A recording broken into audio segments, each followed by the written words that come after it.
two uninhabited Pacific islands. More than 5,000 miles from the UK. One will be inhabited by 14 British men. Go, go, go!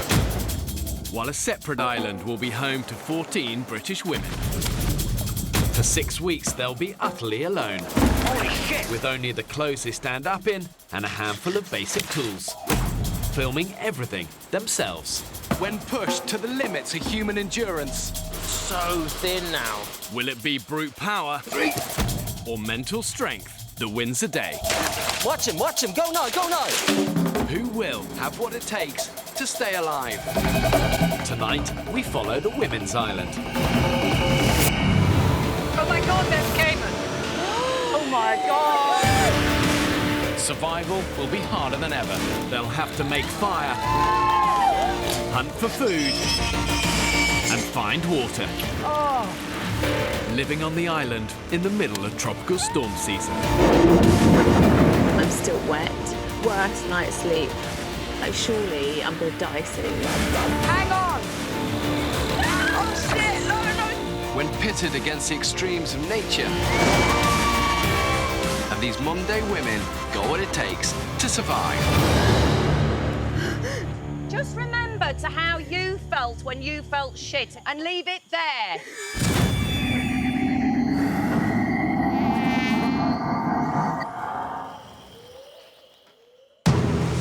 It's been 7 days since 14 British women were marooned on a remote Pacific island. What? A huge snake came towards me! Brutal conditions have already claimed 2 victims. I need to go. I need to be with my family. And the group paid the price when they split to find a sustainable water source. We cannot walk anywhere on this island without getting lost. Radio in now. God. Medic now. Hello! Finally reunited after 3 days apart, I can't believe it. the women find themselves on the northern tip of the island. They have no water source, and many haven't had a drop to drink for 2 days. Yo, dudes. Hi. It's sunny. Sun is blaring, so hot. There is no outside input, and it is up to us to survive and thrive. That is a heck of a challenge. Oh my gosh. Despite the oppressive 30-degree heat, there's something to celebrate for one of the party. Happy birthday to you. Happy birthday to you. Happy birthday. If you'd have asked me a year ago where I would be spending my 25th birthday, I definitely would not have been saying, oh, my 25th birthday will be spent abandoned on an island, dehydrated and starving. For the last 5 days, the women have barely eaten and had hardly anything to drink. Finding water is a priority. I just want to drink. I just want to drink. The only reason we're not thinking about food is because we're so thirsty. Our body basically tries and compensates for everything that we're lacking. When it comes to survival, I often talk about the rule of 3, which means you can survive 3 minutes without air, 3 days without water, 3 weeks without food. And in temperatures like this, the women have got to drink a lot, between 2 and 4 litres of water a day. If they don't, they're finished. That is a clear blue sky. The sun obviously makes you feel more dehydrated and more weak. Without a sustainable water source, they're surviving on rainwater. But there hasn't been a drop for 48 hours. Looking at the sea, you just want to drink the seawater. Keep dreaming about Diet Iron Brew. Cold, freezing cold Diet Iron Brew with ice. Oh my God, my other birthdays and I'm stressing out because no one's got me a card or no one's come out for a meal, and now I'm just going to be happy with a piece of fruit and some water.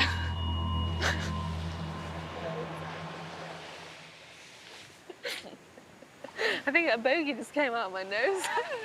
Eat it! Waste nothing! I've always loved adventure. In December 2013, I set off on transatlantic rowing race, 3,000 miles across to Antigua. The 30th of January, and we have just had a capsize. I have split my head open. I didn't want to give up. It'd been 96 days of pushing my body and pushing my mind further than I ever had before, but we still had to give up. So that's hard to come to terms with. I will not get off the island. I have to prove to myself that I can do it. Happy birthday, Lauren, superwoman. She's keeping us all sane. She's keeping us all sane.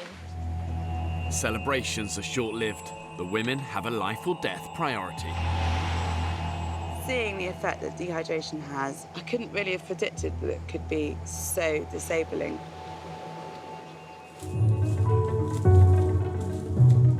We ain't coming back until we found water. Georgie leads a group on a scouting mission into the thick jungle. There are no pools, which is what we're after. I've made sure that the island's got enough water, indigenous animals and vegetation on it to keep them alive, but only if they've got the ingenuity to find it, catch it and kill it. That's quite a deep pool, it's empty. It's just the same shit. If we don't find water, we're screwed. What is that? Oh my God, there's 2 piglets. Oh my God!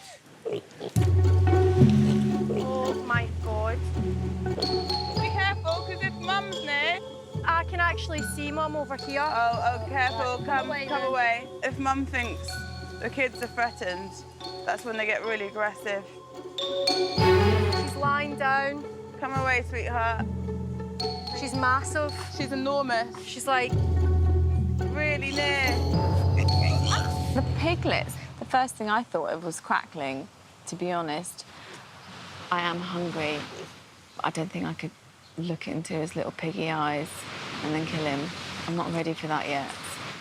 But then again, by the time I come home, I'll probably be a full-blown fucking, I don't know, cannibal.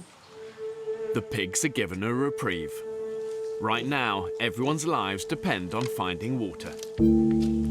What are we gonna do? Can sit down.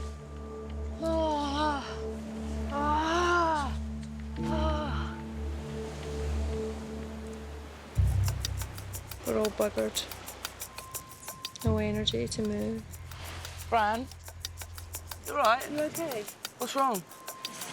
Whenever I stand up, I just see all black. It's such crap feeling. That's dehydration, babe. The situation is now critical. We're going foraging. Water. In a do-or-die attempt to find water, Please be careful. Georgie and Fee strike out in the midday sun. I just think I just couldn't sit and wilt in that sun down there. The weather here is brutal. You know, you got 90% plus humidity. The heat here is oppressive. So finding that fresh water source is vital. The bottom line is you go 3 days without it, you're dead. So hot today. So hot.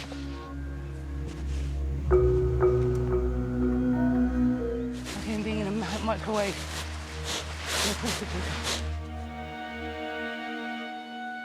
I think we should look on here and then go back. Hot eating. Really fast. Ooh. Hard work. It's water. Ah, this looks good. Jesus Christ! We did it! Oh, yeah, baby. I don't give a fuck where that came from. Do you? We're drinking it. Oh! Amazing. So we hit the jackpot. Pick this out. Okay, it's not over, huh? You know what? If I die, I don't care. At least I don't die thirsty.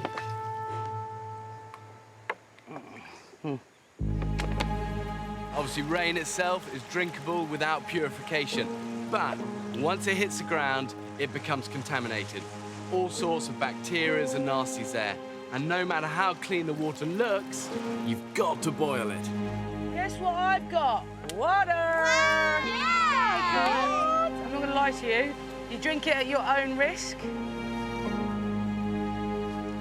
Came from a waterfall, and it tastes fine. Don't drink it. Every water from waterfall, river, whatever, has to be filtered and boiled. Because of the parasites, it's a death trap. Complete. The whole island is a death trap. The thing is, then, we need to get this fire started, because if we don't get this fire started, we're back to zero again. We're back to no fucking water. They haven't been able to start a fire for 3 days. If they're to survive, this is their last chance. I won't stop until the fire is ready, because then I know that we can drink. Yeah. Just go through that smoke, pretend it's not even smoking. So I think we've got it. Okay, stop. That's really again, hard. and again. Yeah. It's got enough. Yeah. Well done, guys! We've got fire!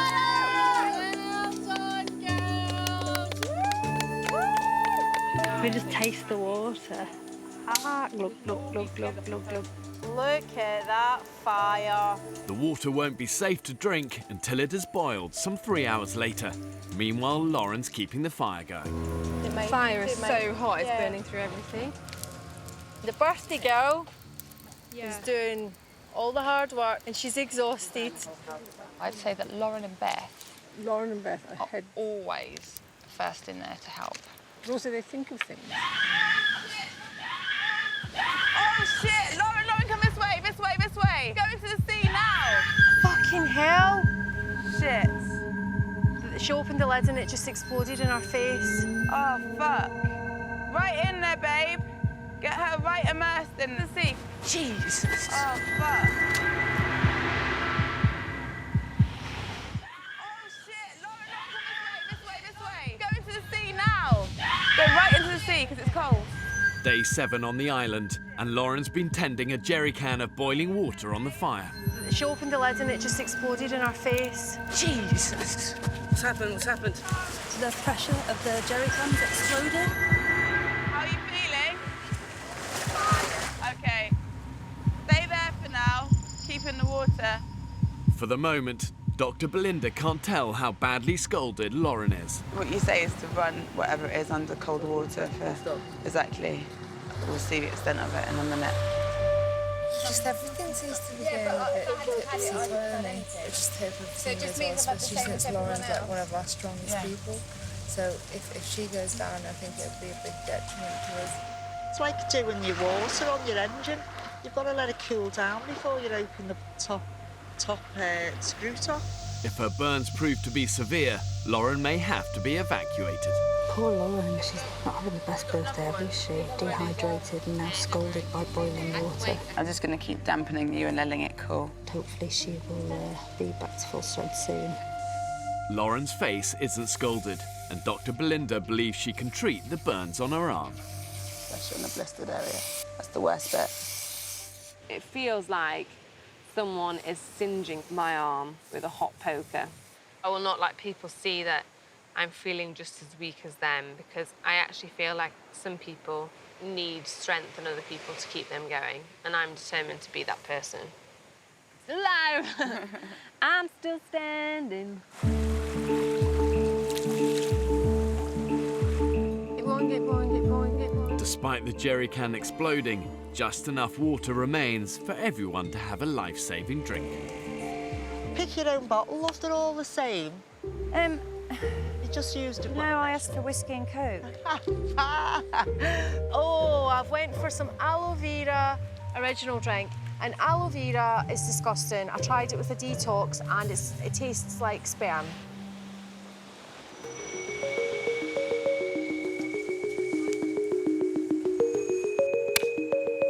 There's a pig, there. Oh, yeah. Now they have a water source, food should be the women's big priority. Piggies. Hello. All they've eaten in a week are a few handfuls of yucca and coconut. We've got two of the cutest little piglets here. Their little tails wag like dogs. They're so cute. Everything that moves on that island really should be seen as a potential source of food, and that includes the pigs. Oh, you're so cute. Come here, Sage. Onion. To befriend them is just going to make the decision to kill them 1,000 times more difficult. And really, in survival, there's no room for sentiment. Sorry, I'm just being joined here. I can hear you squeaking. What are you squeaking about? And everyone's like, oh, they're so cute, they're so cute. Like, we're going to keep them as pets. And I'm just thinking, you know, fuck that, girls. Like, we're literally going to slice and dice those piggies. Definitely, we're eating them. Suckling pig. Nah. Would you not eat them? No, they're so cute. I don't care that they're cute. As the time goes on, we'll be hungrier and hungrier, but I am not killing the little piglets and eating them. No way. They're so funny. I've been a vegetarian basically since I was born. I think it's going to be a massive challenge if I have to, by choice, eat meat. But then again, maybe it's not going to be a choice because I'll be so starving and I'll just have to eat it. I would definitely say I'm an animal person rather than a people's person. You know, animals are less stressful sometimes. I will train them pigs. I'll kick them up the arse. The moral argument is do we now eat the pigs, but then do you kill, essentially, your pet? Piggy, piggy, piggies. Sagey, onion.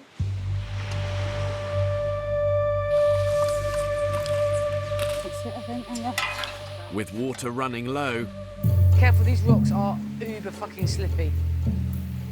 an expedition party makes the hazardous journey back to the waterfall. That's it, guys, we're nearly there. Jamie, hang on. Oh! Shit. I saved the camera! Good job.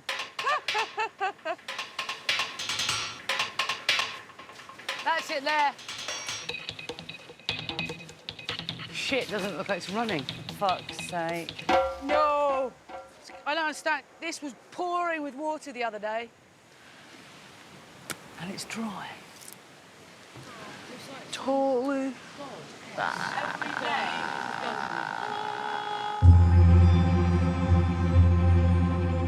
The water source may be dry, but fortunately in the tropics, the weather can change in an instant. Look at that. Never seen such a dirty grey cloud as that. Oh, here it comes! let's get water quick before they start. Can you pass me the bottle one by one and pass them over to me? Violent Pacific storms can dump an inch of water in an hour. The women need to take their chances when they can. Whoa, whoa, whoa, whoa, whoa, whoa! We need to try and protect the fire! The wood's getting saturated. They're using Georgie's poncho to save the fire, but half the group is tied up trying to collect rainwater. I fucking believe this. How disorganised can they be? Oh, hello, Piggy. Hey! Oh, they're getting shelter. Oh, it's cooking itself, really. Want to roast themselves?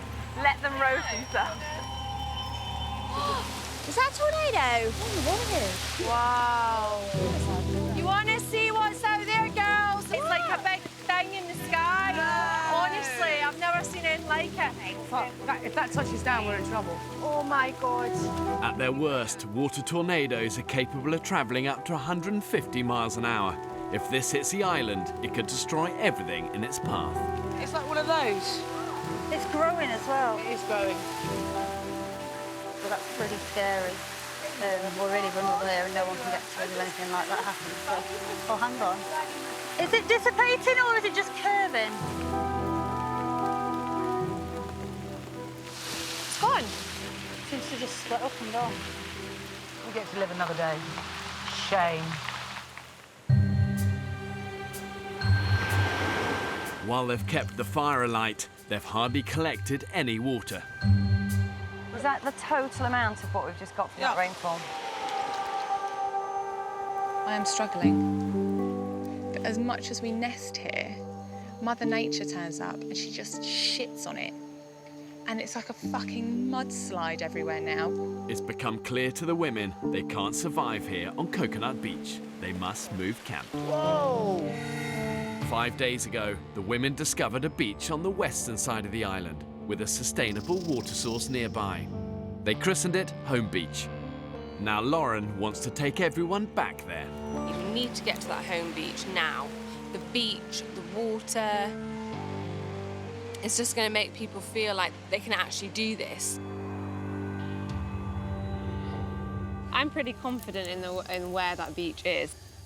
We do have a serious problem with water. Hopefully Home Beach is going to sort all that out. There's a stream there. Yeah, and it's just the resources. We can start making us shelters.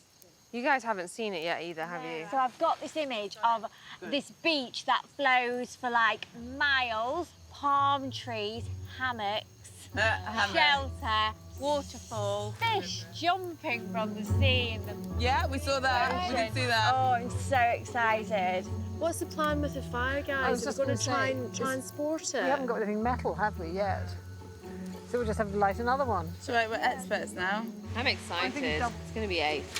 Who would like the first snail?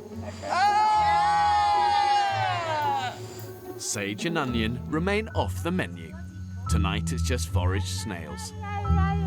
Tastes quite salty, quite meaty, and then there's this sharp, like shit, basically. And a good meal always prompts a lively conversation. Is that it? Yeah. That's it. It's small. I had the South African with the tiny little penis. It was definitely a micro penis because it was smaller than my pinky. Like a little penis. No, seriously, Bear. It's not even funny. I really feel for them because no girl could feel that inside them. No. Can you imagine? Grandma, how tight you were. So what's the point? One guy who I was dating, it just felt like a little twiglet. Oh, the good thing is that they're often really good at cunnilingus. And then you have to get special condoms because they're so small and it's just going to slip off otherwise. So, do you actually get special condoms for them? You can, yeah. 6:30 a.m, day 9.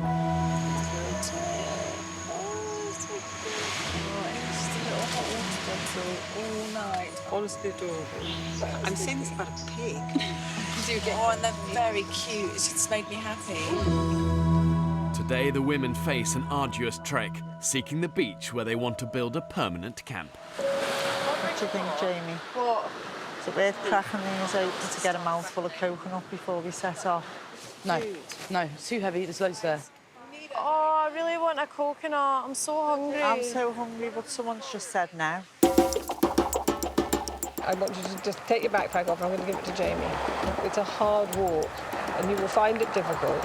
With very little water for the trek, Abby and Belinda are especially concerned about PhD student Fran. I know she's not well, but she doesn't want to say. Really tricky, she doesn't want to make a fuss and she doesn't want to leave the island. 5 days ago, she collapsed and received emergency medical treatment. I'm really worried about Fran. Every time she tries to do something, she's feeling lightheaded and dizzy. She's already passed out once due to low blood sugar, so clearly her body's not very good at adapting to this. Shall we make you the bow carrier? That's actually the most important thing. Yes. Ever. Yes. I feel like the weakest person in the group because everyone, even though they're really tired, they can keep going. As I've said before, I just feel like another mouth to feed. Oh, no! No! Harvela is reluctant to leave Sage and Onion behind. Oh, no, he's tangled on him. Okay, we'll just grab him. The wild animals, they just need to be left alone. I wanted to try. We can't take the pig. Guys, we're going to Home Beach! Bye, Sage! Bye, Onion! Bye, dinner. Bye, lunch. Look at us, we look like survivors!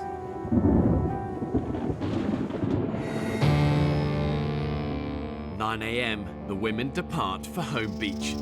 The last time they went into the jungle, they were lost for 3 days. We're going down, Lauren. This time, 25-year-old nurse Lauren leads the way. Then we're just gonna like head on this ridge thing. Julie, how are you feeling? Fuck off. Fuck off. Yeah, that's how I'm feeling.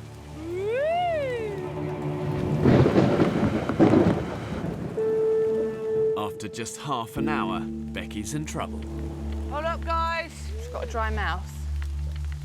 My water bottle allocation for the day is almost done. How's everyone doing? Energy levels, 0. The move will eat into the women's fragile energy reserves, but it's a gamble they must take, whatever the consequences. Take 5. Hey! I'm feeling so shit. If this rain keeps on going, I feel like I'm on the brink of collapsing again. I don't want to tell anyone because I feel so pathetic. I know I can do this. I just need to keep going. With the group exhausted, Lauren and Fee volunteer to scout ahead. Anyone want a biscuit? Possibly. Oh, you bitch! Just a little biscuit. Just a little bob biscuit. The advance party are pushing ahead through the jungle. I think we may have found it. We have! This is it! I know. This is our beach! Oh my God. So excited. I feel a surge of energy. I can hear the sea! Oh, wow. That is amazing.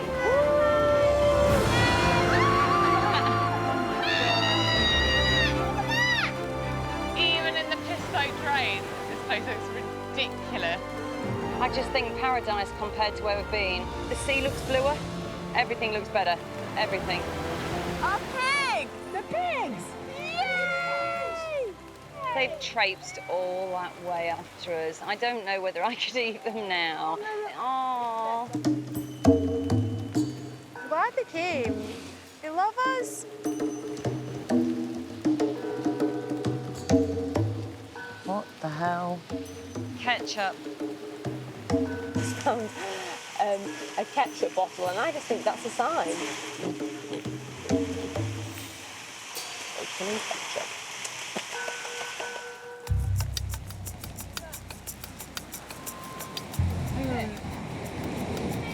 The journey has beaten Fran.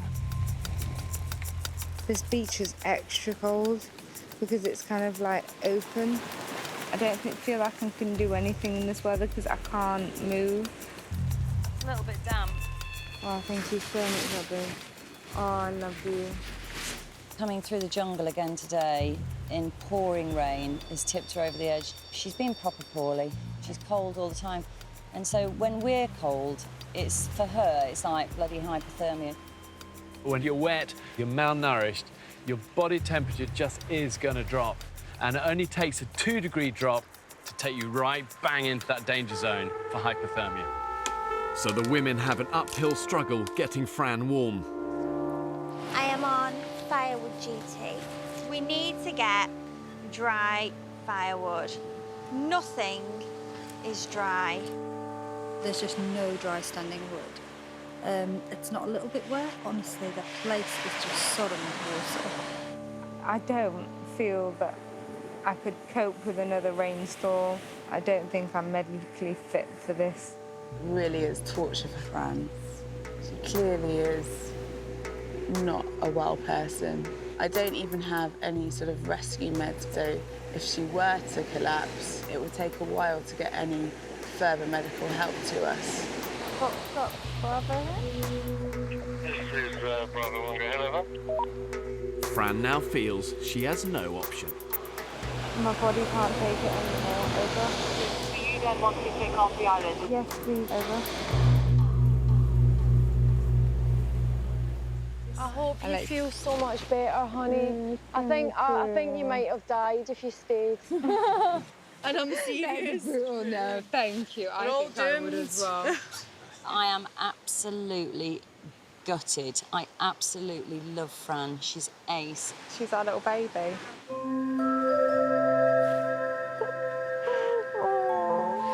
my first challenge ever that I myself did, and I'm really gutted that I couldn't complete it. It's kind of heartbreaking. I tried so hard.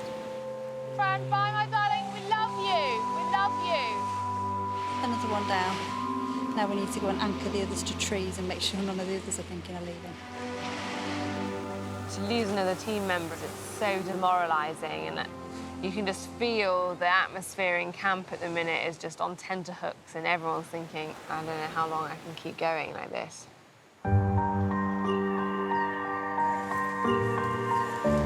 Look at this shit. I know. What the hell's gone on? The storm and an extreme high tide have washed up a potential treasure trove.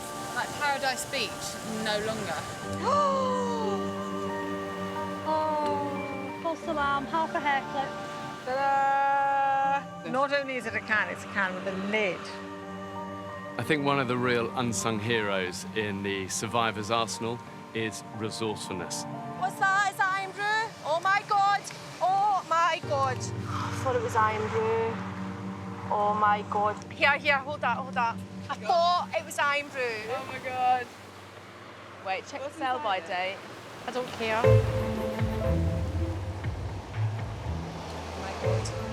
Oh my God. Oh my God. So powerfully sweet, so sugary, like syrup. And it was just heaven, absolute heaven. Literally just a drop on my tongue, and it felt like ecstasy, absolute ecstasy. The women hope the wood is now dry enough to somehow light a fire to purify the water from a nearby pond. This has filled up good. Yeah, Thank God for that. amazing. Thank God. Oh my God. Oh my God. You three are the fire starters. Woo! Hang on. Wait, hold on, we haven't lit a fire yet. This is like so early. Please don't go out, please don't go out. It's too fucking wet. Shit, what are we gonna do? Good work, Georgie. Nothing happens without fire. It's the inverted triangle. Fire. Everything comes off of fire. That's it. Without fire, we are. I don't have any survival skills, but I'm absolutely happy to step up to the plate if a crocodile needs killing or a snake needs its head chopping off. And I think the key to our survival on the island is teamwork. I was actually caught in the tsunami in Sri Lanka. We didn't eat or sleep for 4 days. So I have an understanding of what that mental pressure is. Am I just not putting enough pressure on it? I think I'm not putting enough pressure on it. Hard as she tries, Georgie can't get it to light. Even now the wood is drier. What's up, Jules? It's 2:30 now. No sign of a fire.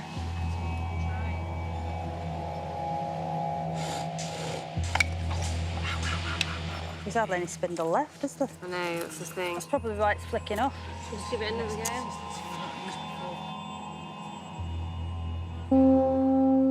Nice and slow. That's it. Keep it like that. The battle for an ember continues through the night. We're all getting a little bit panicked. We're starving and thirsty. Like, surely I'm going to die soon. Fucking stupid place. The women have now been without water for more than 48 hours, and they are dangerously dehydrated. I feel really drained and really faint. Dead. Okay, to you, Lauren. Me? You. Me. Fucker! It wasn't right that time, that's for sure. I think we've lost this one, haven't we?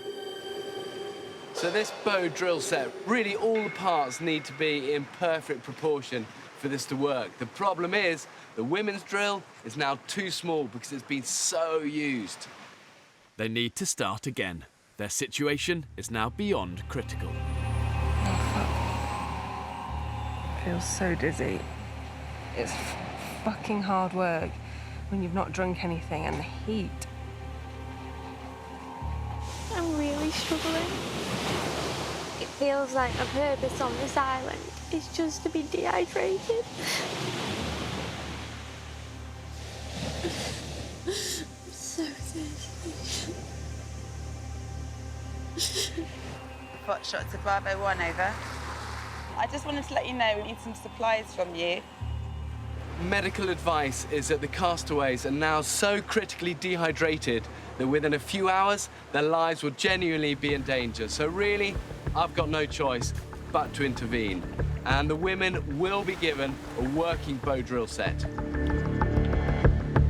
Right, fire startings, bitches. Let's do this.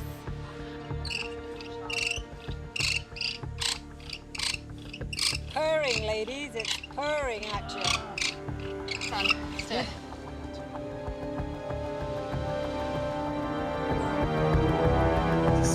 Oh, yeah. Guys, we've got fire!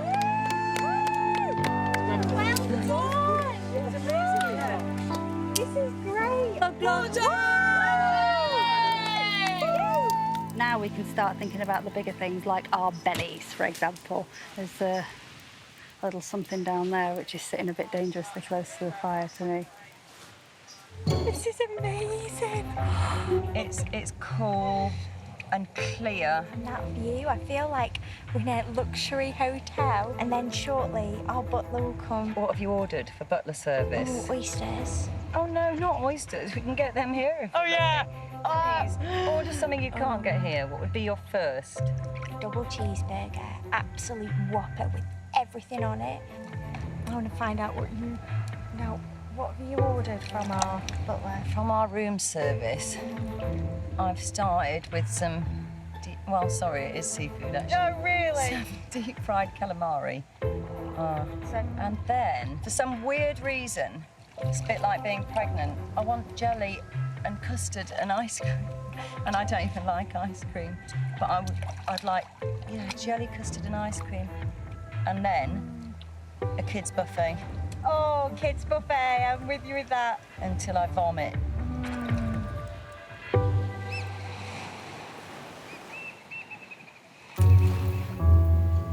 Day 12 on the island. The women now have fire and plenty of drinking water, but they're barely surviving on just 50 calories a day. It's took me, I don't know how many hours to get that many almonds. It's going to be one almond, if we're lucky. After almost 2 weeks without a meal, the group is at the point of starvation. If they don't eat soon, there's a genuine risk their organs will start to shut down. I'm fucking hungry. My tummy has gone away. I literally have no tummy, look. It's flat, flat, flat, flat, flat. My stomach's great. I'm gonna have to eat myself. Is that not the cutest thing you've ever seen? Hi, Sage and Onion. The fate of Sage and Onion hangs in the balance. The women have befriended them and now can't agree whether or not to eat them. I keep looking at those gorgeous pigs as bits of food. They're too cute. I can't. Now, imagine this. Barbecue sauce over the ribs, right? Barbecue sauce, barbecue sauce, barbecue sauce, right? Even the tail, really good, really chewy. I'd still eat it. I think we should spit roast it. Put a steak up through its bum, not through its mouth, after it's dead, of course. Obviously, I've got a completely different point of view to the rest of the girls because I don't eat meat, but Sage and Onion, the little piglets, I'm definitely not eating them. We've got 2 pigs, Sage and Onion, which have become our pet pigs. They followed us all the way from Coconut Beach here, which is a long walk for little legs. They were thriving at the other beach. What's lacking here that they could get at the other beach? They were digging up lots of roots at the other beach. It was really muddy, so the water collected in the mud, whereas in the sand, water doesn't really collect. We have to set a limit to how much we do that compromises our resources over the pigs. Over the past few days, people have been laid down with double vision retching and not being able to walk. Yeah. People are really suffering, and you need to eat to survive. Nobody wants to kill anything, but we need to eat. Understandably, a lot of people find the whole concept of killing animals, it's either cruel, it's upsetting, and yes, it's never pleasant to take a life, but in a survival situation, when it comes down to the wire, it's a simple choice, them or you. You're really upset. Everybody's really upset. Can we show of hands that we agree that we do something soon? So, Jamie, where's your mind thinking at the moment? I don't want anything to do with this. Well, who's going to kill it? Well, that's the next question. I'd have volunteered myself to do it. Just because I know that I'll do it fast. I'm going to get all dehydrated. Have a little drink of that. It's crying out more than you're taking it. Oh, sorry. You see, it was wrong to all get attached to them, wasn't it? I always say, once you've named something, you're screwed. Yeah. The reason I'm so upset is because they reminded me of my dog. And I really thought we were going to have them until we left the island. It makes everything real. It makes everything like, well... Pretty raw, isn't it? Yes! It's raw. I just want to make it the most, like, peaceful death. You know, like, if I was panicking, then it would feel that. If anyone seems a good whacker. Not annoyed at anybody, I just don't want to have any part of it. As long as I don't see it or hear it, it's just upsetting. Just gently hold them out because I don't want them to struggle. I want them to be relaxed. But I tell you what, they've had a little better life than most pigs in captivity that are bred for pork. Pork we eat and the chops I buy and the sausages I buy, they've had no life at all. I don't know another pig that's gone to bed with a load of people. Ready? Should I race? Absolutely. Yeah. 1, 2, 3.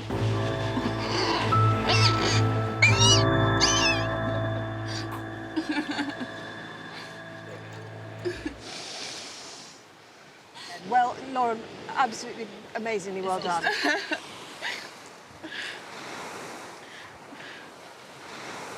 You did the job really, really well. Really well. It was quick, and it was painless. That was pretty emotional, wasn't it? It's really horrible. It's never easy to take a life, but having learned from this first kill, they actually dispatched the second animal swiftly, cleanly, no hesitation. Yeah, I'm glad it wasn't distressed. Should we get it back and get it on the barbecue? I've never ever killed an animal before, especially as a girl as well, is that I don't think we're designed to want to kill anything, and that's what has been a huge learning curve for me. You know, it's reality. That's what it is. It's brutal reality that if you want to eat, then you are going to have to kill something. Gosh, Lauren, she's the first to volunteer for the pig. She's very matter-of-fact, very hard-working. Actually, if I could channel a little bit of Lauren, I'd be very happy, because she's very impressive. We needed something that was going to kickstart us into not viewing animals as pets, but rather as a way that is going to allow us to survive.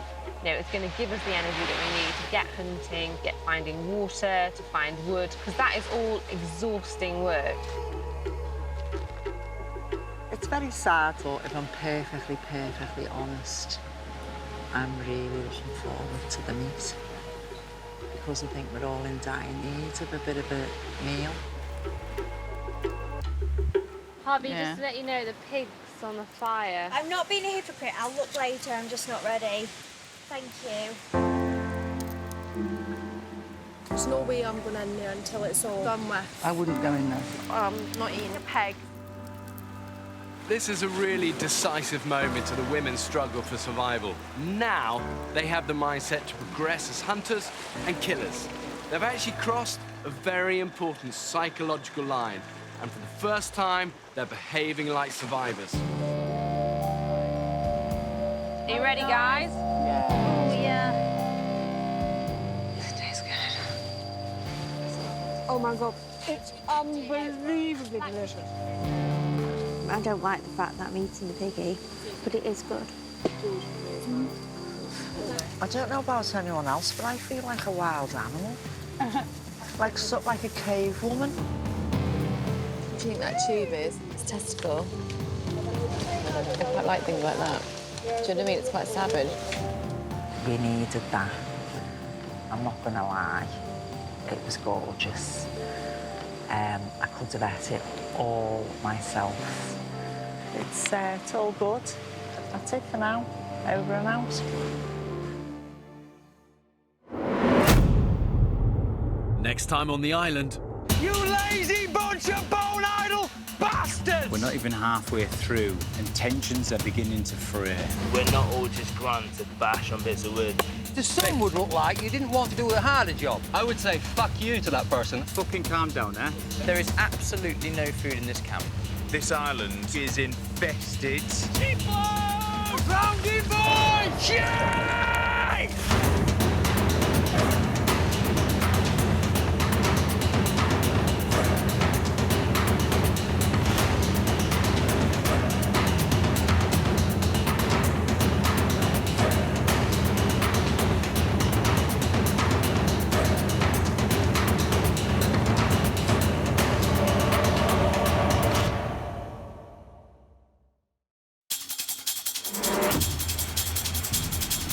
Two uninhabited Pacific islands.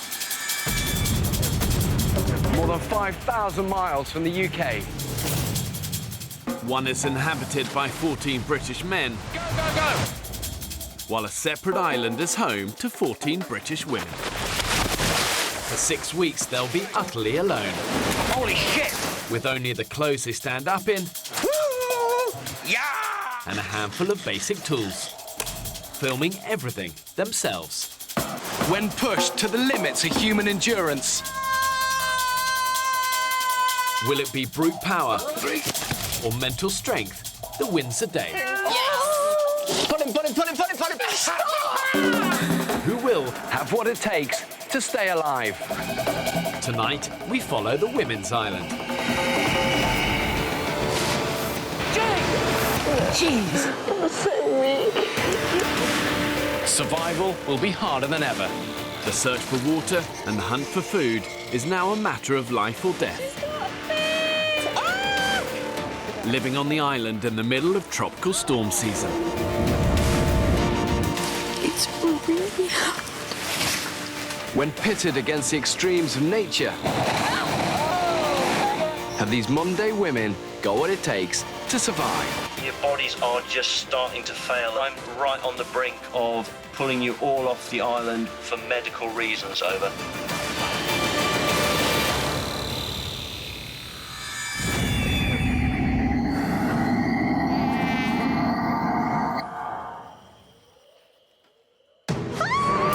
Get the knife! Get the knife! Fuck! 10 women remain of the 14 I dropped off on this remote Pacific island. You are not leaving this island. I don't care if I have to carry you on my fucking back. As they approach the 4-week mark, they're entering a new and potentially dangerous phase of the experiment. I just don't find starvation a sexy way to get skinny. Without enough food and water, their bodies could be in serious danger of shutting down. I think it's about time that we get out there and get a bit brutal. Yesterday, the women finally managed to trap their first big prey. Yeah, it's massive. And ate their biggest meal yet. Anybody watches this and judges any of the girls here for what they've done today, they can fuck off. It's day 26.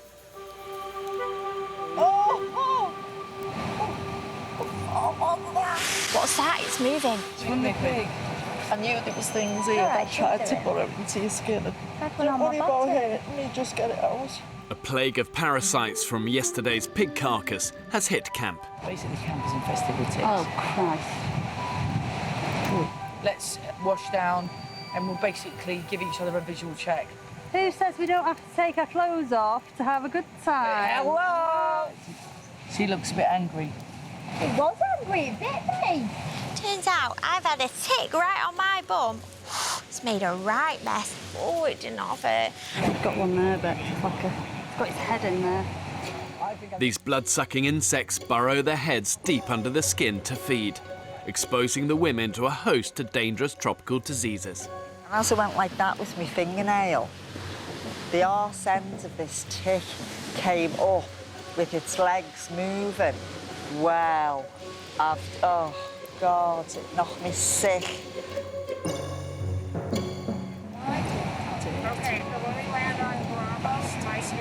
I think it's Piggy's revenge. Despite their recent pig kill, the women now have been living on an extreme low-calorie diet with very little water for the past 4 weeks. From here, there's barely any research about the effects of extreme survival on the body. And because of this, they're now entering dangerous medical territory. Without an adequate and constant supply of food and water, they're going to risk long-term damage to their vital organs, and they don't want that.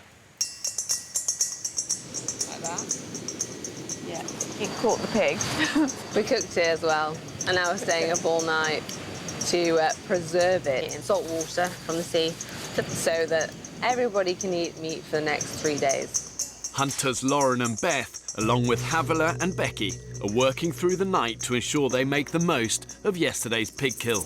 Oh no, most of the wicked girl. Hey, that's island life.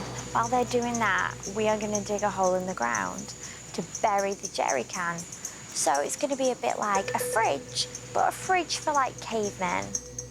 With temperatures in excess of 30 degrees, the coolest place to store the meat is underground. Just get it as deep as we can. To do this, Lauren and Beth have requisitioned one of the women's 2 jerry cans, which up to this point has been used to filter, boil and store their drinking water. I'm kind of not happy about that. Which is a cause of concern for lifelong vegetarian Jamie. I know it's quite a big deal, but it's also quite a big deal for me drinking water. There's no way I'm drinking out of that. It's got to be done. People must be fed.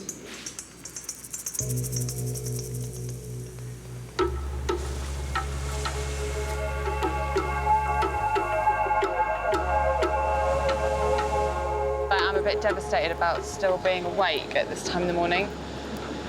This is not the same as tottering in at 5 a.m. on a pair of heels, really, really drunk.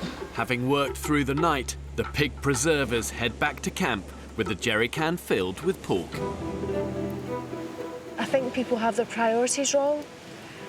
I'm not saying that they shouldn't have done that to preserve the pig, because I also didn't want the pig to go to waste. I mean, I know I'm a vegetarian, so it's easy for me to say, but it's almost like that was prioritised over our water, and that's what I'm pissed off about. OK, we're just going to cover this valve because we don't want any little nasties.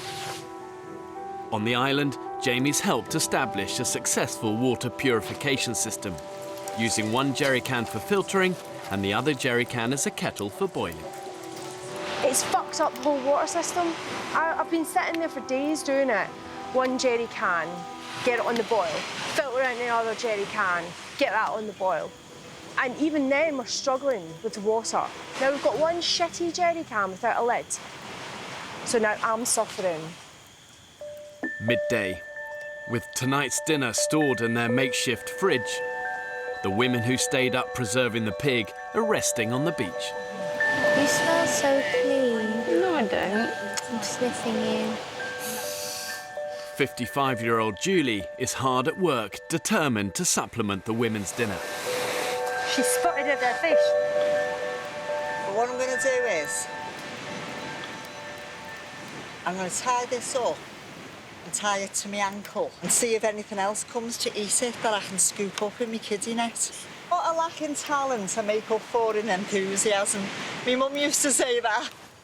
Oh, Julie. 862 altogether. I'm single, divorced. I've bought the house. This is my second house that I've bought. And I've done it all on my own. I think I'm hard-working. Once I start, I'll really give it, you know, till I'm absolutely dropping. So it's like I'm behind myself with a big stick all the time. I don't give myself a break. Just be careful, I don't want a shark taking your leg off. This is the strangest fishing I've ever seen. Julie is killing me. I absolutely love her. I'll keep throwing it out like a distressed fish. I don't know anything about fishing. I could be a couple of hours. I'll give you the shout. Oh, Julie. Further down the beach, Give me a really good tug towards you. Jamie's made a discovery that could make her water more palatable. That is lime leaves, isn't it? Yeah. I've been picking heaps and heaps of these lime leaves and putting it in this boiled water. It just takes away some of that rotten taste. Totally tropical taste. I'm fucking determined we're going to get something out of this ocean. On the shoreline, Julie is still hard at it. No, she didn't. Yeah! Go, Julie! Wow. No, she just lost it. Fish fell back in the water. I just fucking despair, I do, honest to God. 2 p.m. Julie is still fishing. Have you ever seen anyone fish like that before in your life? I don't think any fish could eat Whilst the rest of the women are more interested in sunbathing and relaxing on the beach. Oh, this is why we came here. This bay is the absolute dream, isn't it? Exhausted. Beth and Lauren wake to discover none of the other women have done any work. We stayed up, we cooked breakfast for everybody, we cooked supper for everybody, and then we needed a kind of a little bit of a break today, and because we've had a break, everybody else has had a fucking break, and nothing's happened. Do you know what? Sometimes I find this island sends me round the fucking bend. Everyone was agreeing, you know, you guys need to have a bit more of a chill day. Well, everyone seems to have taken that as everybody's going to have a relaxation. So we're back at 4 o'clock in the evening. There's no wood for the fire. Just feel like everyone's taking the piss, really. So infuriating. I mean, in a minute, Lauren and I are going to start cooking again from the preserved meat, and I guarantee you, people that have been doing fuck all day are going to be sitting front row and going, oh, yum, yum, yum, eating all the big bits. And that is just winding my fucking bobbin up.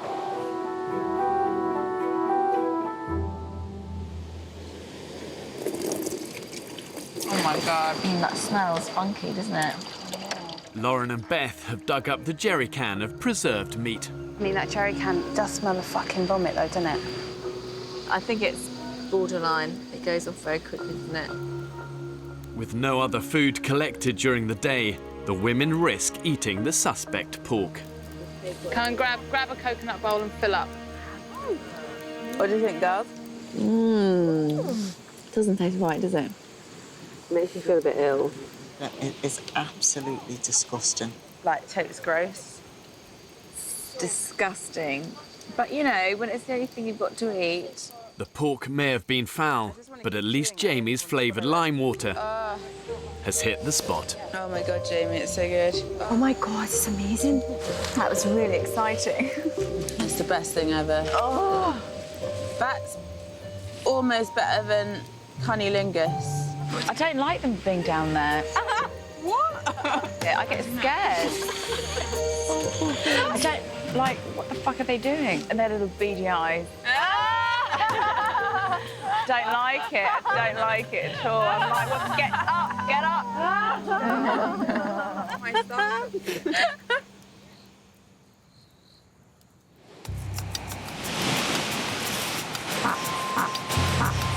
Excuse the farting. That fucking smell. I know, it's awful. Last night, the women ate the rancid preserved pork, but it's backfired on them this morning. God, that was awful. I'm going to have to go. Oh no, you're not going to be sick, are you? I don't know. I don't feel very well. Sorry. Basically shitting myself, and I have no idea when it's going to happen, and I have 30 seconds to go. Basically, then what happens is that you have explosive water, diarrhea coming out of you. Twice now I haven't been able to make it, and I've had to bring back like my soiled pants and yeah, wash them. Harvey, can you take this white? I'll take the head. Can you take the white thing for me? With the preserved pork no longer edible, the women remove the pig's remains and jerrycan of putrid meat from the camp. Fuck, it's rancid.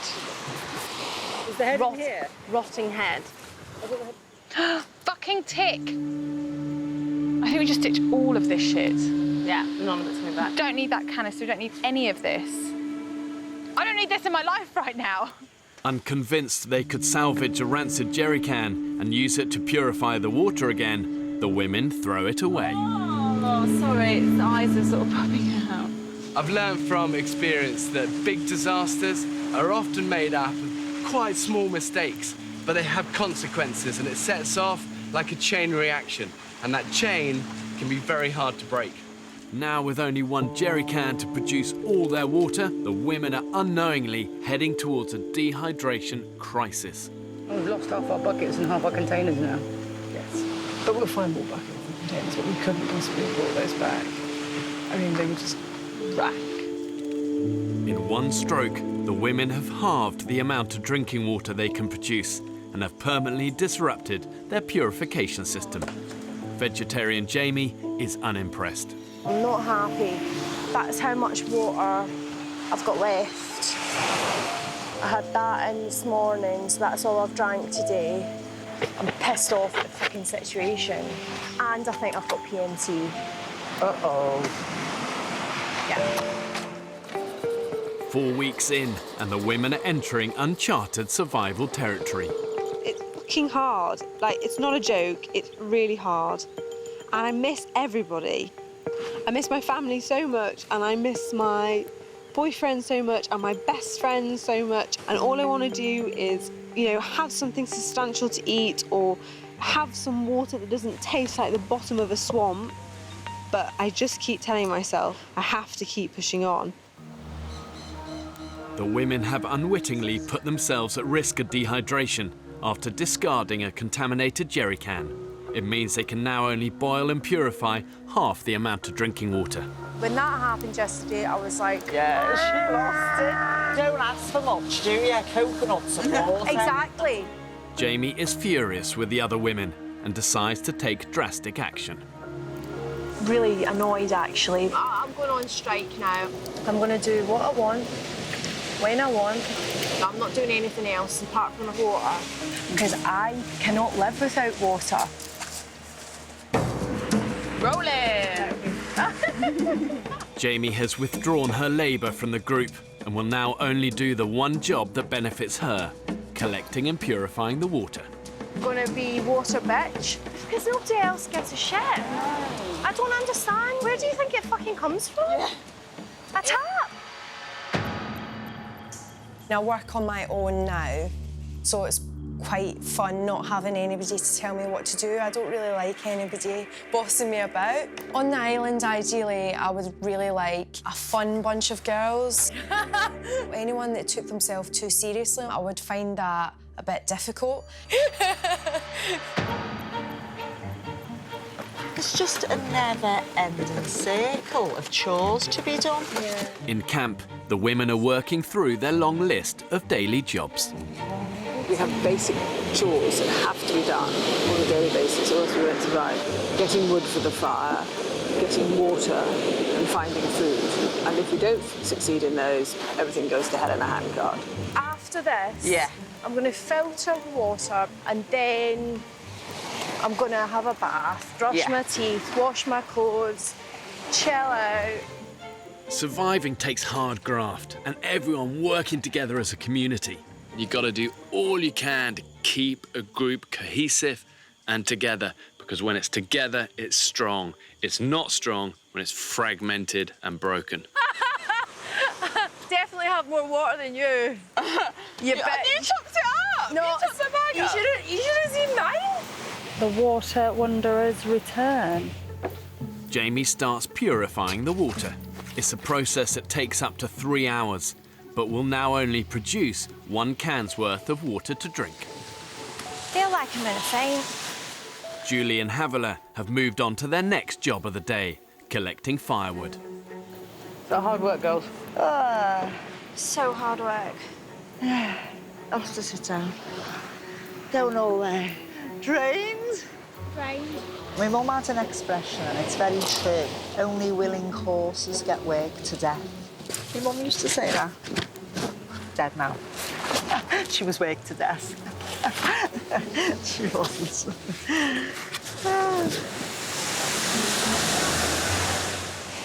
You've got some colour, Jamie. Good. I want rid of this Scottish skin. 2 p.m. While the other women remain hard at work, Jamie is relaxing on the beach, and it hasn't gone unnoticed. I feel like I haven't stopped today. Like, it's one job after the other after the other. It's how it is. Being here, you've just got to be so busy. Got to work as a team as well. I know. I know. No. So I struggle to understand how some people function on just doing one thing a day. Hey, Tits McGee! Who the fuck thought? Jamie again, sunbathing on the beach. There is a large handful of us that work solidly the whole time. Not for ourselves, though, for the whole team. So the whole team can benefit from it. I'm naked here. Stop filming me.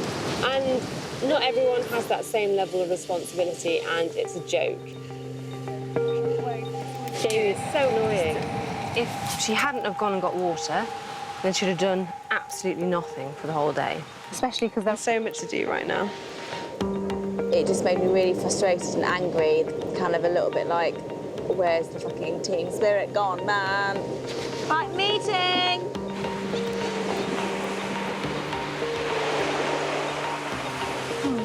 Something has to be said because I was getting fucked off. We are a small group now. There's only 10 of us. And so we need everybody to be hands on deck. And that isn't happening. It's becoming really obvious, like, that certain people are doing lots of things. And sometimes I do feel like some people aren't doing as much. Everybody is knackered. Everybody is depleted of energy. In a way, get over that and accept that everyone has to pull their weight. Does everyone feel like they are contributing the same? That's what I would. Well, I do. I do, yeah, actually. I don't like sitting here and people are making out as if some people are being lazy in the camp and not pulling their weight. It's not just a one-job day. This is my thing. That, you know, the jobs continue. There's certain jobs that I don't feel that I actually need to partake in. What do you mean by that? What do you mean by that? I can help with things that will benefit me. It means anything to do with water. But things that won't benefit me, no, I don't care. Just crazy, crazy talk. It's just the lack of acknowledgement that, in fact, they weren't pulling their weight. How can you be so selfish? How can you not give a shit about anybody else? I mean, it's just complete bullshit. I don't like getting told what to do and when to do it. So if I want to lie down and sunbathe for an hour, everybody else can fuck off. Lauren's upset, Jamie's upset. Interestingly, I've heard them both say that they feel bullied by the other one. I just think they should just hug it out. Hug it out over a nice glass of warm swamp water. With all the infighting, they've not noticed that the water supply is dwindling to a standstill. Realistically, the women need to drink about 3 litres of water a day. At the moment, with only 1 jerry can, they're averaging just 1, and you can't sustain that. Maybe a little drop more, darling. Today, Jamie has managed to boil and filter the 1 remaining jerry can, but water is already running low. Doesn't look very much to me. No, it's not much at all. With not enough water to go round, Julie and Georgina take the last cup before leaving camp to go fishing. There's only so much water in a jerry can, and it just so happens that you are the back of the queue, because you're doing other things and you don't get to fill up your bottle, then there's barely any water left for you. I've got a nice bit of tangled net here, which I'm going to try and get some crabs with. Good, good. Did you get your water? It's, yeah, it's in here. Have you got yours? Yeah. Do you want to put it in there? It's all right, I can manage it. Okay.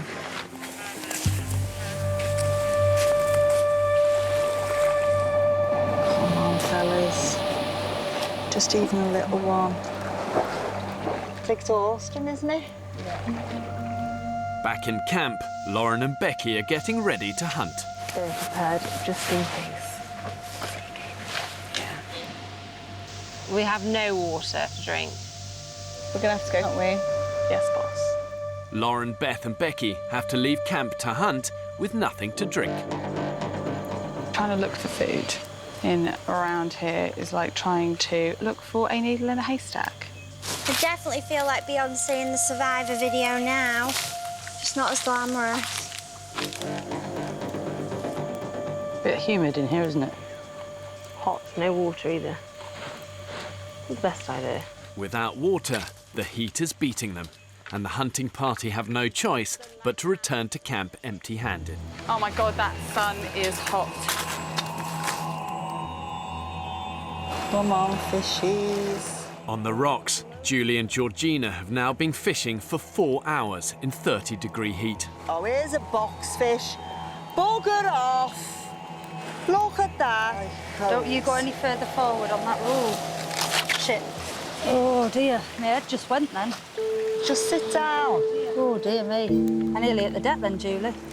Oh, Everything no. went white. Oh, fucking hell. Do you mind if we make our way back? I just feel a bit rough. I think the two of us have got sunstroke. With their water intake now down to just 1 litre a day, the women don't know it, but they are Chronically dehydrated. If they don't start upping their fluid intake immediately, their kidneys will struggle to cope, toxins build up in your body, and I reckon within days, their internal organs will shut down. And I'm not being dramatic about this. They're in a lot of trouble right now. Oh my God. We've been out in the sun too long. How you doing, Jules? Just exhausted, look. Every time we moved, like to sit up, stand up or sit down, you know, we'd go all, ooh. You know what I mean? I feel like we've been stupid to sit out in the sun in that heat with not enough water in the middle of the day. It's so frustrating. It's so frustrating because we could see all the fish there and we desperately wanted to. I'm coming with you next time, Fetch them back. I'm too tired to even speak.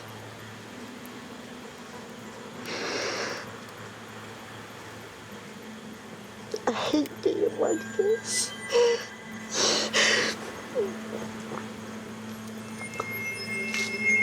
It's horrible. Not having the energy to do anything. Yesterday, Julie and Georgina went fishing without enough water and collapsed from dehydration. I can't stand this lack of strength in myself and lack of energy and inability to keep going all day because my body just won't let me. Since discarding a contaminated jerry can and halving their water production, it's slowly dawning on the women that they're facing chronic dehydration. There's just not enough water for everyone at the moment. We've all got pretty much empty bottles at the moment, so I now need to wait for this to get boiled, which is going to take a long time. Right, What's up? Water's just tipped over. Fuck. Oh, for fuck's sake. Now we've got one shitty jerry can and it falls predictably. I knew it was going to fucking fall. By the time she's picked it up, all the water's fallen out. I'm not drinking enough. Nobody is. I am feeling weak right now. Are you? I can't get up the sand. It's like an effort to walk. And it's so tiring. I don't know about you, Georgie, but I keep going lightheaded. Do you? Yeah, every time I bend over. It's terrible. That sounds really strange, but every time I sort of bend down to do something and then get back up, I get really dizzy. I think everyone's feeling the same, aren't they? I am really, really concerned about each of us not drinking enough. I mean, some people are drinking less than a litre a day. I think it's just got worse and worse and worse. Each of us is feeling like we're going to faint at several points during the day. Having spotted the telltale signs of serious dehydration, Dr. Belinda calls an emergency meeting. The biggest killer out here, our biggest, highest risk is dehydration. We should be getting 2 litres to 4 litres a day. If everyone has one small bottle when you wake up, then at least you're a quarter of the way there already. Look, we are in scary territory where we just don't know what's happening to our bodies. And there could be effect on our vital organs as well. Your kidneys and also your central nervous system.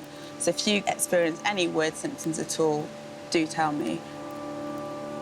On that note, I just need a sample of your urine. It's going to give me a general idea of any alarming kidney problems. Yay, thank you. Belinda will send the samples to my support medical team on a nearby island. So if any of us are in extreme danger, then what happens? You'd be evacuated off. If there's any indication of serious damage to your kidneys, then we would need to look into that immediately. And is it possible for us, some of us, to be in this state without knowing about it? Yeah, because a lot of the symptoms mimic problems that we actually have. Tiredness is a big thing with kidney failure. Nausea as well. We could well be in this serious situation, be unaware of it. And it was quite alarming what she had to say, really, about the way that our bodies can start to fail. I suppose I should have paid more attention to what was going to happen to my body. So I was surprised that I was potentially at such risk. The spirit is willing, but the flesh is weak. Oh, my God. Whose is that short one? Georgina. Oh, it's like Guinness. Right. To investigate their health further, Dr. Belinda also weighs the women. 115. Don't know what you were before. I think I was 120. We were quite fragile in a sense, and the fact is that the things that are kind of deteriorating in my body are my guns and my tits. If that continues, then I will probably end up being skeletal within about 2 or 3 weeks, and just kind of give up and just be like, do you know what? Let the fucking vultures peck at me. I was 125. Oh, so you've lost a lot, haven't you? You are 116. I can't have lost £9. You do look really, really thin.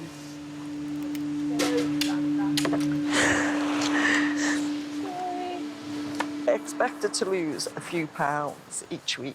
Not fucking £9. Bit of a fucking hike, isn't it? At that rate, I'm not. You're going to be fucking carrying me off on a stretcher. You know what I mean? I'm so fucking tired. You're tired because you never bloody stop.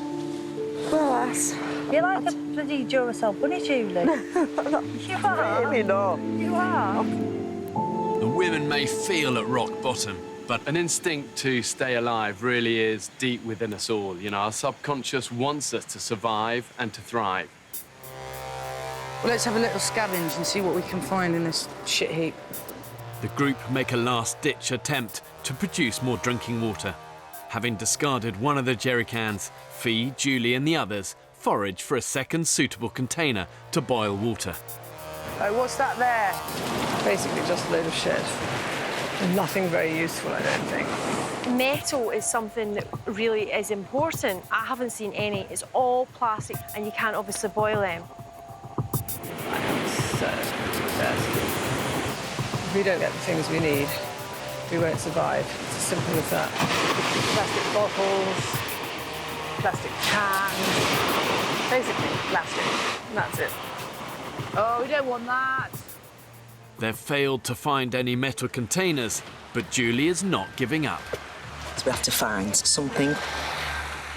Desperately dehydrated, she hunts further afield to find a second container. But the tide will be high again in a minute. Julie! Julie! Julie! Jesus. Julie! Julie! fucking hell, Jules. It's day 35, and 55-year-old Julie has collapsed from dehydration. I'm so weak. I'm so weak. Get B and get on the blower! No. Georges, no, don't ring anyone. I'll get her out. No, you won't. Just leave. Babe, Julie's passed out. Stay there, Jules, stay there. Go ahead, Foxtrot. We've got a situation here in that Jules has passed out. With Dr. Belinda away from camp collecting water and out of reach, my emergency medical team on a nearby island is immediately scrambled. How you feeling? I think it was just It's all right, just precautionary, OK? What we want to do, Julie, how do you feel about trying to sit up for me? How's it feel? Just keep hold your pulse while you're sat up, mate. Yeah. What about drinking today? I probably haven't had a lot today, to be honest. You need to be constantly hydrated to do the smallest tasks here. And it really does go to show that just in one little moment here, it can all change.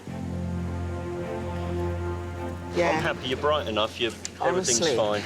Honestly, go, please. I'm so embarrassed. Right, well, she's dehydrated. You're all dehydrated. If you can just keep an eye on her. You put a whole load of fit soldiers on an island like this for weeks and weeks, and they'd struggle with it as well. No, definitely not again. Oh, you're awful good to me. I don't think I'm a drama queen, but I think I could have just closed my eyes and drifted off.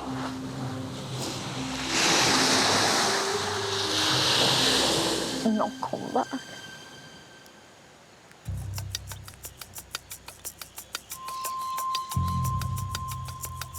Even the strongest women are slowly dying of thirst.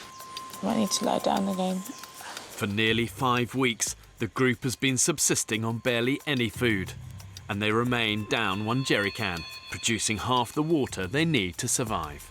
Basically, I think I either almost fainted or very briefly lost consciousness. The signs of chronic dehydration really are now starting to show amongst women. And to give you an idea, just losing just 5% of your body weight in water leads to irritability, headaches, lightheadedness. When you get to 8%, the lack of water causes fainting fits. After that, delirium and hallucinations set in. And when you get to 15 to 20% of your body weight lost, you're dead. It's literally just our minds now getting us through it. It's literally just people being like, I am going to finish this, I am going to finish this, that is keeping us going. Like you yesterday. No, it isn't. I'm not going home. Not going home. Exactly. The group's on their arse at the minute, Georgie. The group is completely on their arse. The results of everyone's emergency urine tests are back. Foxtrot, this is... All 10 all together can hear you loud and clear. Over. Paramedic Mike and survival expert Ross, my rapid response unit on a nearby island, have urgently asked to speak to the whole camp. I'm looking at your urine results and things here, and I'm looking at your weight charts and everything, and I'm looking at people whose kidney function is on a decline, and I cannot stand by and let that decline continue. Based on the fact that what I'm looking at and what I saw the other day and your dietary input, it's not enough to keep you going without causing you all, or certainly a number of you, some long-term problems.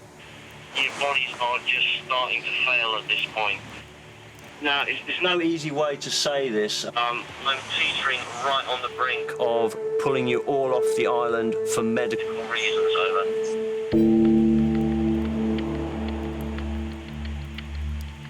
Bloody hell. Yeah, I think everyone really understands. Over. The solution is use the other jerry can. I can't say it any other way.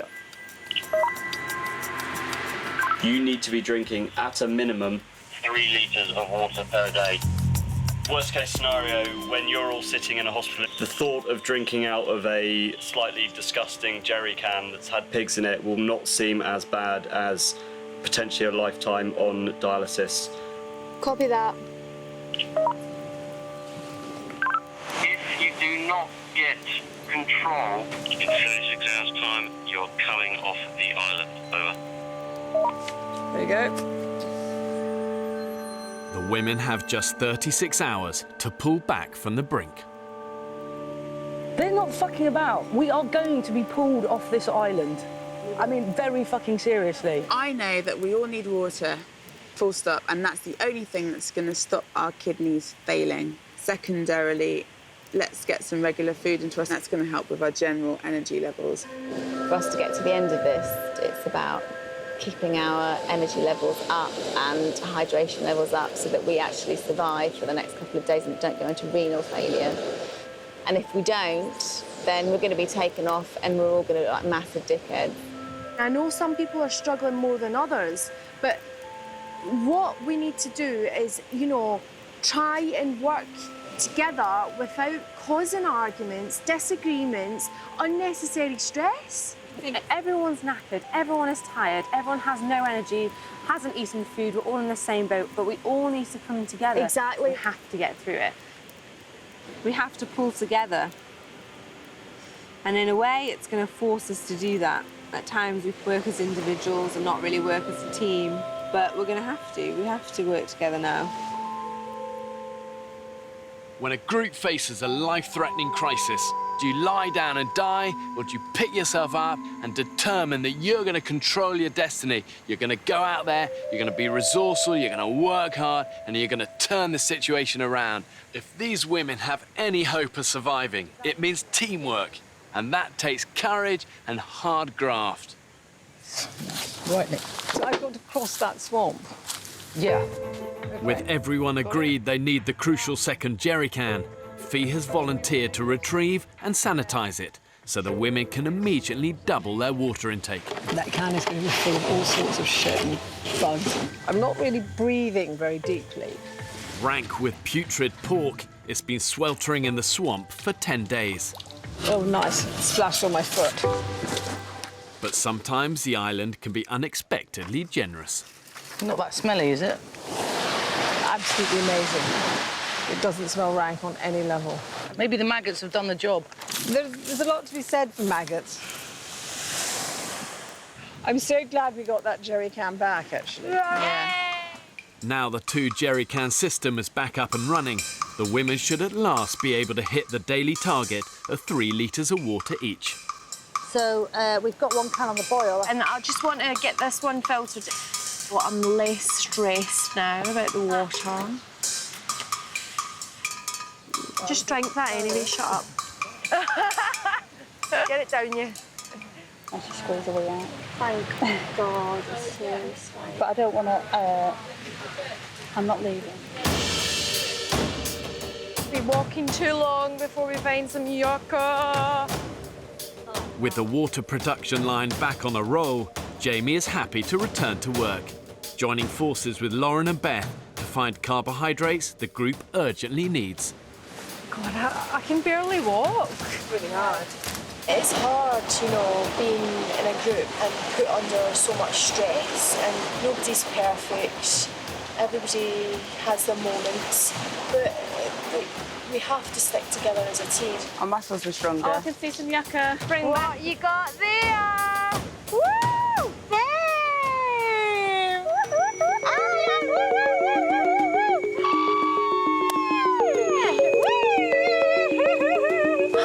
Yeah, we're cooking on gas now, girls. Look, once you see one, you see them all. Hello, small but perfectly formed.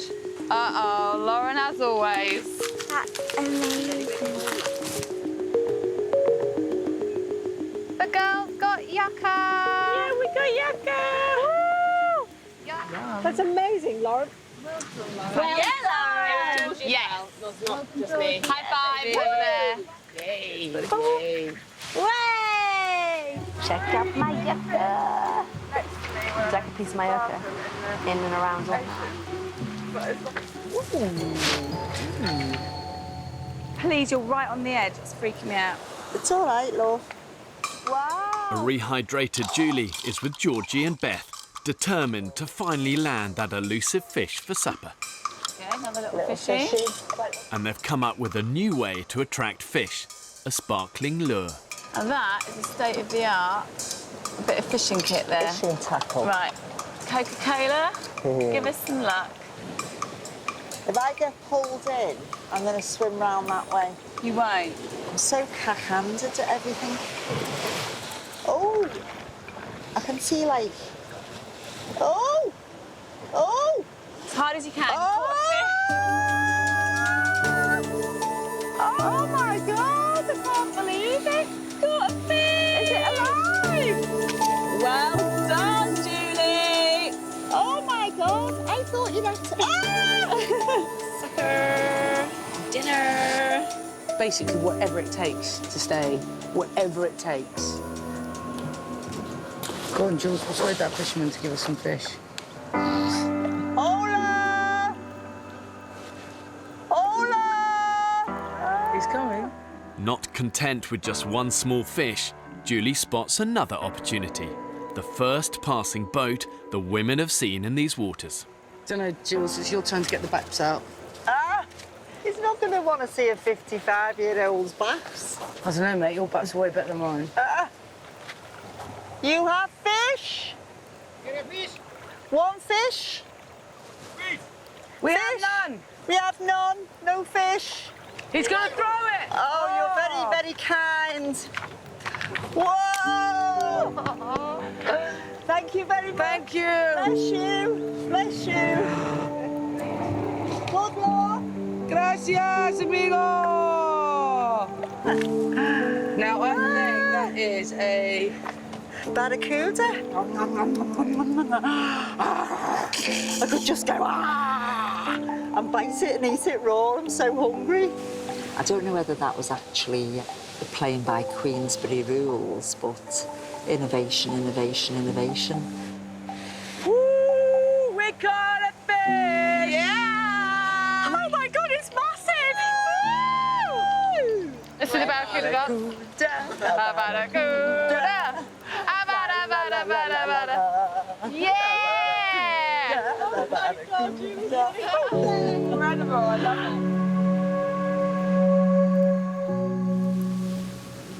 Smells amazing.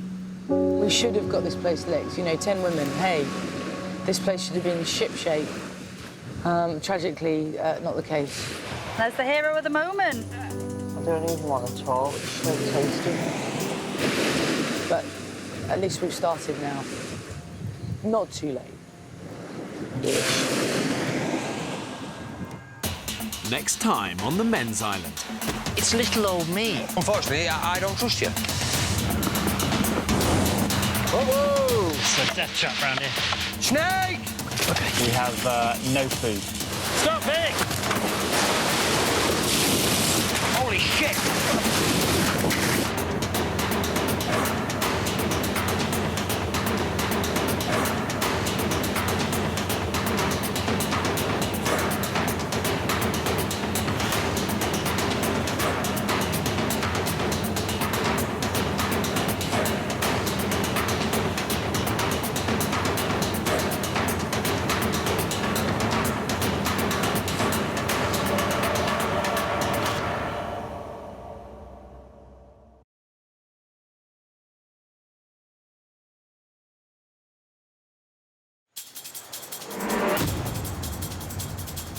Two uninhabited Pacific islands.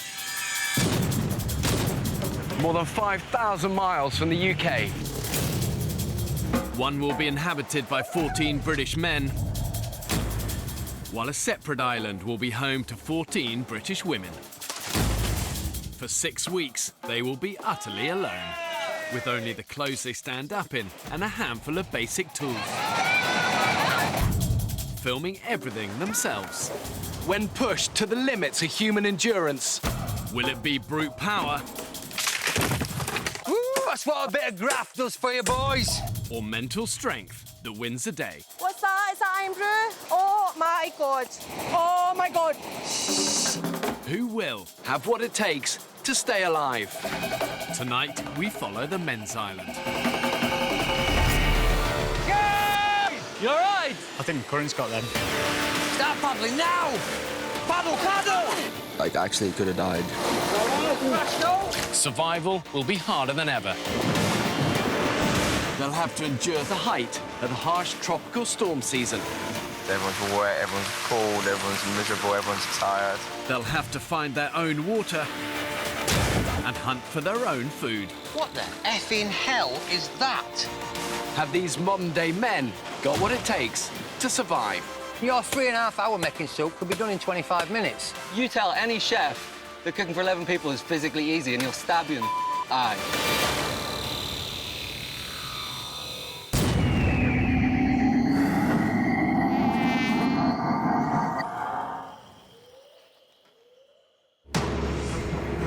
3 weeks ago, 14 British men were cast away on this remote Pacific island.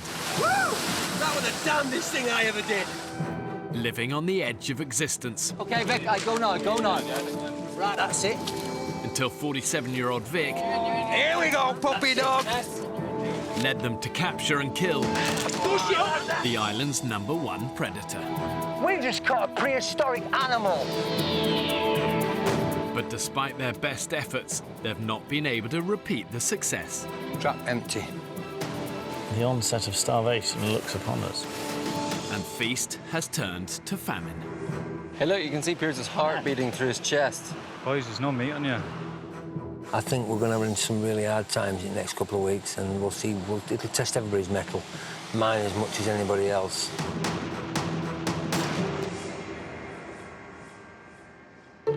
Guys, a snake here.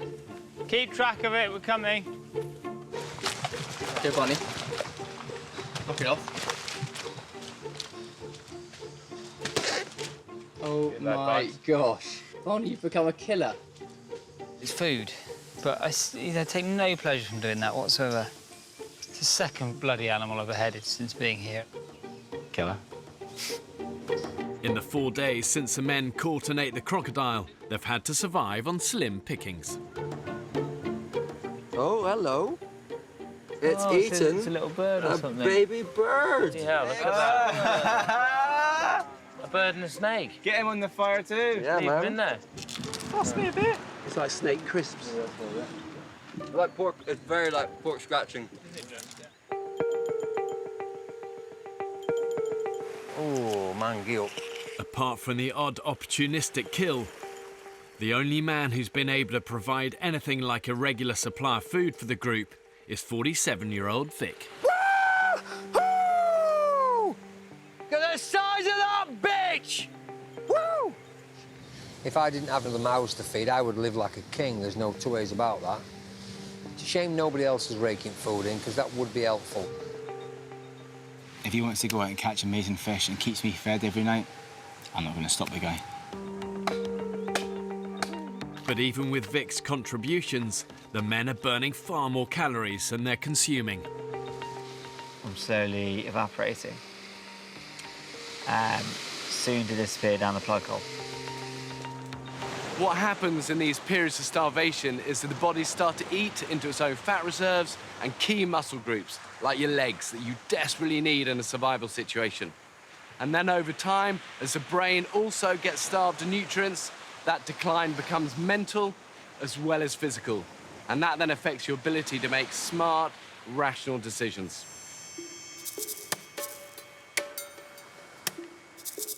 Yeah, that's new, that's fresh. This is dry as a bone, this stuff. We got it. Done it. Every day, the men face a round of essential back-breaking chores, I feel pretty tired. which leave them little time or energy for hunting. With no food to sustain them, the group's cook, Sam Brown, is doing his best to rustle up an edible lunch from leftover fish bits, crocodile bones and limpets. Put the stew on, we're boiling the bones down, we're going to save the big bones so we can make a stock. And I'm trying to feed 11 people in the next hour or 2 hours. A lot of the cooking has fallen on my shoulders. I'd rather do it and do it well than watch someone else f*** it up and go hungry or have to pick fish scales out of my food. Oh, f***'s sake, guys. What?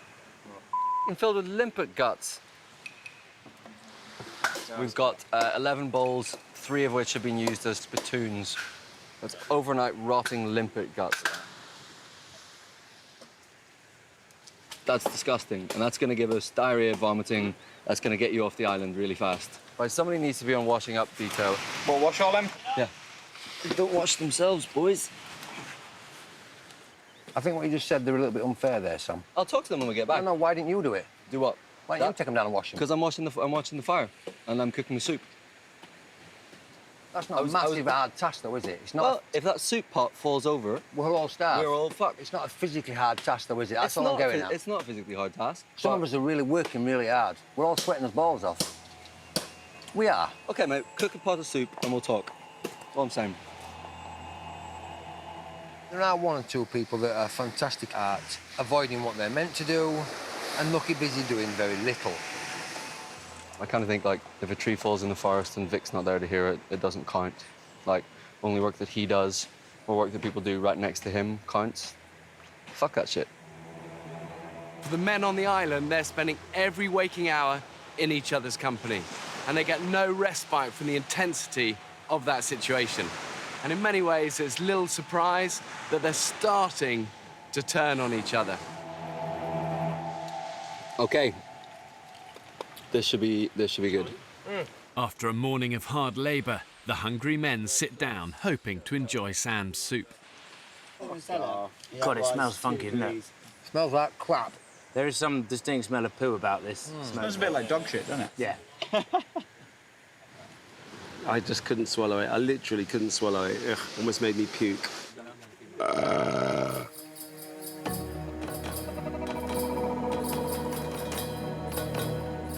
After a barely edible lunch, Vic is determined to have a decent dinner. I might fish. What choice do I have? I don't want to eat limpets again, they're crap. I'll eat them, but they're crap. Flagging after their morning chores, the rest of the men decide to stay behind in camp. Everything's an effort. That's how I feel right now. Knackered, boys. Absolutely knackered. Completely and utterly knackered.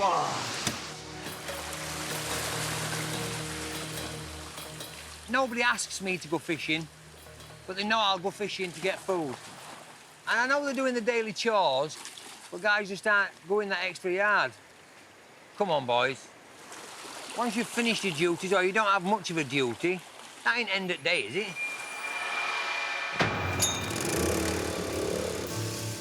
I am prejudiced against everybody that isn't me. Because if you all did it my way, it'd be a much better place. But I provide for my family.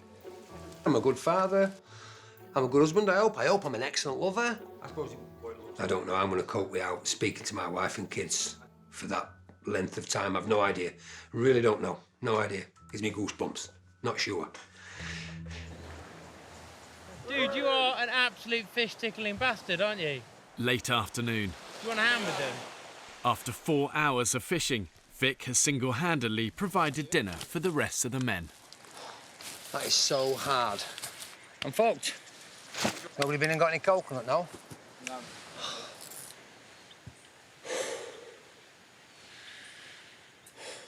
It's getting harder and harder every day coming back and seeing everybody laid on fucking beach and I'm catching fish. No, I'm all right. I don't need to sit down.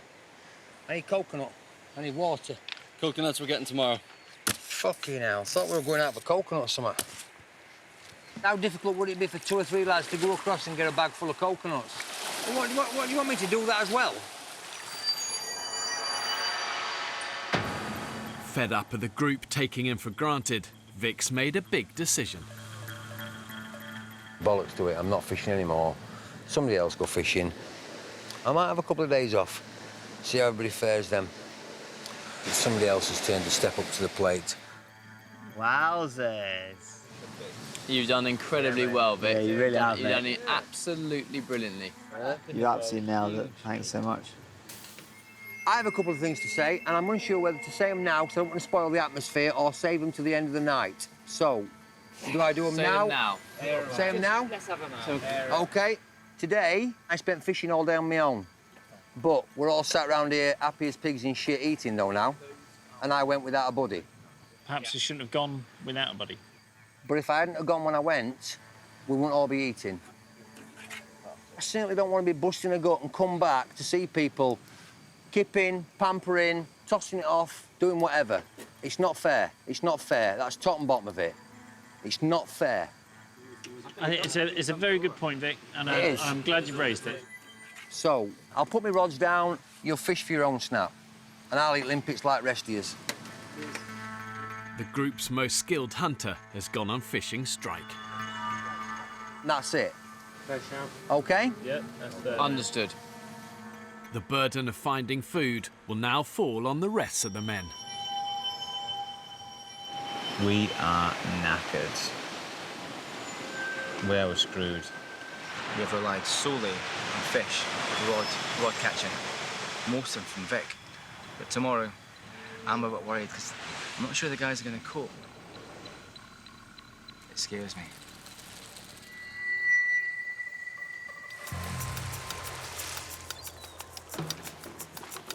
I think everyone's feeling a little bit sluggish today, aren't they?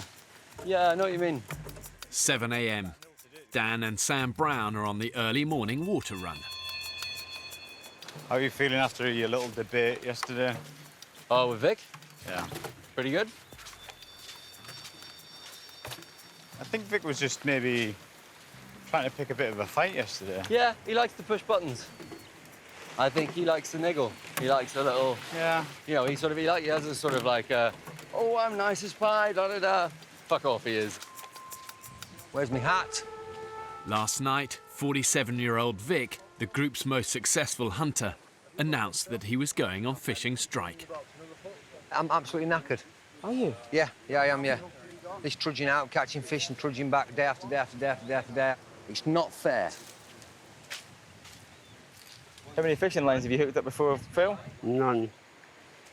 The burden of finding a fish supper now lies with the other men. There is absolutely no food in this camp. There's no reserve. There's no larder that we have here at the moment.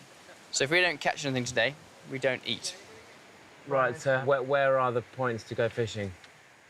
Although refusing to fish himself, Vic doesn't want to go hungry, so he offers the men some advice. Get your hook and put it through the limpet at the top, OK? Then turn the limpet and come back through the soft gel. Feel, boom. But yeah? Hidden on that, I would say just hidden and right on the edge. Yeah. Because they nibble on the edge and they want them to just nibble it and get caught. You undermine me every time when I start telling about stuff and it's rude. Oh, sorry. Please don't do it. Sorry. OK? I thought I was adding to you. No.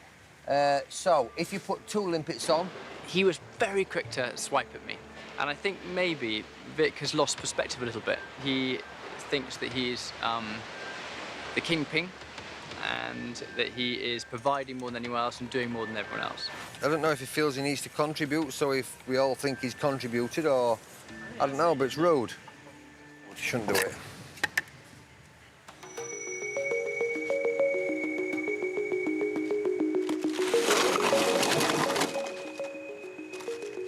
I'm thinking 3, maybe 4 bottles around each pole, and then just like that all the way along.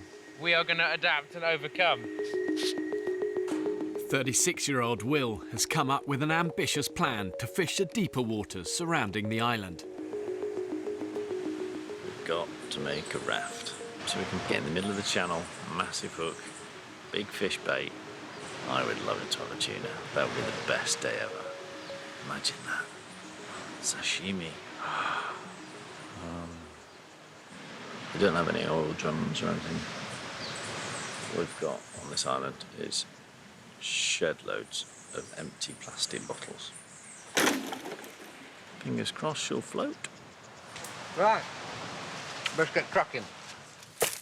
While he waits for the men to find him food, Vic takes the opportunity to make a bed for himself. So unlike the others, he'll be protected from critters on the jungle floor. Look at that natural twine. What an absolute biscuit. Yeah, I'm happy with this so far. I don't have a double bed, I'm afraid, so I can't interest my wife in sleeping with me this evening. So I'm just going to single it up. Having isolated himself from the other men, Vic's thoughts are increasingly turning to family.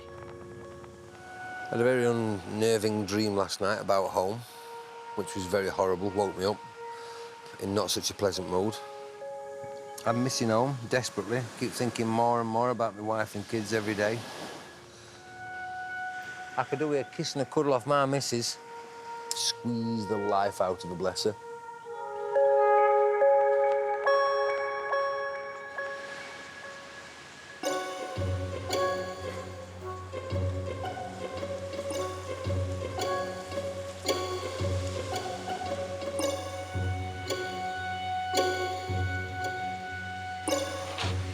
Will's raft is ready to set sail.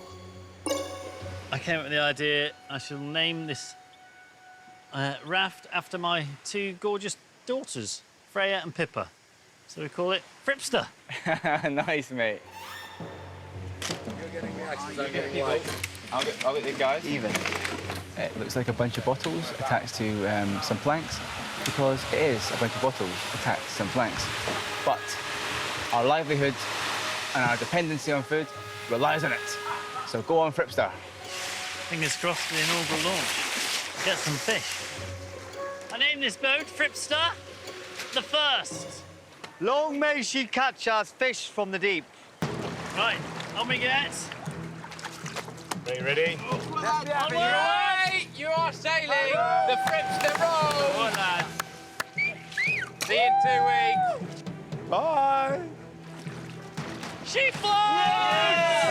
She floats! I think one of the real unsung heroes in the survivor's arsenal is resourcefulness. Being able to look at an everyday object and think of clever, ingenious ways of using it to help you. The risks are big, but the spoils could be even bigger if that raft succeeds. Bigger strokes, mate. Reach. After a huge joint effort from all the men, apart from Vic, the raft appears to be a success. Most of the group are now out trying to catch supper.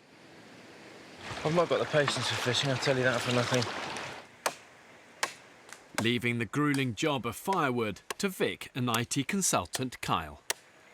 Kyle, why do we need a shitload more kindling today than we have done? It's not heavy stuff, is it? Yeah.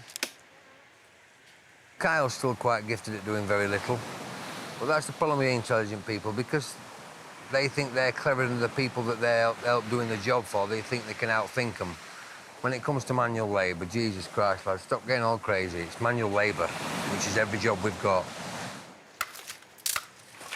I think on this island there will be people that come off physically bollocks, regardless of diet, whether we eat or we don't eat. And there'll be guys come off who aren't. And if we're not all hanging out of our arse at the end of this, somebody hasn't been working hard enough, have they? Would you agree with that? No, it could happen where we're not all spent. We work hard as a team, we achieve a lot, and at the end, we're not all sort of hanging out of our asses. That could happen. What the fuck are you talking about? I'm talking what are you talking about? I'm just talking English. I'm uneducated. You have to lower it down to my level. Didn't you understand? The term I we don't use know in Yorkshire, layman's terms. Yeah. Every job is a manual job. Do we agree? Yeah. Yeah. So if we all plough into that 100% manually, we will all be bollocks at the end of this journey. No, I've already said I don't think right, at the end of let me this. say it again then. All he goes on about is this is a physical place. Every task in here is physical. Whoopie-doo. You know, that's brilliant, but we're not all just grunts that have been sent out here to bash on bits of wood. You can talk your way around whatever you want. Top and bottom of it is, it's a physical island. Every job's physical. We should all be bollocks. If not, somebody's carrying somebody else. That's the top and bottom of it.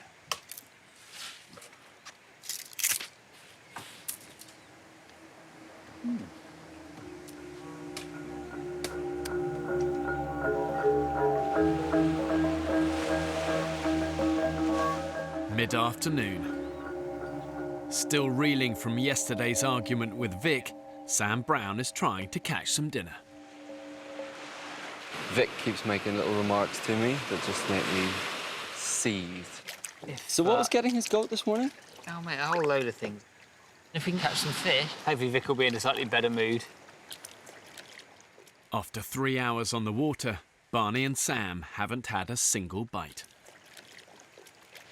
So what are you thinking with this rod?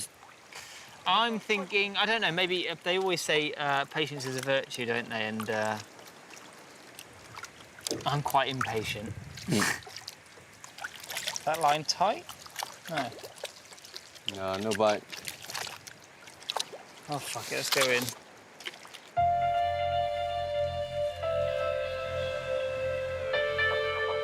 With nightfall approaching, the other men also return to camp. Vic is waiting to see how many fish they have caught in his absence. No joy, fella? No, had a nice day fishing, as you'd say, Vic. Not catching. No dog should learn new tricks. Should listen when I tell him. Does he not listen? No. 4 hours fishing and 1 poxy trigger. I fucking hate fishing. It's exhausting just standing there in the sun for X amount of hours. Charlie caught a fish. Well, that ain't feeding nobody, is it? That ain't feeding jack shit. It's just limpets again. The men's attempts to provide dinner without Vic's help have been a miserable failure. Desperation corner over here. Pressure is on me to feed everybody. It's almost as though I am expected to grab a rod and go out and catch fish so everybody else can eat. And that ain't good. I don't like that. See you in the morning, ladies. With no food in camp, Vic opts for an early night in his new bed. You on the beach, sir? Oh, dear.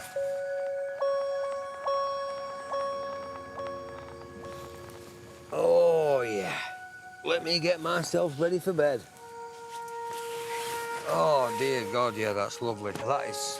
He has to remember that we are a team here, and with certain things, he is quite selfish. Does not get any better, does it? For a family man, I might have expected him to be more considerate of others. Oh. Oh, boys, you don't know what you're missing.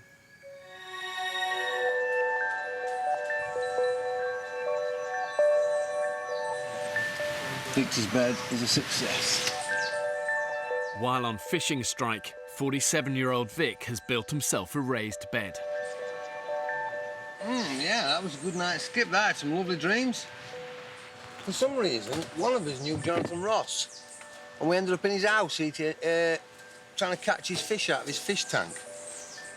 Can't think why. Oh, I love my bed.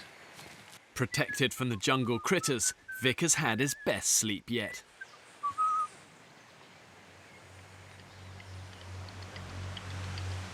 While the others have had their worst. Oh, my legs are bitten to shit. My arms are bitten to shit.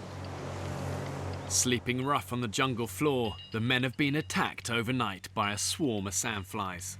They're everywhere, he's covered in them. Yeah. You must have, 500 bites or so. I'm just not having a good reaction to them. And they're starting to swell up.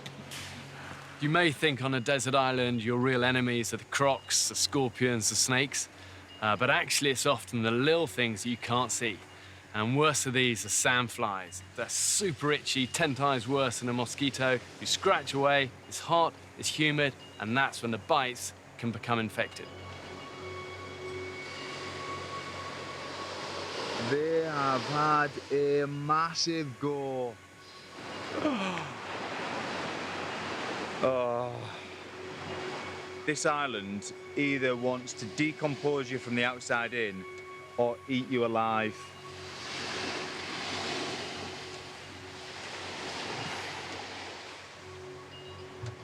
Good job I'm not going on a date anytime soon.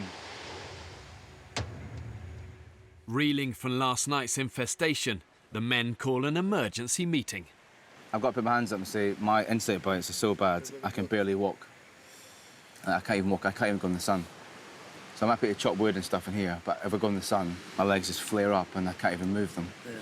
Tomorrow it might be down, but today is absolutely excruciating. It's like someone's puffing fire into my calves when I move them.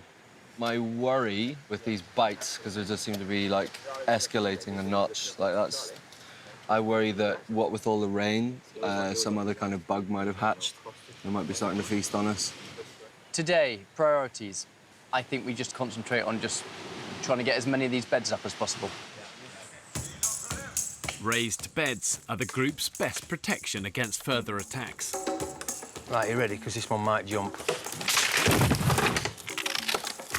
Having built his own yesterday, Vic temporarily ends his work to rule to lend a helping hand. I think all of us, as a full team of 11, get stuck into beds. Everybody's bed. Go on, give it some. Go on, hit it! I might be quite pushy with it, so we really get stuck into it. Stamp on it, fella. All 11 stone here. Bingo! Woo, that's what a bit of graft does for you, boys. Right, Mein Führer, what do you think? Perfect.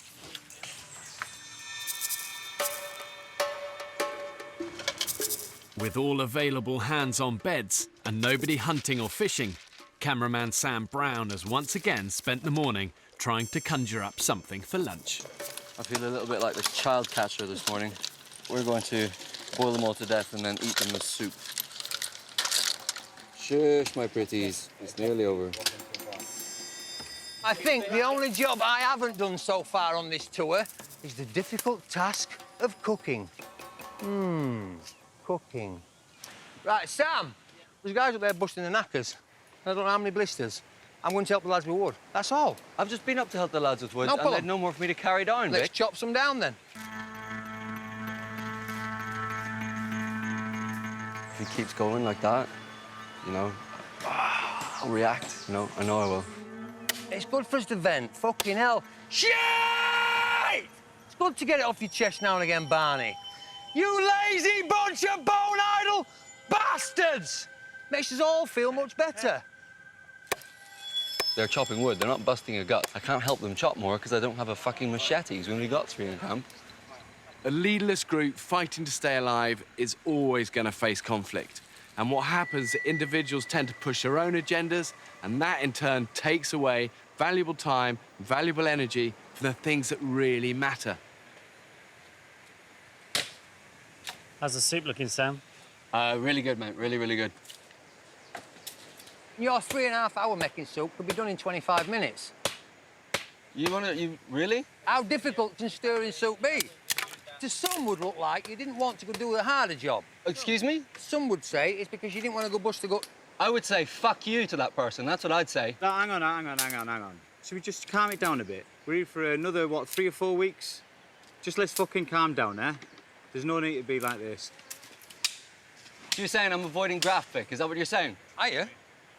That sounded very much like you were just a second ago. You're answering a question with a question. Are you? What? Are you? What? Am I avoiding graft? Yeah. I fucking don't think so, man. Then why are you biting then? What? Because you've been niggling for weeks.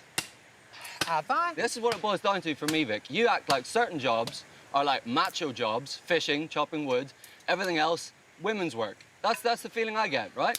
And if that's cooking, that's fucking carrying water, whatever it is, in your head it's like, this is graft, this is good, everything else, not difficult. I think feeding everybody is one of the most important jobs on this island. So do I. Every job is a manual job. Yeah. Some jobs, boom, they're done. 25 minutes, they're done. Yeah? And every 3/4 of an hour, you stir it. Yeah. Is that right? What I'm trying to do, Vic, is get as many good meals out of this as I can, right? Rather than just use it once and throw it away. Because we all need it. Yeah.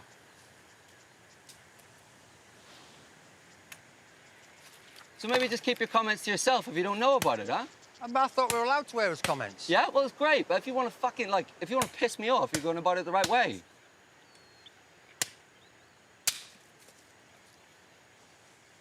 Some jobs are physically easy, some jobs aren't. Is that a better way You of tell putting it? any chef that cooking for 11 people is physically easy and he'll stab you in the fucking eye.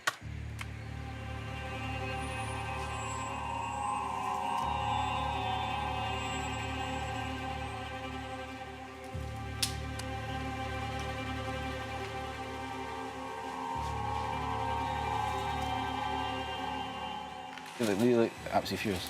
If a mate said that to me, I fucking hit them, you know? If someone at work said that, we'd have trouble, you know? Fucking, but I don't know. I take... There's no good way to take that, right? I take that as like a stab at my integrity. Fucking man. I look forward to sitting down in some 25-minute soup at some stage.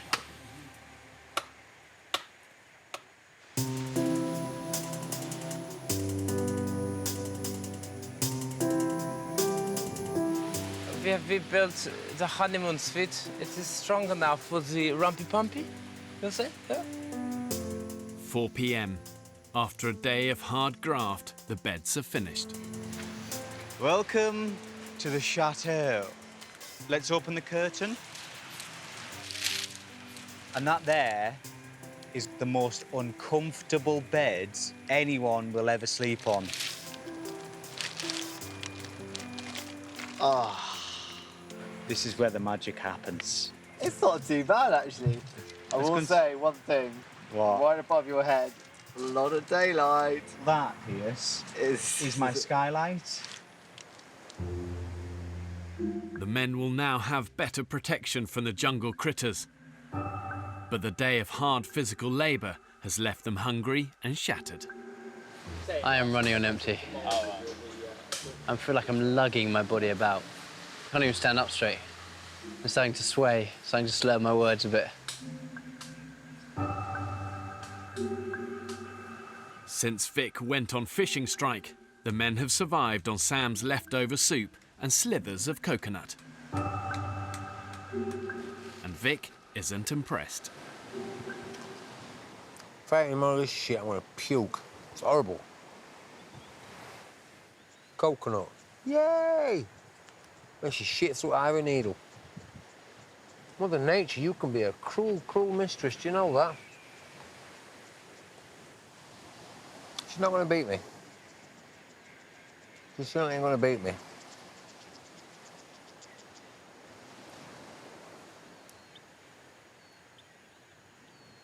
Fucking hellfire. Disgusting. Nah, screw it. That's it, I've had enough. Come on, Victor, let's have some fish. Despite Vic's strike, he's determined to catch a decent fish supper and persuades Kyle to join him on the raft. Instead of catching little fish, I want to be catching something bigger. What's getting out there? With my health and safety hat on, I'd be more worried that we've got a homemade raft in some very strong currents in a very deep piece of water. Vic and Kyle are already 200 yards from shore. Should something happen, they're dangerously out of their depth. Oh, this is something, Vic. Ooh. Has Daddy got a tug? Oh! Bit of a tug? Oh! I think Daddy might have a tug, pal. Get on the end of that, kid. Get on the end of that. I'm not sure what it is. What the fuck is that? What the effing hell is that? We got ourselves a fucking eel, kid. You, sir, are going fucking nowhere. Can you hold that for me? Yeah, of course. Thank you. Right, now I've pinned him. Pin him down to the side. Good man. I now need to club him with something, and I think that might be this. Have I got plenty of space? Oh, yes. Yeah, I do believe that's him as we speak now. Right, don't panic, don't panic, don't panic, don't panic. I've got... Oh, you fucker, you.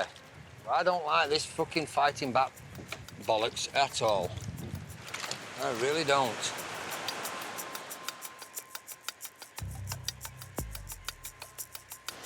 They're 200, 300, 400 yards out now and still going.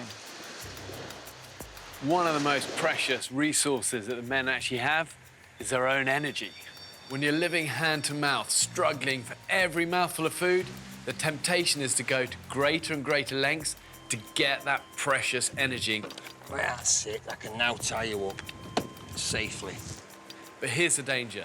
The more malnourished the men get, the more their judgment gets impaired. that's when the small mistakes become full-blown emergencies, and that can happen in the blink of an eye. Sure looks pulling us back. One, one hell of a tide, isn't it? They're getting carried. We are going backwards. Right, go on, paddle, paddle, paddle, don't stop.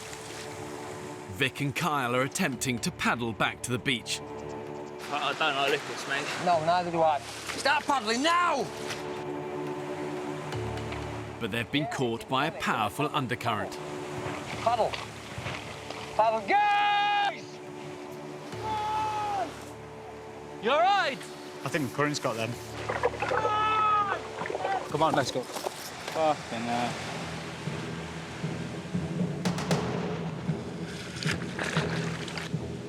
Come on! Come on, boy. Yay! We're gonna crash, though. Come on! At the mercy of the current, the raft is on a collision course with the island's treacherous rocky coastline, which could tear the men to shreds. Go on, Kyle, dig the fucker in. Paddle, paddle! And turn again, you... Oh, baby. It'll... Right, paddle, paddle! Paddle! Don't stop, don't stop. Is everybody safe? Everybody okay? No injuries? Thank the Lord. Thank the Lord for that. After surviving a near-death experience, the men are shaken, but physically unscathed. It all got mangled up and chaffed up. Their raft, though, is destroyed. That was too fucking scary, man. Yeah, it was. We were getting smashed on the rocks and all sorts, so do appreciate that. Sam and Dan's swift actions saved Vic and Kyle from annihilation on the rocks. Fucking hairy, mate. Like, that was... I think that was the closest I've been to copping at this trip. Thanks for coming and helping us, guys. Let's get back to camp before dark. And first light tomorrow, we'll try and salvage as much of this as we can. With their raft in tatters and Vic's eel lost to the ocean, the men now face a second night with empty stomachs.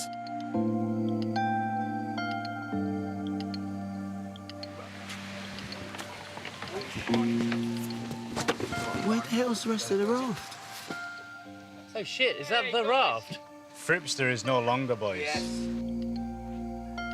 Vic's putting a brave face on that, but he's really shook up. He could have just been knocked unconscious, brain splattered out on a rock. He could have died. Like, actually, he could have died. Vic's near-death experience isn't the only thing on his mind. It's been a little bit quite difficult today, truth's known, for me. It's coming up to the 5th, which is the date of my first date with my missus. And I'm missing her immensely. So tomorrow I may spend lots and lots of time contemplating my missus and all that sort of thing.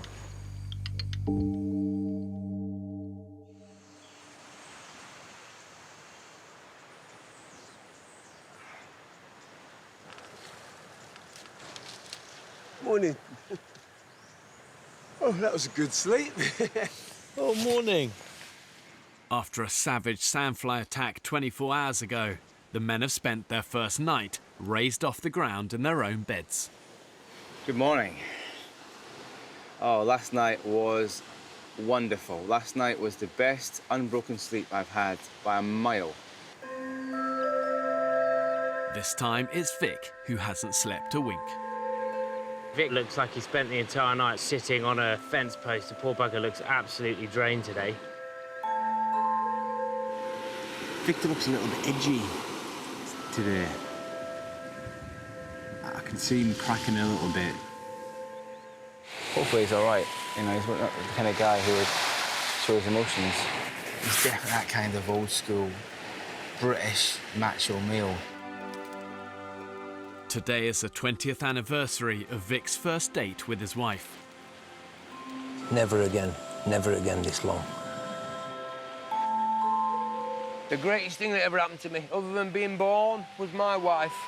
I can't wait to get back to Cheryl. Smell her, taste her, touch her, feel her, all them things. I love that woman so much. It's immense, truly immense. As human beings, when we're stripped of everything, the real essence of who we are is laid bare. Every single one of them will have a low point. It is just the nature of survival. It's the nature of enduring hardship. If you can take a long, hard look at yourself when you're at your lowest ebb, and in that moment you can accept what you see, in my eye, that's what makes you a true survivor. Devastated.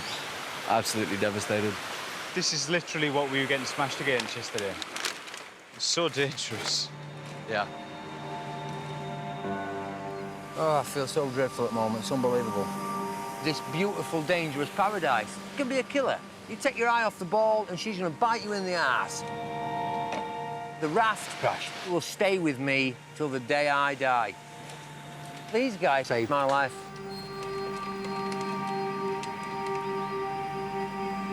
In camp, Vic calls the men together for a chat. I'd just like to say if I ever offended anybody, upset them unduly, and it weren't deserved, then I apologise. It won't happen again. I worry immensely about providing for me and mine. So perhaps that's why I compensate for working so physically hard, like a fool, like a donkey. I've got a fantastic wife and kids, but I have this overwhelming urge to provide. It drives me more than anything else. And the fear of not being able to do that is terrifying. Terrifying. Vic, the man that said a few weeks ago, he does not see the point in crying, cried. The way that you describe your wife and your family, I find inspirational. I've never known a man to come away with a group of guys and to say, I love my wife to bits. She's the best thing I've ever experienced in my life. I never hear that. And that's one thing I'm going to take away from you. I'm going to take that. Every time you talk about Cheryl, like, I feel like she's in the room. Don't get me wrong, Vic, you pissed me off more than just about anyone here. But overall, mate, you're worth every ounce of you. You've lifted us up more times than I can say. We'd be seriously worse off if you weren't here. I weren't expecting this. I'll be honest with you, not at all. I expected difficulties and hungers and confrontation and conflict, but not to find something out about me. That was the last thing I expected. What a great bunch of blokes these really are. What a great bunch of blokes. I ain't never going to see eye to eye with them all, but on this island, it's a family. It's the island family.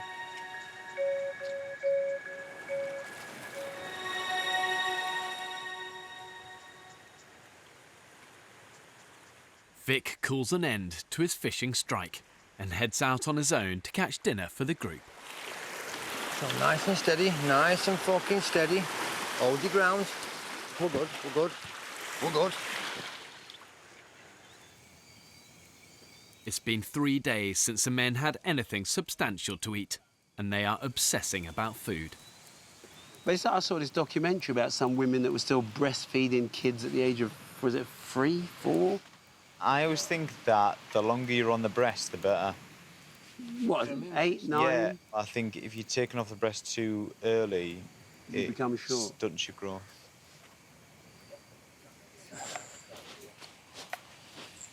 Well, hello! Yay! Gentlemen. Yes, Victor. How are we all? What'd you get, Vic? I wish I had a fish for each of us, but alas, I don't. What I can say, though, is this. Of the 5 fish I've caught... Hello.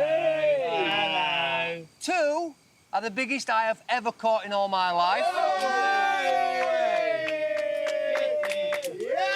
And one of them is the size of a small dog. Yeah, boy. Daddy brought home the bacon. They are massive, Vickers. For he's a jolly good fellow, for he's a jolly good fellow, for he's a jolly good fellow, and so say all of us. He's back to normal Vic fellows. Shouting and whooping and getting fish and stuff like that. Everything that he loves. Look at the size of that bitch. Oh.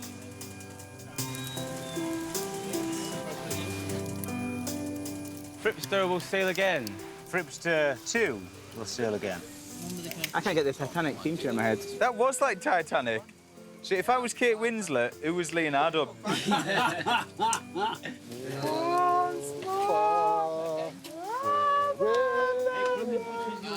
Sometimes I like to smash him repeatedly in the face, but I think me and Vic were in danger of becoming quite good friends. Huge respect for the guy.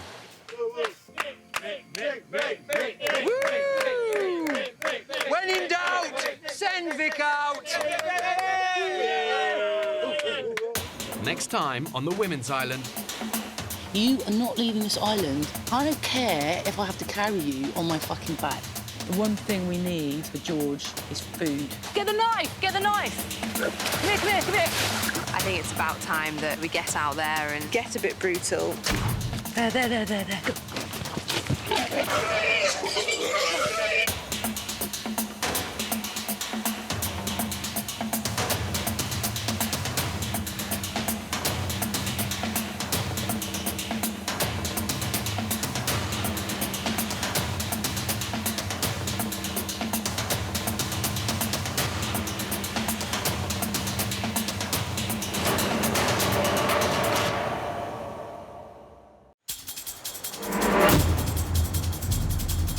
2 uninhabited Pacific islands. More than 5,000 miles from the UK. One will be inhabited by 14 British men, while a separate island will be home to 14 British women.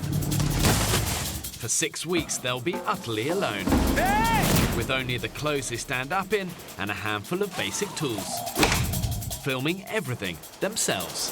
When pushed to the limits of human endurance. Will it be brute power? Bitch it, big fella! Ooh, snap it! Or mental strength that wins the day? They're too cute. I can't. Who will have what it takes to stay alive? Tonight we follow the men's island. It's a scorpion, guys. It'll be harder than ever. They'll have to endure the height of the harsh tropical storm season. A bit like being in a disaster film. They'll have to find their own water. Yeah! And hunt for their own food. Watch him, go now, go now! That is amazing. Have these modern-day men got what it takes to survive? We're all sweating our bollocks off up there, fella, and it looks like... Yeah, fair enough. Looks like you're doing all when it comes to wood.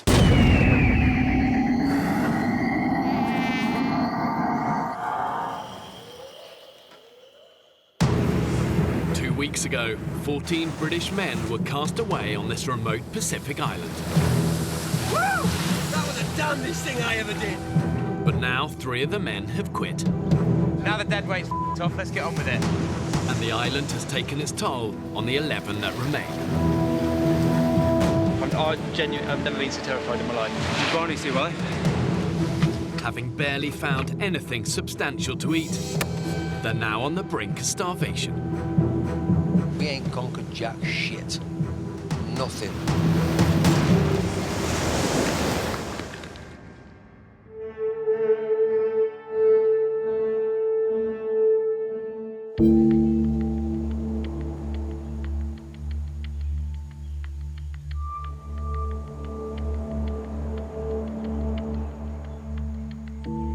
It's a bit like being in a disaster film, or or when you hear on the news that people have had a typhoon come through or a flood. There's no water, there's no electricity, there's no food supply. Sometimes out here can feel like you've been hit by a major disaster.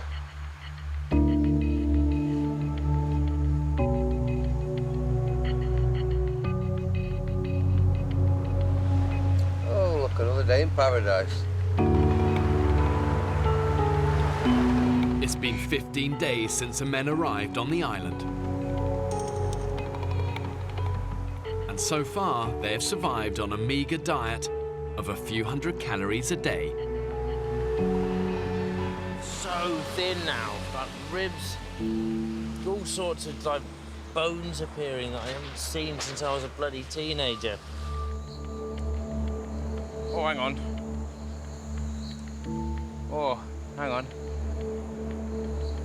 lie down, mate, if you... Ooh. It's the nearest I've got to fainting, or what I assume is fainting, having never fainted before, but my vision just went, like, pulsated in and out, in and out, in and out, in and out. And then before I knew it, I was on my arse. Sort of semi-collapsed.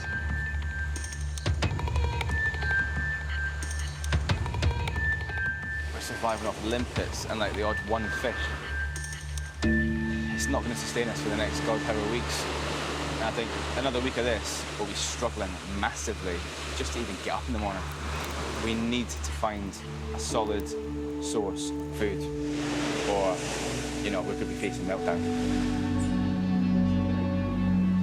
We're out of food. The bottom line is we don't have any food other than limpets. We're getting weaker and weaker. I certainly feel like I'm getting weaker and weaker. So my priority is how I feel about it personally is food. I think the majority of our resources should be to getting us good fish today. Let's go. We are going to find lunch.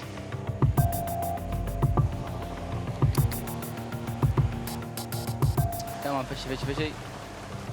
In a survival situation, you always face one huge dilemma, and that is if you want to eat, you gotta hunt. Hunting burns your energy, and there's no guarantee you're actually gonna catch anything at the end of it. Any glimmers yet, Vic? Oh, I can see fish. Can you? Bastard, you. Every time you go looking for food, you're gambling. You're gambling with your energy reserves. You know, Paige, you seem a bit lacking in enthusiasm. Oh, I was dead on my feet. Absolutely dead on my feet. I feel just completely gone.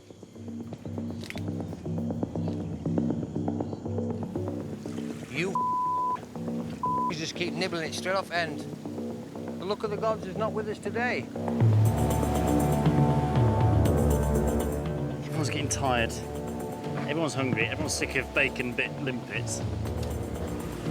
We need some decent food. We need it quick. So we don't get it soon, we're just going to start dropping like flies.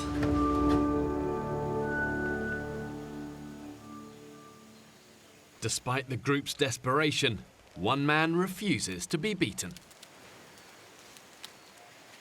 Let's all push it to the edge. I feel fine. Another day at the office.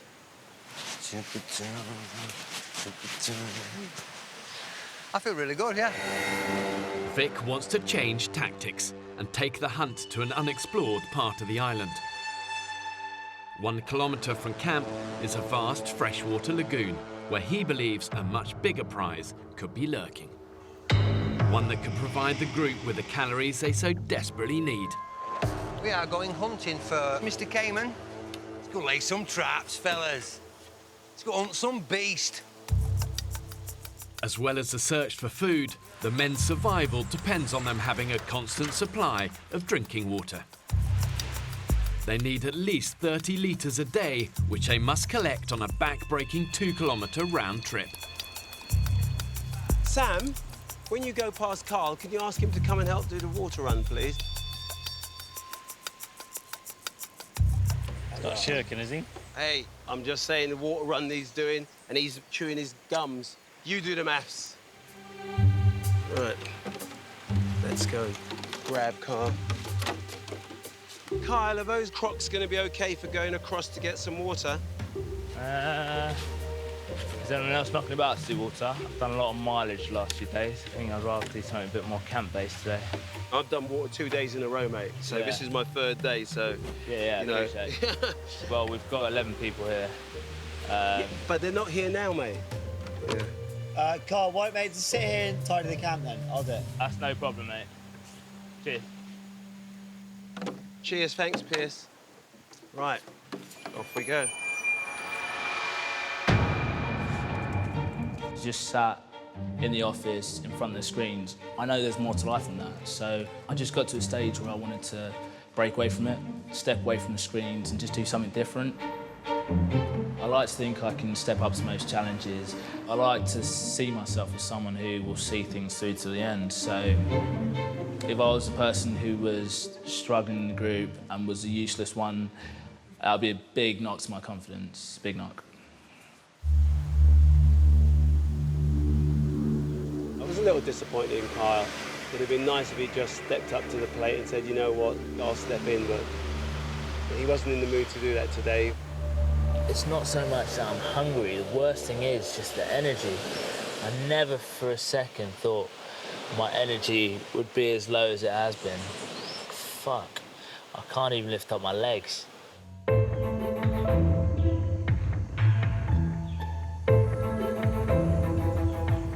keep an eye out for Mr. Fucking Gator. If you see Cayman, I'll scream. Yes. How big do they say they get? Fuck's not gonna eat these.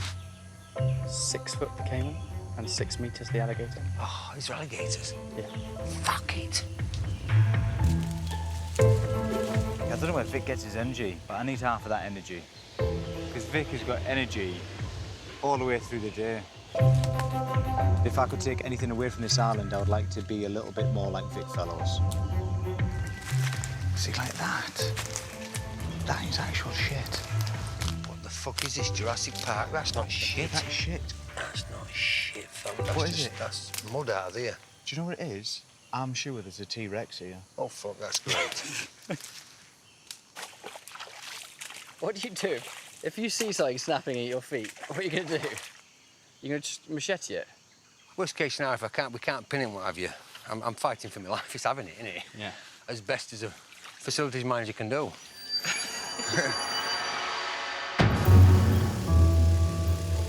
I'm 47. This could be my last crazy hurrah. And what better way to doing it than the ultimate challenge of surviving? I mean, it's the ultimate challenge. Can I provide for me? Yes, I am very excited. It's Boy Scout shit, innit? We're all over it. We get knives and spears and stuff, maybe even a bow and arrow to make. I mean, how good does it get? Excited is an understatement. Yes, sometimes I have to put a lid on it to not let it get like, boom, shit, it's that kind of excitement, yeah.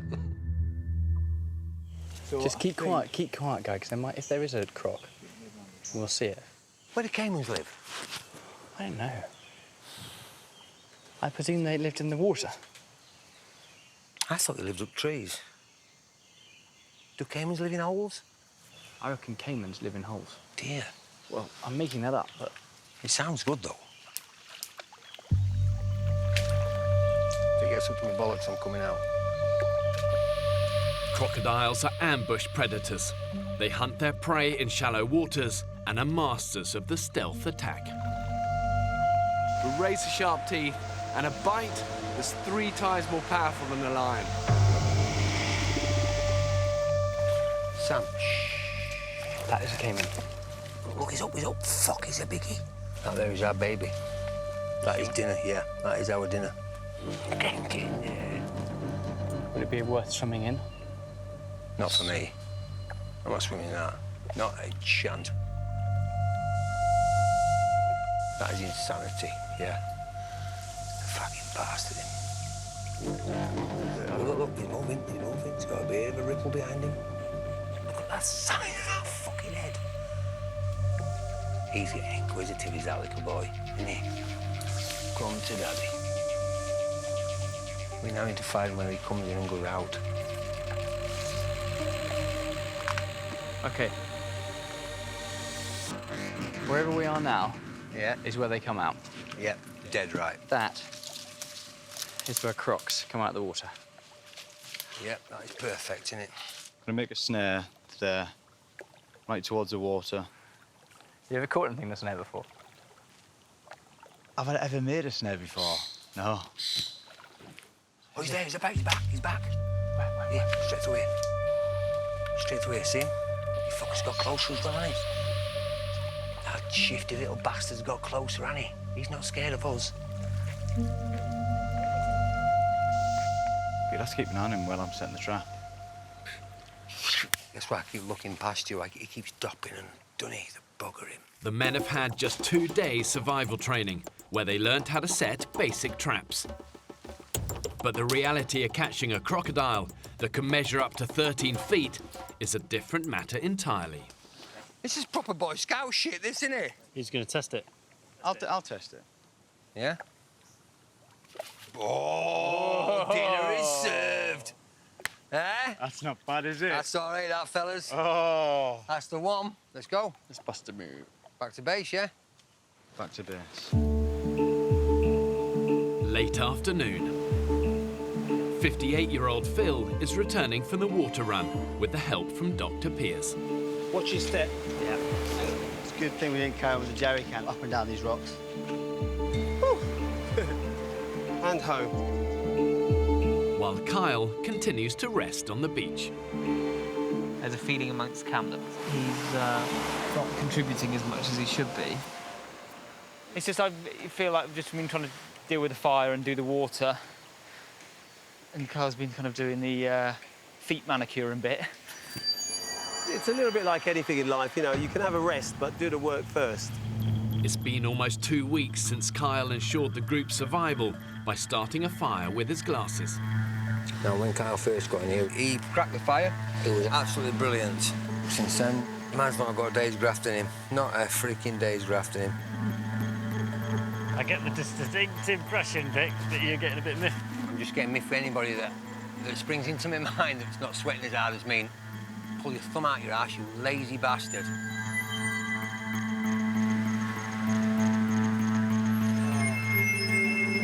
God. Yeah. I feel like I'm kind of nearing my physical limit, and I think it's quite a common event. I'll come down and you're doing your feet or you're sitting by the fire. I'm going to be completely honest with you. I feel that perhaps you haven't been pulling your weight in the last week or so. Okay. Today for me has been a bit of a challenging one, actually. Can't lie. I haven't been able to do as much as I thought I would be able to, and like when you're in this situation, if you can't contribute, you feel like you're really letting the team down.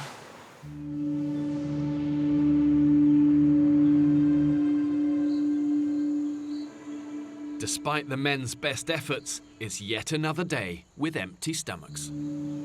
Bloody hell. Boys, there's no meat on you. You need a bit of cake. Hey, look, you can see Pierce's heart beating through his rib. Look. Fucking hell. Being hungry, it really does affect your mental and your physical state. Every step is hard when you're hungry. There would be a stage where soon our bodies give up on us. And we're not far from that.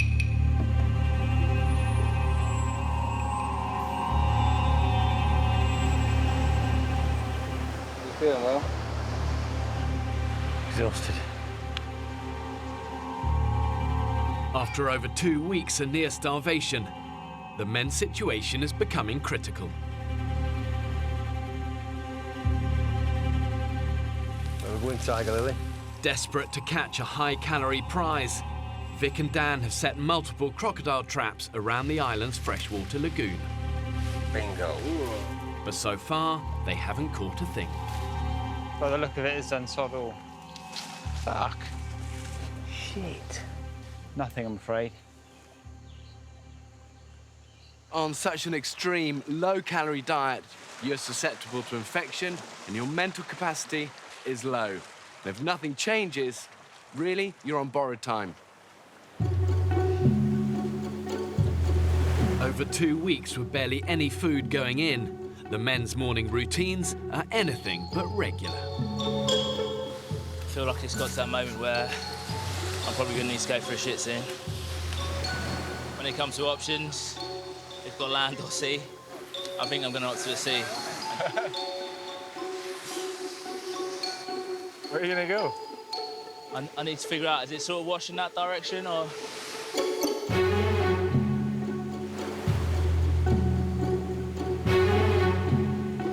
He's going for it. Carl's taking a dump in the sea. Good man. Yeah, the most beautiful spot in the world to take a dump in. Have you joined the poo crew? So I'm one for back at home, maybe a 4 to 5 shit a day, man. A day? A day? I'm pretty good. I'm very regular. And I haven't shat until 6:30 this morning, and now I feel enlightened. God. I'm now part of the poo crew. But 28-year-old Piers, the group's doctor, isn't having as much success. How was your Oh, bowels. bowels? Yeah. Any movement yet? Being stubborn. Wow. No poo for 15 days. It'll come.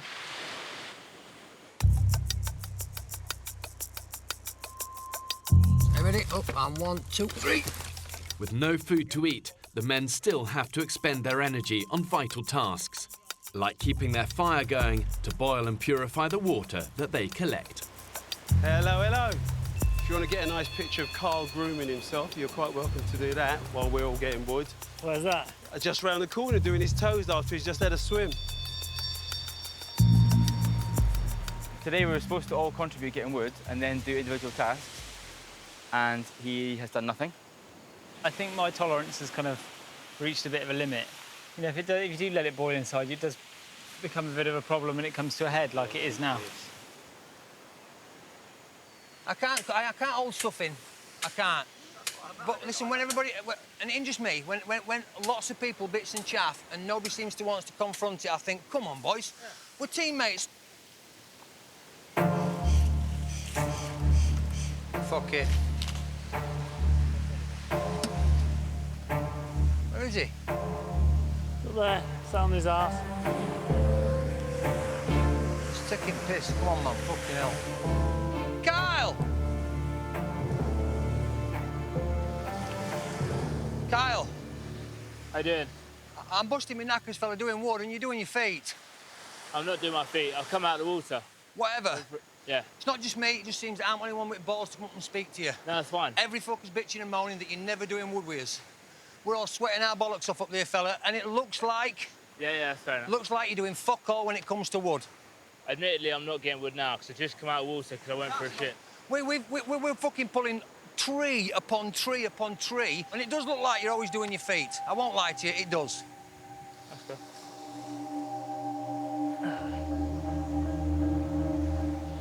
It was almost like a bit of a cheap shot from Vic. He's clearly got stuff which has been bubbling under the surface. I felt like I haven't fitted in with the group, and you know, I've done stuff to try and change that. But sometimes it's just the group dynamics aren't for everyone. People are starting to fray around the edges. Some of them are fraying, some of them are coming away at the seams. We seriously need to find a sustainable source of food. As the men continue to physically decline, the group is becoming fractured. And if members of the group are perceived not to be pulling their weight, they can easily become alienated. And then if those rifts aren't healed, it becomes a downward spiral of conflict that ultimately could destroy the men's community.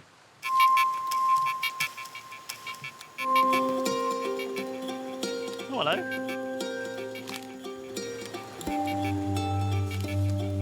There's a net here. A net? Yeah. Oh, yeah. Mate, this could be big. This could make a big difference to us. Game changer. Could be. Fellas! Look what I found! We've got ourselves a gill net! Woo! Fucking brilliant. It's pretty fucking big! Get in there, baby! Nice stick of the dog. Brilliant. Let's get ourselves some tea! If we get this net in the water, then we have our best hope yet of catching fish. For thousands of years, fishermen have been perfecting the art of setting their fishing nets. If you get it right, you unlock the ocean's larder. If you get it wrong, and all they'll be doing is wasting their precious time and precious energy, two resources that they can't afford to waste. Net's out. Exciting times. We're looking up. Yeah. Feel quite positive. I think it will catch fish. And I think it might even catch fish by tonight.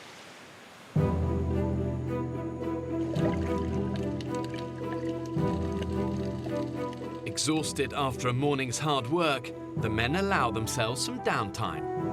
So boys, here's one. You can request Bear to bring you one item for the journey back.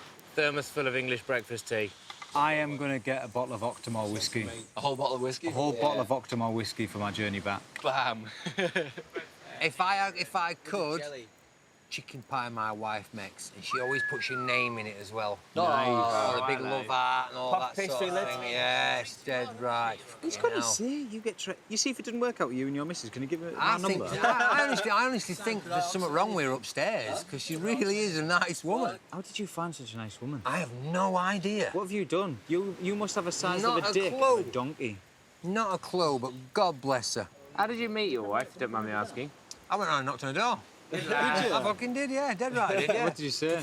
Hello, I saw you at work today. You turned up to meet your mate. Yeah, I did, yeah. I wondered if I could take you out. Let me think about it. I thought, oh, damn it, she went, yeah, OK, then. It's sort of romantic that you live on the set of Billy Elliot meets Postman Pat.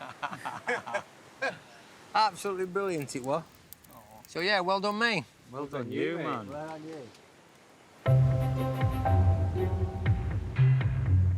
Spotted Piers trotting along the beach, looking vaguely happy with himself. So I think Piers might be off to try and have No way. poo number one. How many days has he been without a poo? He's 17. Dr. Piers is now the only member of the group who has not yet joined the poo crew. Any luck, mate? No luck today, mate. He'll come. Here he comes. Don't do it. Dr. Piers, have we succeeded? Is it? No. Oh no! Mission failure. Oh no, NASA, we have a problem. Close? Be patient, lads. Be patient. Go in your medical kit, get a rubber glove, because I'm going in. Have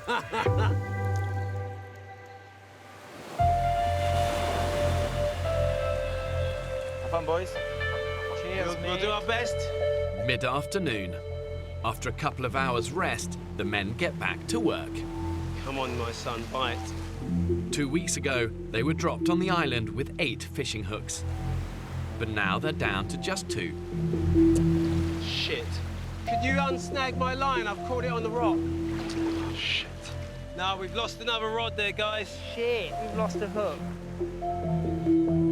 Further down the beach, oil engineer Dan and Dr. Piers swim out to check the net. What do we think, William? Think there's going to be anything on there? Doesn't say in it. There's lots of rocks. Anything, Barney? No, sadly not. We're hoping for the nets. So I've got to see this moment.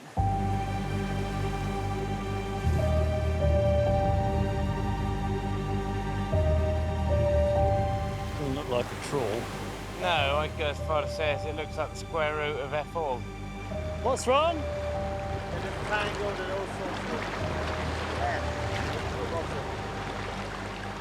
It looks like we'll be going hungry for dinner.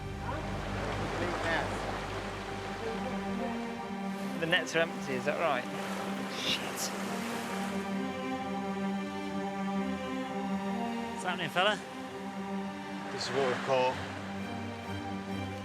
Caught a load of coral. Fuck. The razor-sharp coral has destroyed the men's net. No fish at all. Shit! We really are up Shit's Creek, aren't we? With no nets, one fishing hook. The situation just went from bad to much, much worse. What do you think, Phil? That's disastrous. That's no food for anyone. And no means to get food. Shit, we've got one hook left. We're fucked. So we've got one hook to fish for a month. It's pretty depressing, yeah. More than one. No joy with nets. Fuck, are we going to be depleted or what? Disaster. We're down to our last fishing hook. So the onset of starvation looks upon us.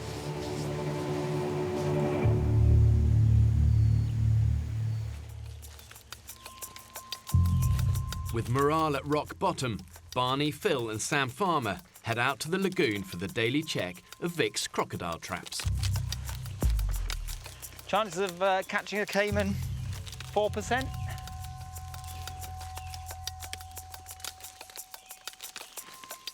The caiman's definitely been here. How do you know that? Because the trap is destroyed. Gosh, look at that. It's almost certainly been triggered by a caiman. The bait's gone, the trigger's occurred, and it looks like there's been a bit of a struggle, and the rope is firmly in the water. Well, that is incredibly encouraging in one sense. Very. Is there any chance that the caiman could still be on the end? There is a chance. OK. Fuck, he is. Is he? Shit. I think he's under here, isn't he? Is that his way. back? No way. Is this his back here? Come here. We need to be a bit careful about this. I can see scales on the back of that rope. I can see there are crocodile or caiman-like scales just underneath the water.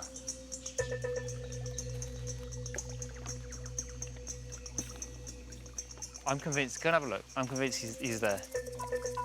Just be careful. Be very careful. There's no doubt about it, the caiman's there. Yeah. There is a caiman in the water right next to us now. We need to be careful because as soon as we drag him out there, he's going to be angry. I cannot quite believe it. No, I can't either. I cannot believe it. My heart. Mine too. Is your heart beating? Mine too, because he's obviously alive, right? So the crocodile is the largest, it's the meatiest animal they're going to find on the island. But when they're cornered or they're scared, that's when they're most likely to attack. And if you're in the wrong place at the wrong time, you're in trouble. The minute we disturb this, all hell will break loose. The three of us could take him on. I think it's sensible to go and get many more hands. Why don't you two stay here? I'll run back to camp. Yeah. Deliver the news. Yeah. And we're going to pull him out of that trap. He's going to fight like buggery. Absolutely. Go on, Barney. Excellent, yes.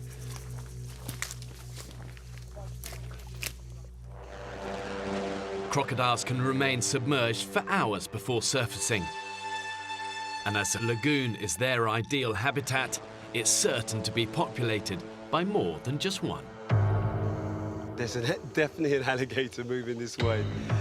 It's a little bit weird looking at one that could get you right here.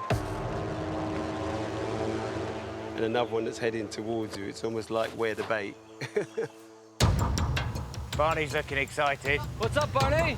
OK, come in, gather in. OK, so we're...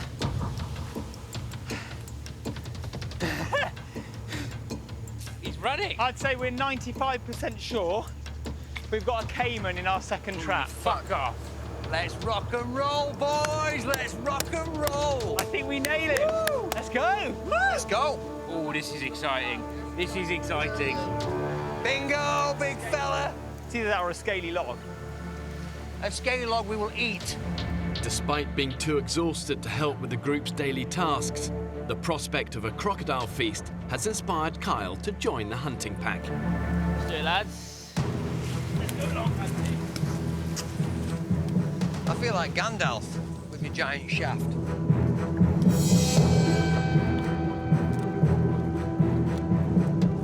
How you feeling, Barney?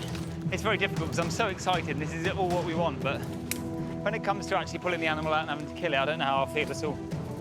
But at the moment, absolutely buzzing. Yeah, definitely feel like a tribe on a hunt. Yeah, it does, doesn't it? Everyone's come out prepared. Oh, this is the most excitement I've felt since I've bloody been here.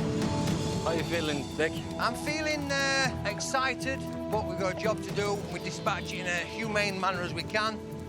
But woo! That's how I'm feeling.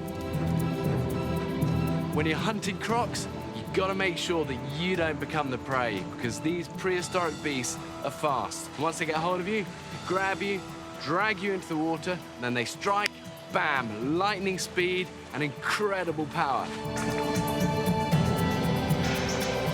What's weird is I can see it and it's got its eye open. Looking at you. This thing is going to go absolutely mental. Yeah. Absolutely mental when it comes out. Such a blessing. It's a dangerous animal, but we need the food. We need the food. This way, guys. Barney? I've got the cavalry. Bring on the cavalry. Where is it? It literally is just where you can see that blue rope by the log. The blue rope is wrapped around the caiman. Oh! He's big, boys. He's big. OK, he's moving. We need to get a loop over that mouth. I think one of these branches has him pinned. He's making bubbles. I think he's going to do something. Here we go, there we go. Look at that beauty. He needs to breathe, doesn't he? He's hissing at us. Okay, he's trying to go back. Here we go, boys. Right, where's that rope with the hook? Here, look.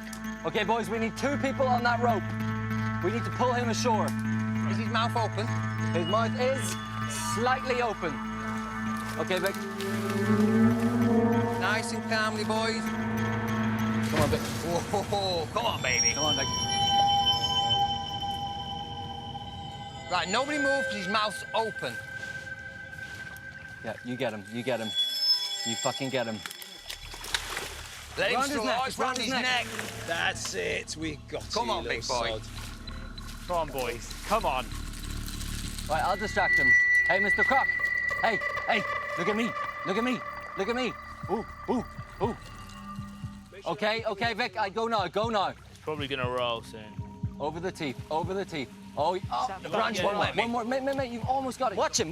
Go now. You're in. Here we go, puppy dog. Yes. Ah, you little watch fucker. him. Right, Sam, I'm very conscious if you stood in the water, mate. Yeah. There is another one in that lake. Yeah, get out of there. Yeah, get on the bank, Sam.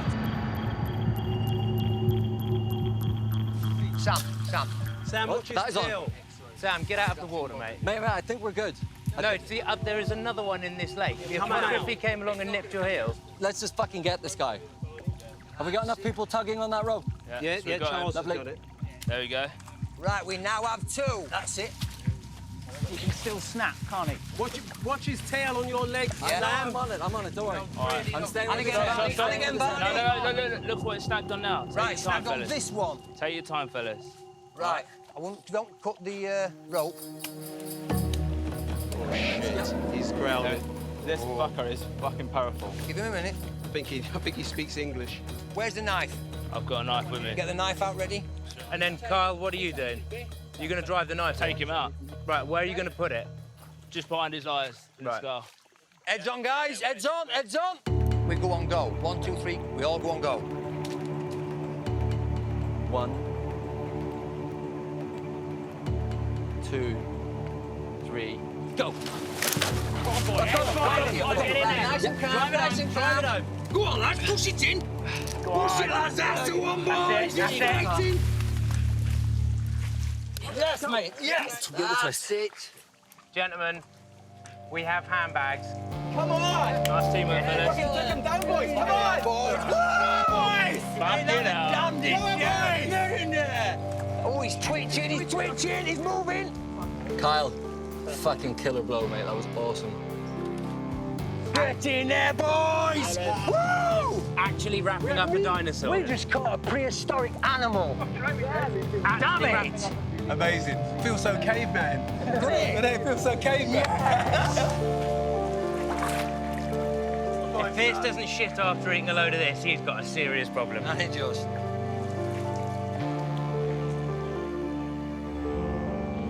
How many people in the world can say wrestled the crocodile and killed him? We are in an elite group of blokes. After 17 days without anything substantial to eat, the men have finally hit the jackpot and dispatched one of nature's most fearsome predators. Seeing this, it does make you have respect for crocodiles. This is a big one, really big one, so I just wanted to get it done in a clean way without making a mess of it. To pull it off and grab a crocodile like this is amazing. Should we rock and roll then, boys? Yeah. 1, 2, 3, up! Kyle, Yeah. what would you be doing in your normal life right now? Back home, it'd be a bit more mundane than this. I definitely wouldn't have a croc on my shoulders. Seriously, look how much meat there is on that bad boy. Fucking awesome. Yeah.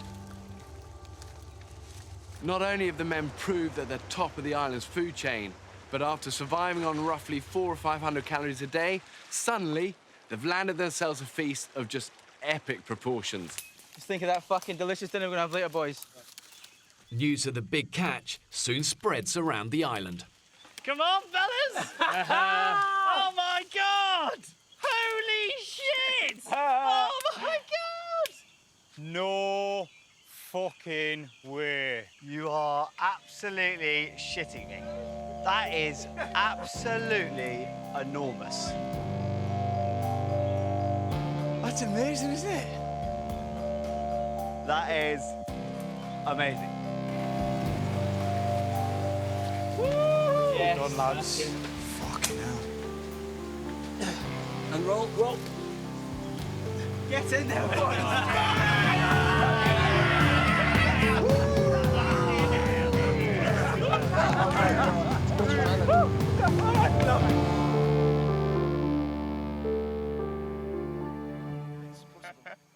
A croc of this size could provide the men with tens of thousands of calories. What do you think of that, big boy? That's beautiful. Listen, respect to him. Out of the water, trap, dispatch within 15, 20 minutes. Yeah. That's brilliant. I'm pleased about that. We were very respectful of her.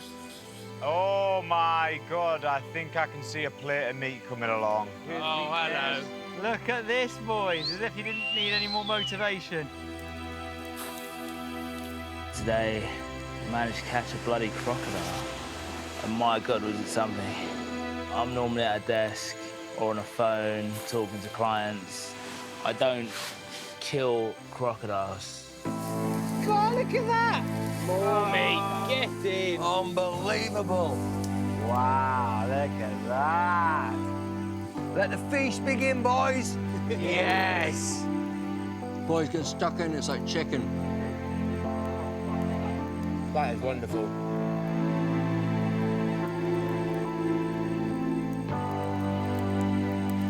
Just had my first taste of crocodile.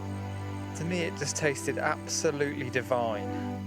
It's nice to have a mouth full of meat, isn't it? Not just a nibble. We all get more than we can possibly eat.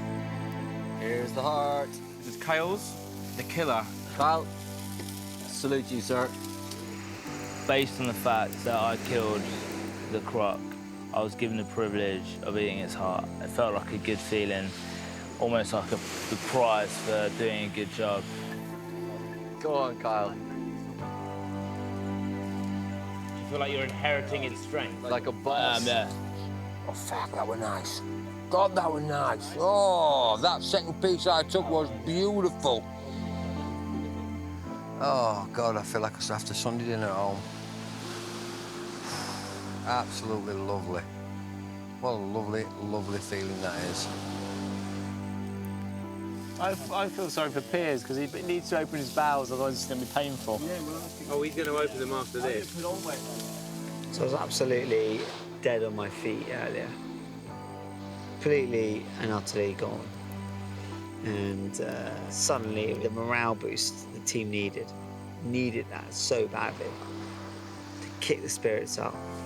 I think this counts as, just for today, if nothing else, more than surviving.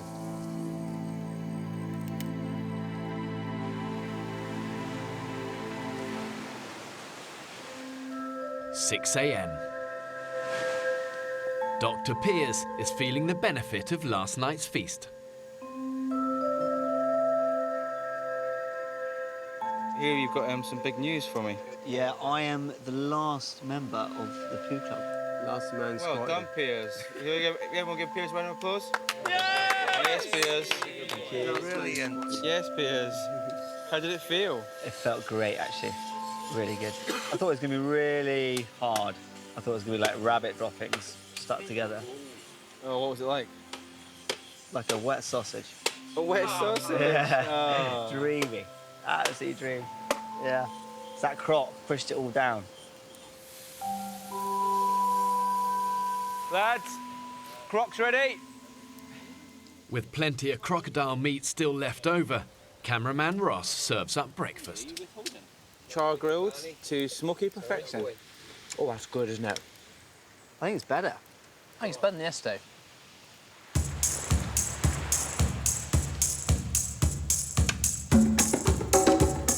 With their bellies full, the men set about their daily chores. Look at that. We have done wood in the same time it took Kyle to get dressed. Tell me that ain't the greatest thing. Right. Team effort, boys.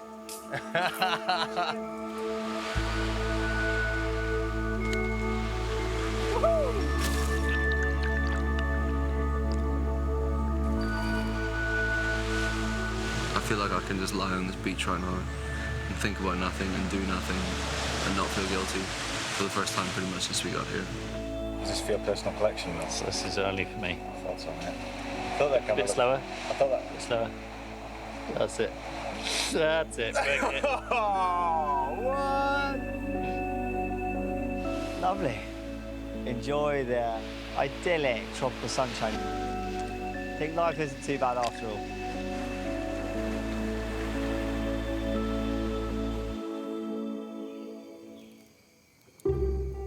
For the second night in a row, the men anticipate a hearty feast of crocodile meat.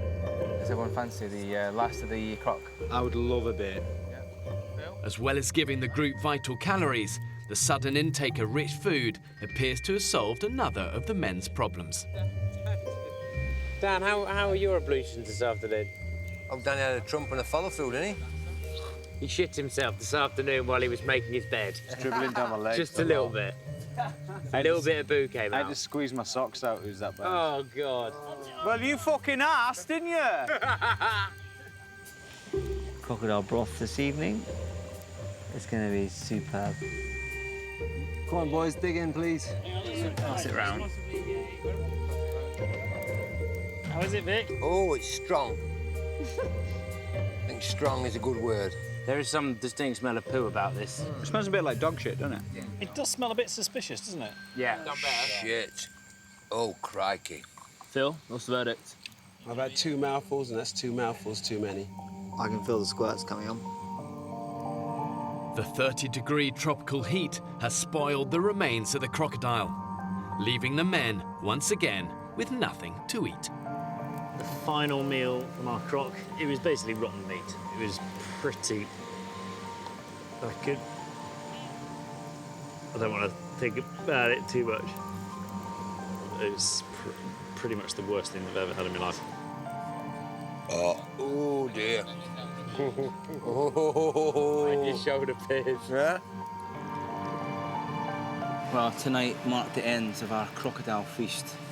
From now on, we've got no more meat to eat. Now that crocodile is dried up, we need another source of food now.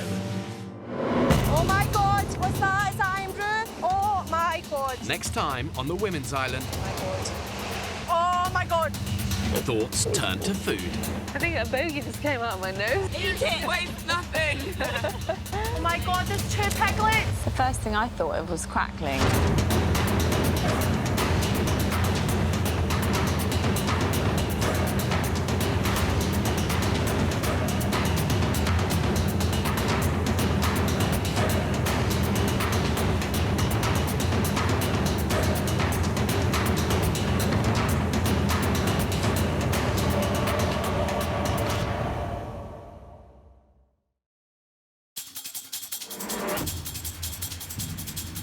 Two uninhabited Pacific islands. More than 5,000 miles from the UK. One will be inhabited by 14 British men, while a separate island will be home to 14 British women. For 6 weeks, they'll be utterly alone, with only the clothes they stand up in and a handful of basic tools, filming everything themselves. When pushed to the limits of human endurance. Will it be brute power or mental strength that wins the day? That's the hardest thing I've done. Who will have what it takes to stay alive? Tonight, we follow the Women's Island. Snake. It came right up. This time, it'll be harder than ever. They'll have to hunt for food. You're all right, you are. Find water and build shelter. Living on the island in the middle of tropical storm season. It's like a tornado. That is terrifying. We need a radio in medic now. When pitted against the extremes of nature, have these modern-day women got what it takes to survive? Guys. That is a big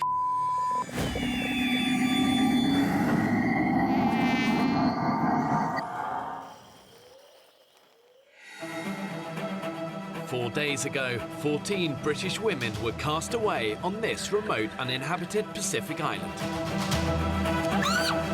Snake! Already, one woman has left the island. I need to go.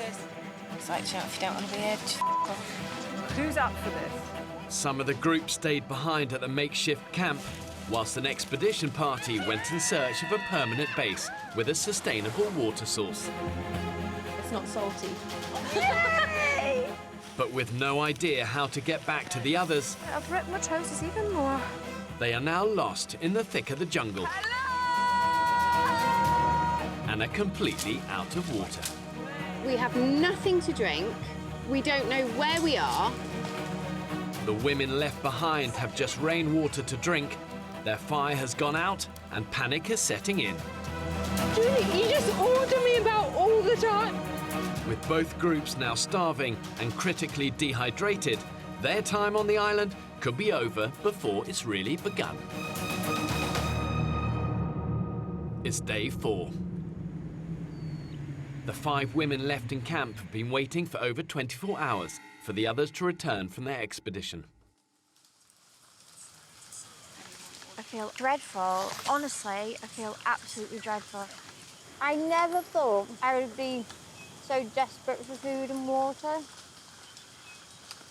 We all want to get out of this camp, but we know the other group are coming back for us. We can't set off because we'll lose them. The women are trying to relight their fire to purify water from a muddy puddle, but their wood is damp. That's it. It's moving. Oh, every time. What the hell are we doing? It's actually just another Groundhog Day of the same shit. It's like the best camping ever, isn't it? The best camping ever. Mind you, I've only ever been camping twice. I didn't like it. However bad your situation is, you have to dig deep and find that inner strength to stand any chance of surviving. You know, simple principles that really make a big difference. And one of those is positivity, positivity, positivity.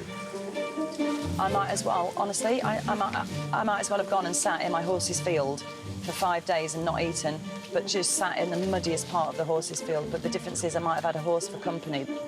I don't actually mind because I love extremes of weather. I like roaring wind and lightning and torrential rain and... Oh, lovely. I'm pleased for you. Seriously, I'm really chuffed for you.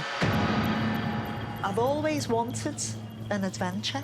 And I think, God, I haven't done that much for myself over the last 55 years. Should have done more. Should have seen more. I get really wound up over the most stupid things. Like, you know, when you buy expensive toilet roll and then you tear it and it doesn't tear along the perforations. That really winds me up. I try to stop myself talking a lot, but I do like to think that other people can get a word in edgeways, you know what I mean? This is day 4 now without any food, so we're really going to feel it today. Earlier, the women found some yucca, a type of potato. Mother of 2 Julie has decided to peel it, despite not having a fire to cook it on. Oh, now, do you know what? I've just wasted that now, but we could have boiled it in soup. That's what Beth was saying. I would please leave you. Just...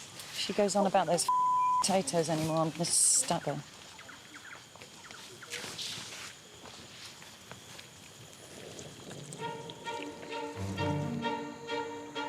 After 24 hours without a drink, the expedition party are dehydrated, hopelessly lost, and wandering directionless.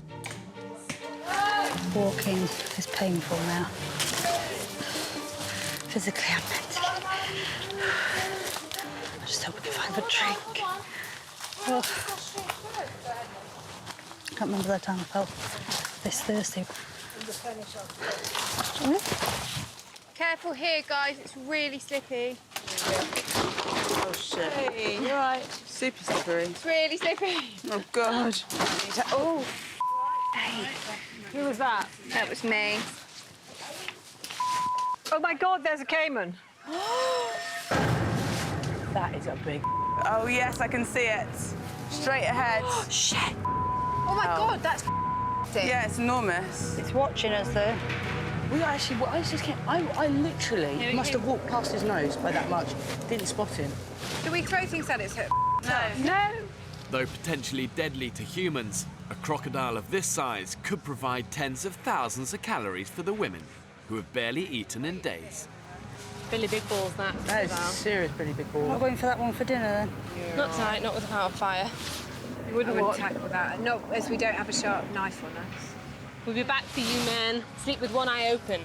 With hunger and dehydration sapping their energy, and with hunting equipment left at camp, the women decide to walk away from this potentially life-saving feast. Right, let's get out of here. Yeah, it's nothing easy on this. Hey, it's all right, it's all right. It's all right. That's it. Well done. As we know, caiman can take off a leg, an arm, drag you into the water, drown you, eat you. Not great, really. So we all want to be out of here as fast as possible. And as an exit operation, we're doing quite well. Oh, Dawn, you did it! Too late, baby. It's too late. For these women to succeed, they've got to have faith. They've got to persevere and reunite, because there's power in numbers. My mantra is leave no man behind.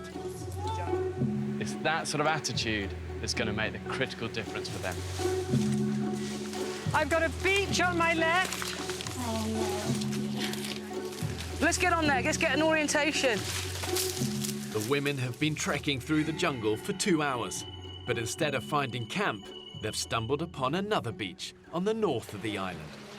This is so hard. No one knows what the right decision is. So thirsty. I've never been so dehydrated in all my life. I'm thinking about drinking seawater.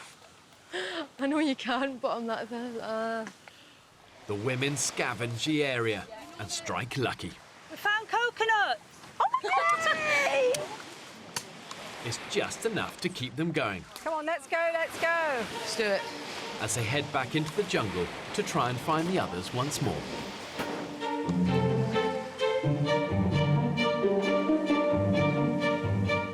At camp, the damp conditions are proving problematic.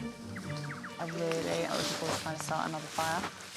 It's finding the dry stuff, but there's no sun. We can't see the sky. Oh, babe, look at your little hands. My hands, I'm like, look. It's just from the wetness. They're gonna crack, and they just, I'm in agony. I've achieved everything I wanted to in my profession. I'm really happy with where I've got to, but I think my job is starting to define me, and I don't want that. I want to find out who I am again. I think I have a need for adventure. I just feel so driven to do something completely different. It's crazy. I can't let it get in my head. You can't let it get in your head. No. It's important to be positive. Right. It will work out. Yeah. It will. We're about to work out how to make a great shelter today. Unable to make fire without dry wood, a shelter will protect the women from the elements while they wait for the others to come back for them. Push it down. Push that down. No, this the top one. Push that down. Tell you what, there really is strength in numbers. You really feel that there's so much more work and so much more pressure on you when there's just a small amount of you. Oh, shit, That's it. There we go. Now, with just 5 of us, feels pretty lonely, actually. Half an hour later, and the shape of a shelter is almost complete. It looks pretty good. Oh, fuck's sake.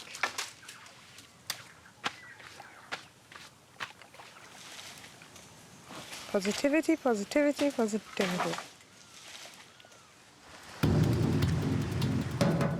The expedition party left what they've nicknamed Coconut Beach nearly 2 hours ago, and they are trekking into the thick of the jungle, trying to find camp. No, we're going back on ourselves. We need to go that way. There's the other coast feet. With the afternoon temperature rising to over 30 degrees, I'm so thirsty. their need for water is more critical than ever. My biggest motivation is to get to the others. Convinced they're close to camp, Georgie and Lauren go ahead to recce their surroundings. We're just looking.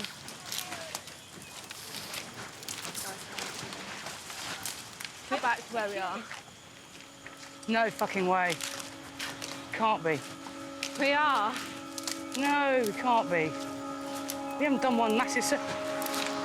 Yeah. Really? The expedition party have spent all day in the searing heat, only to find they've walked in one big circle, back to Coconut Beach. Guys, do you want to come down? OK.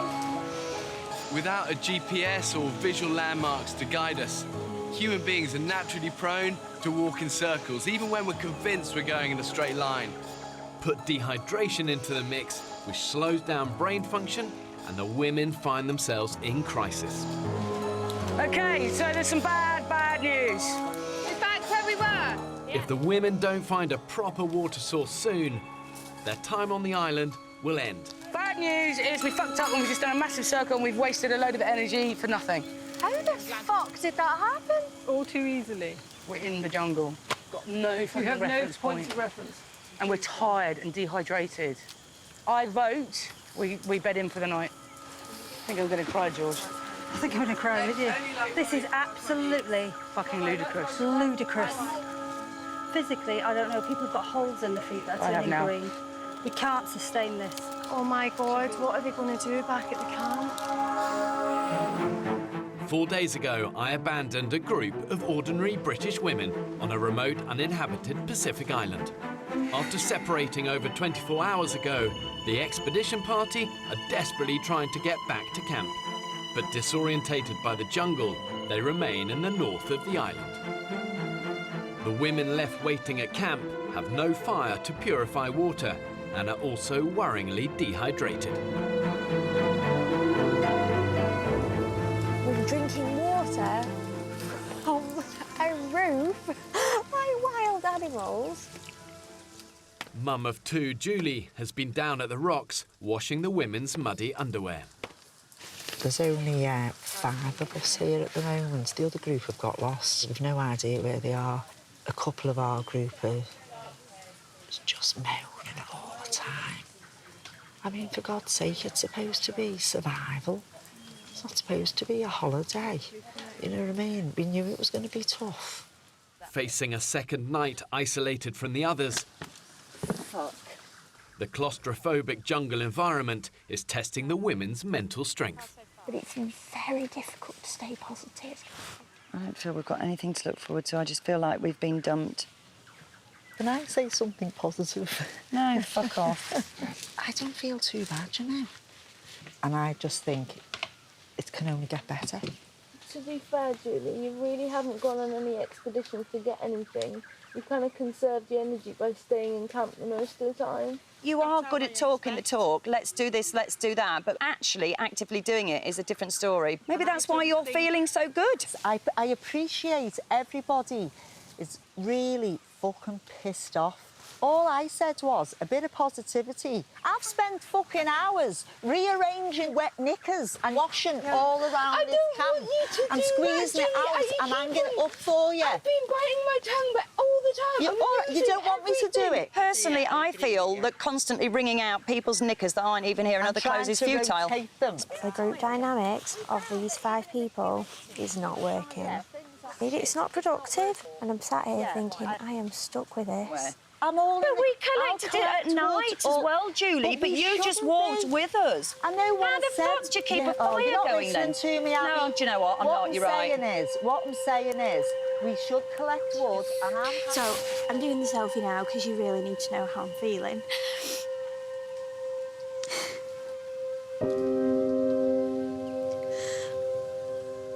It's really hard.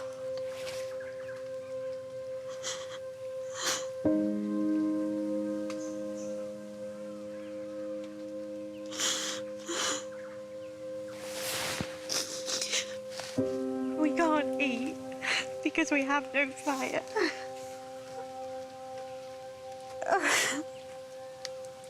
We have nothing to drink because we can't boil it to purify it and sterilise it.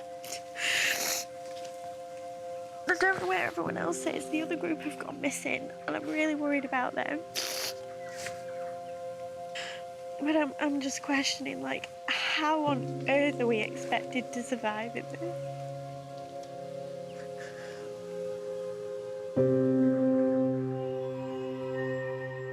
On Coconut Beach in the north of the island, the expedition party remain out of water and have decided to stay the night.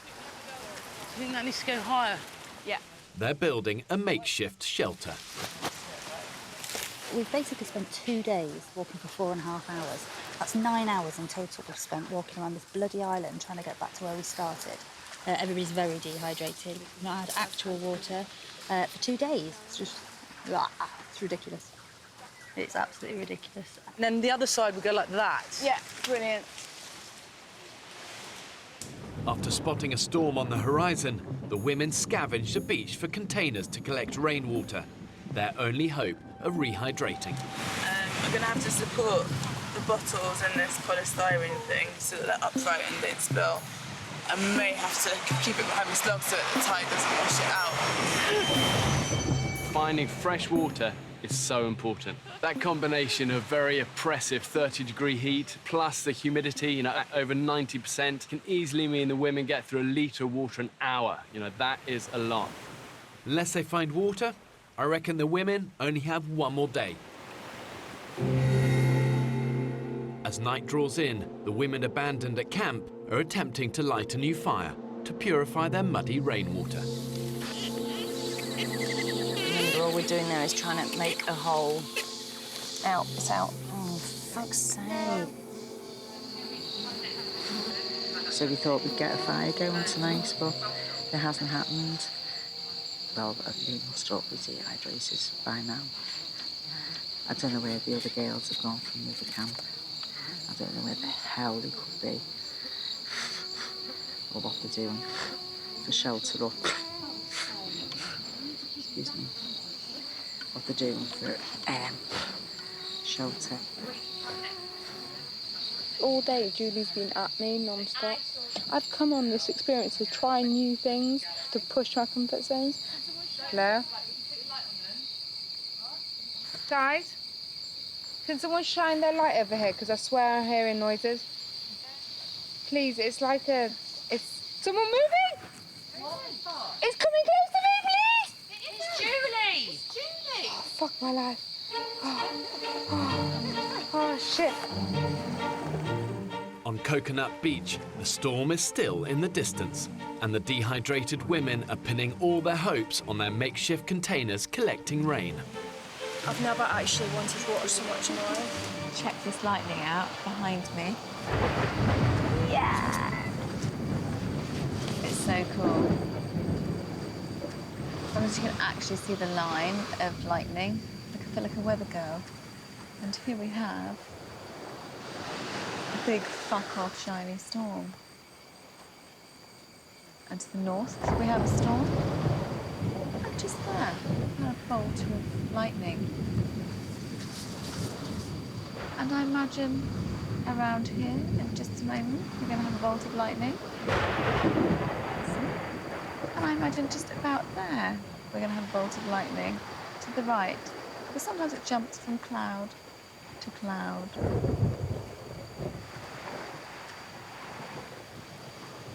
In a moment, we're going to have a strong northeasterly bolt of lightning right there. Hang on, we're having a few technical difficulties. Thank you, Bob. 11 p.m. With the storm still a way off, the women bed down for a long night under their makeshift shelter. We're gonna spoon on the side. All lights off. Nighty-night. Bloody hell, have you farted in my face again? Sorry, I did.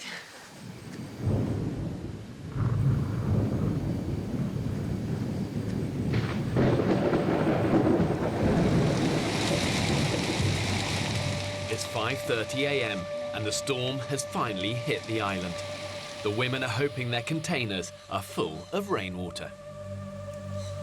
We've just had the most uncomfortable sleep of our lives. It's just a nightmare. Just what we can get from water as soon. Can I just share something with you, everybody? Really bad news. We have no water because the tide has washed our bottles away. Nothing. Fuck. Oh, fuck. I feel like I could cry right now. I seriously think I could cry. I think I need a shit. After almost 48 hours with hardly anything to drink, the women sourced just a handful of coconuts. Oh my God, this one's cold! But with only enough liquid to have a few sips each, one woman is finding it all too much. You all right, Kate? Just struggling. I'm really struggling, guys. Oh, God. Come on. I'm really missing my girl. I've decided to do this because, having been made redundant 4 times, it left me feeling worthless and a burden on everybody.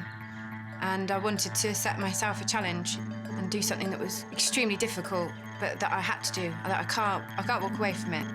Have more confidence in myself and make my children proud of me and make my husband Chris proud of me. I just feel like I've bitten off more than I can chew. No, not at all. Honest to God, you were doing brilliant. You were doing absolutely brilliant, and they're going to be so proud of you. I know. I just want to speak to Chris. I know. And have him say, keep going.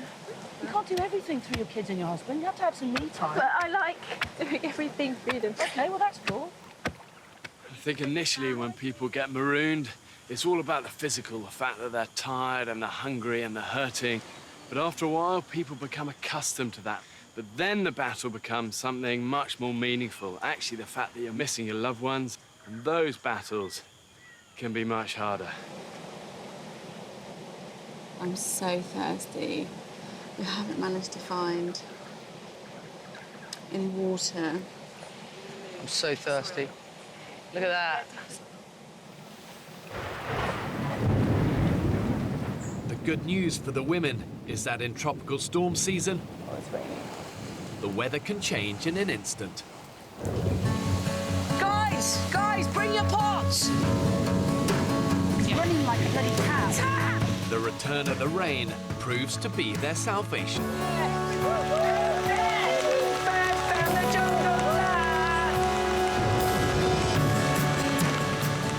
My salivating. Wow. Cheers! Oh my God. That is just the best feeling. Yeah, baby. From the most miserable situation to the most joyous situation. Yeah, see? We go up, we go down, we go up, we go down. We were right through the floor down, and now we're elated. Rehydrated. Time to go! And with bottles full of water, And we came down this one. the expedition party set off, confident they'll finally rescue the others. Okay, so we're on the right track. In the jungle, The mighty jungle, the lion sleeps tonight. Go. Oh, wimbo, oh, wimbo, oh, wimbo, woo.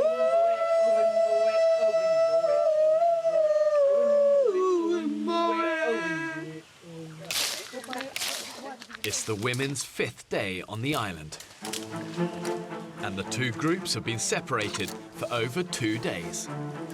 Spirits are buoyed with bottles full of rainwater, but the expedition party are going round in circles, trying to return to camp to rescue the women waiting. We want to stay in a straight line. Nobody's disagreeing with you. We will have to make little diversions. No, that way.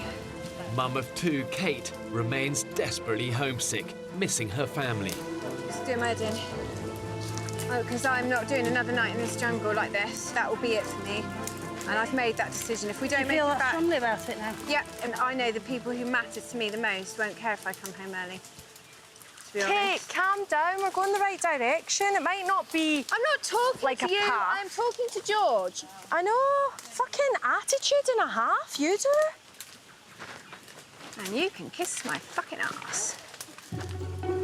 these women are going to survive, they've got to learn quickly how to work together as a team. Pulling together is paramount in times of crisis. And the truth is, we always survive better when we cooperate and when we don't fight. There's only, please, no negativity. We just need to keep on this positively. I know you've got a really bad attitude, Kate. I haven't, I'm just fed up. You do. You're speaking to everyone with a really bad tone, so... Can everybody please stop arguing, because it's really not helping. But maybe we should just, for the next 10 minutes, all of us just say completely nothing and just concentrate on walking and following Fee. No, that way. Guys, I think we need to go that way. Hold on, hold on, hold on, hold on. 10 minutes silence. I'm asking a few group of women to keep silent for 100 minutes. It lasted literally 10. Everyone went, good idea. Yep. 10 seconds.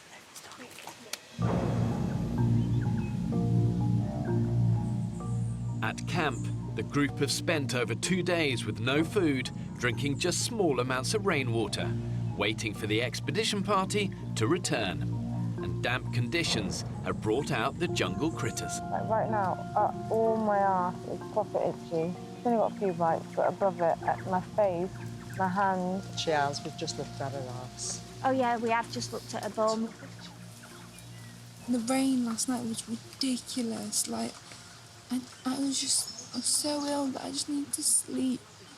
Like, my throat, I can't swallow. I don't want to do this. I want to show everyone I can do this, but it's really hard.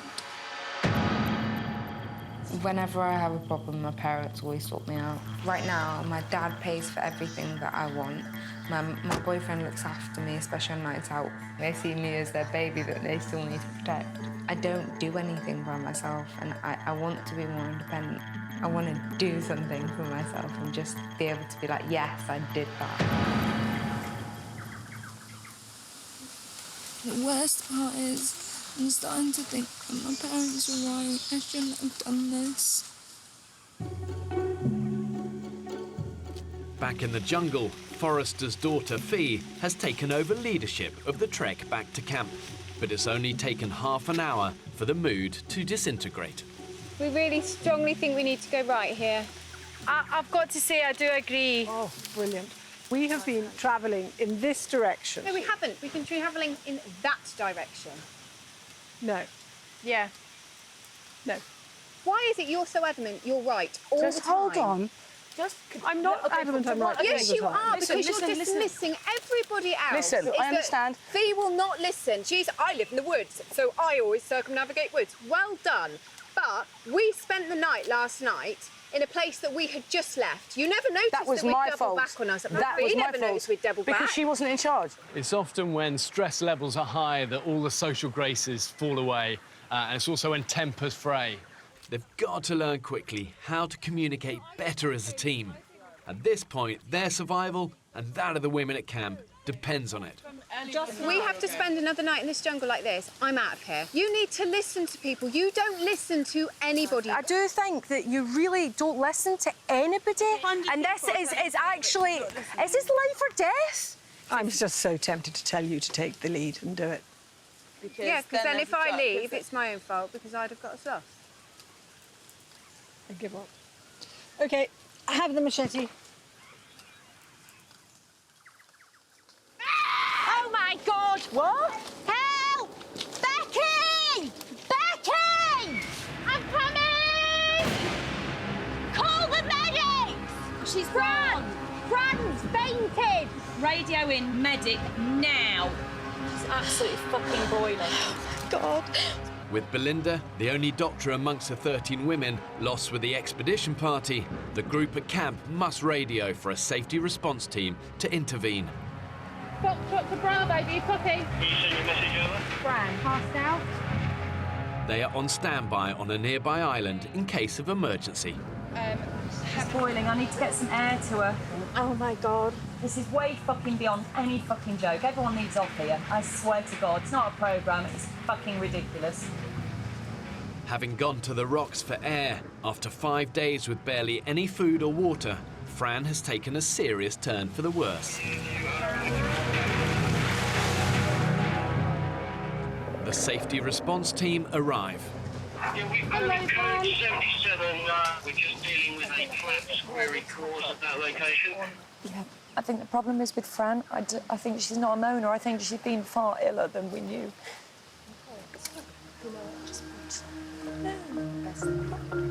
We're going to put her on a stretcher, we're going to take her on our boat, and then we're going to do proper assessment and see what needs to happen from there.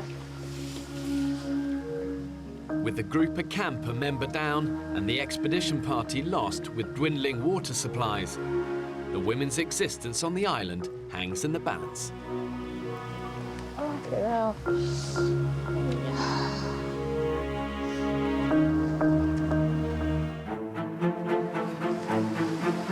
We need a radio in medic now. The 13 women have been split apart for 2 days. She's collapsed. Oh my God. And the group at camp are now a member down after Fran collapsed and was evacuated from the island. Another one gone? I knew she was poorlier than we thought. Out at sea, my safety response team are assessing 24-year-old Fran. It says 72 and 146. I don't care how, like, dehydrated or faint I am, the rest of us are exactly the same. I shouldn't get any privileged treatment over feeling a bit sick. I'm just really pissed off at myself. I know I can do this.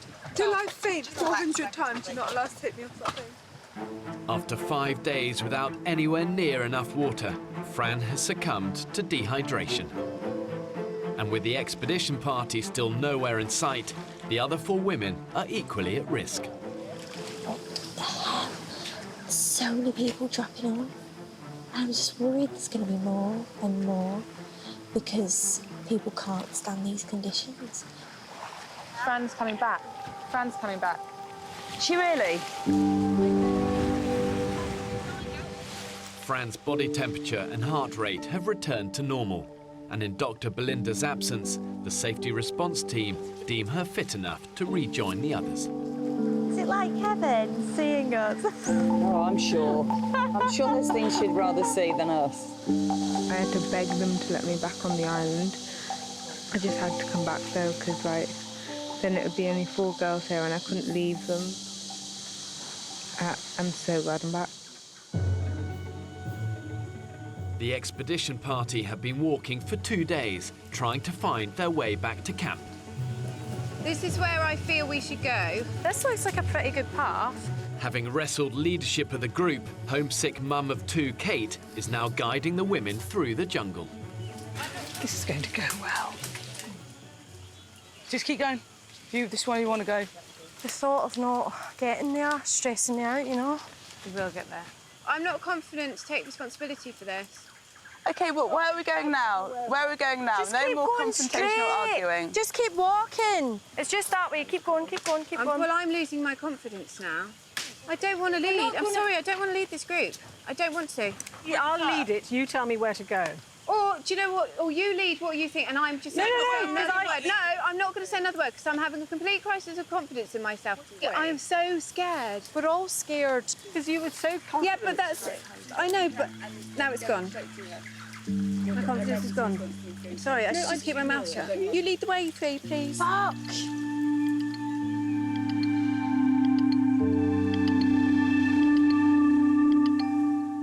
After over 2 days of waiting and now dangerously dehydrated, the women at camp are finally taking their fate into their own hands.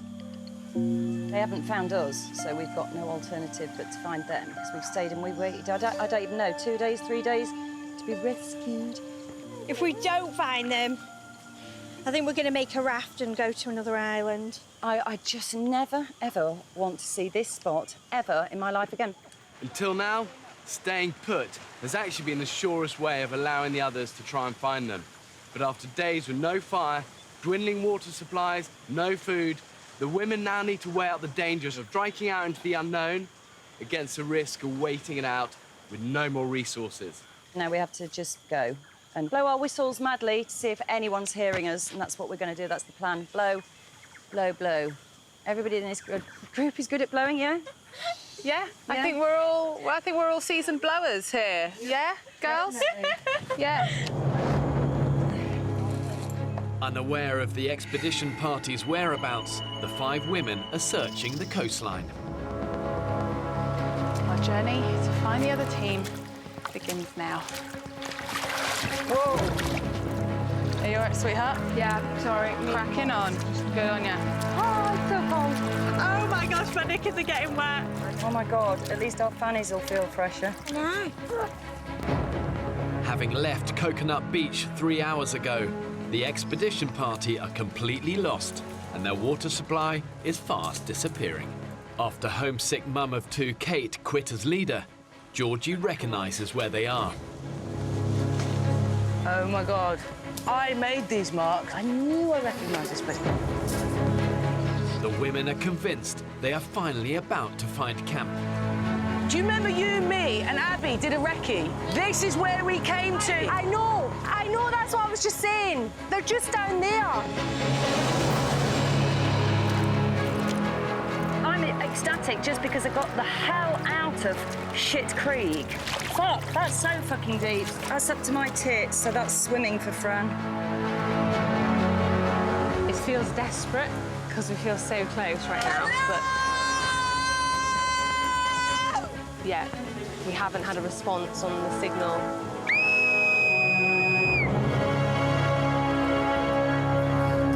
Try and come it out. Along the coast, the group from camp have entered the mangrove swamps.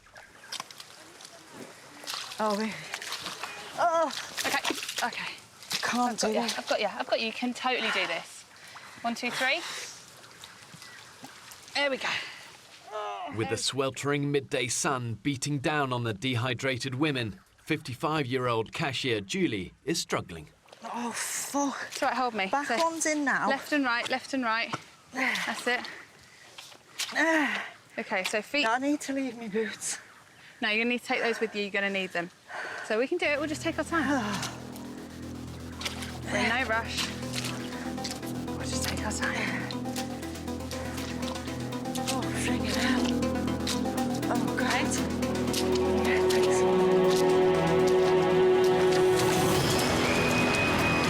Another mark. Look, another one.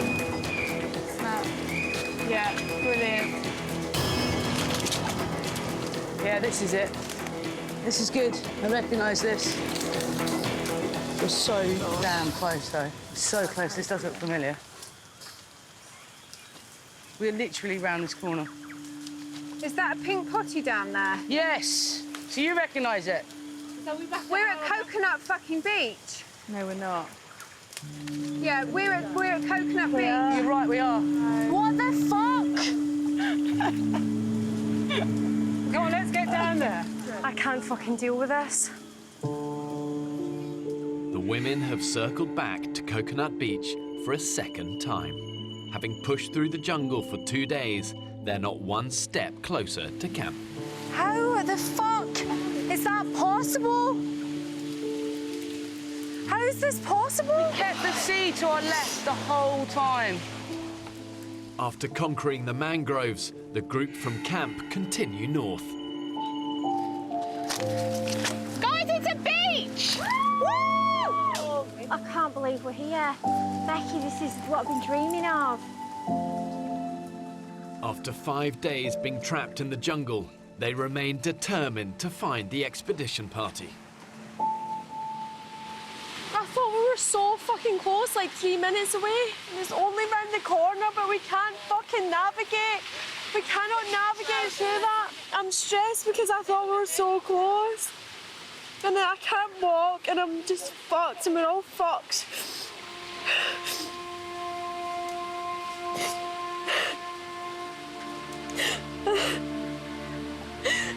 3 nights without water, fucking trousers like this.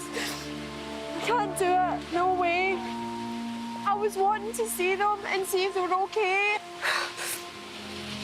How the fuck did that happen? I don't even understand. We cannot walk anywhere on this island without getting lost. It's a maze.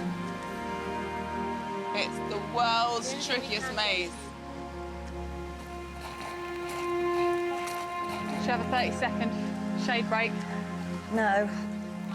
I need to go and see.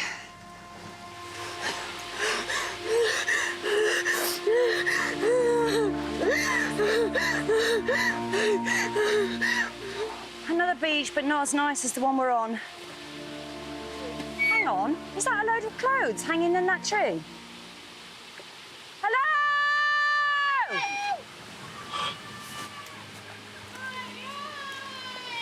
What? I can hear someone!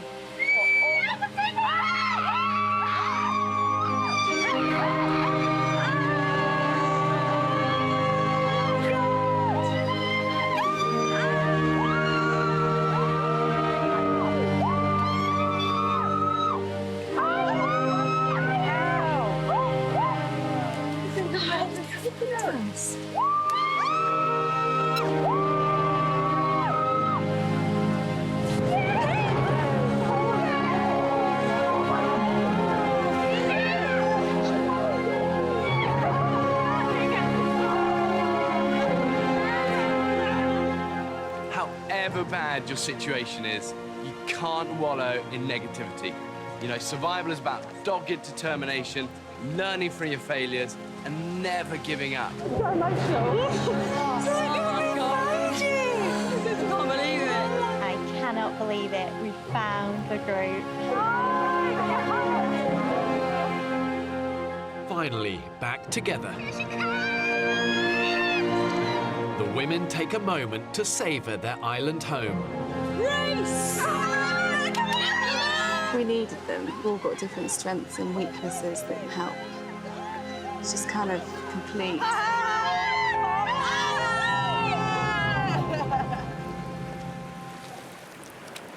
Keep going. Keep going. By evening, with the reunited group, 13 women strong, Come on. Ooh. it's all hands on deck to light a new fire. It's nice and slow. That's it. But after being lost for 2 days, island survival has taken its toll on mum of two, Kate. It's just the whole The blunt end. If I'm really honest with you, I can't see it getting any better. I feel really tired. I'm very, very emotional. It's true, I've been part of this group. But they're not the people I need to be with. I need to be with my family. And I just need to be at home. The general feeling is, take me home, please.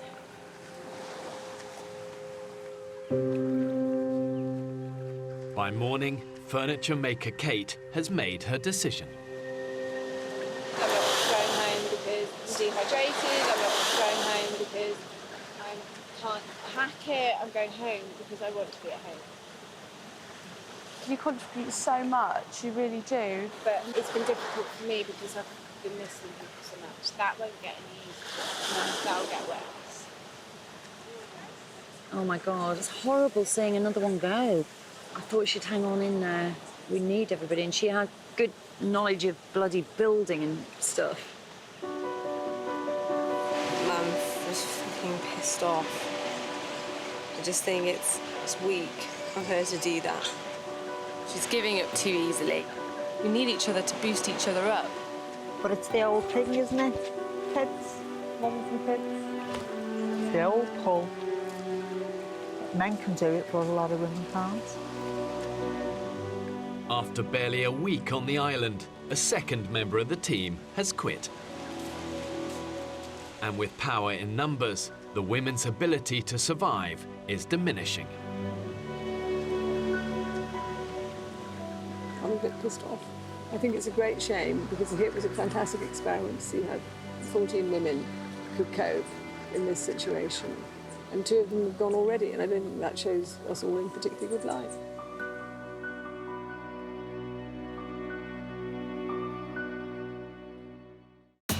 Next time on the island. Sometimes out here can feel like you've been hit by a major disaster.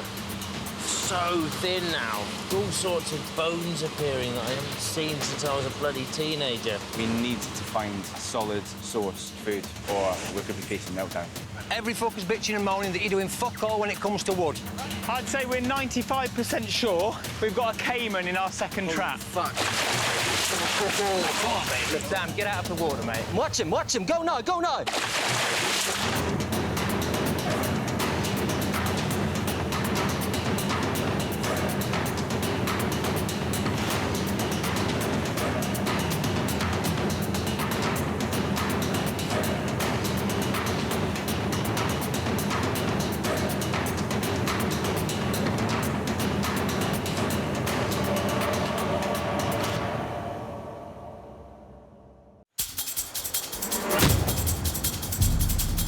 Two uninhabited Pacific islands. More than 5,000 miles from the UK. One will be inhabited by 14 British men, while a separate island will be home to 14 British women. When pushed to the limits of human endurance, will it be brute power or mental strength that wins the day? Who will have what it takes to stay alive? Tonight, we follow the men.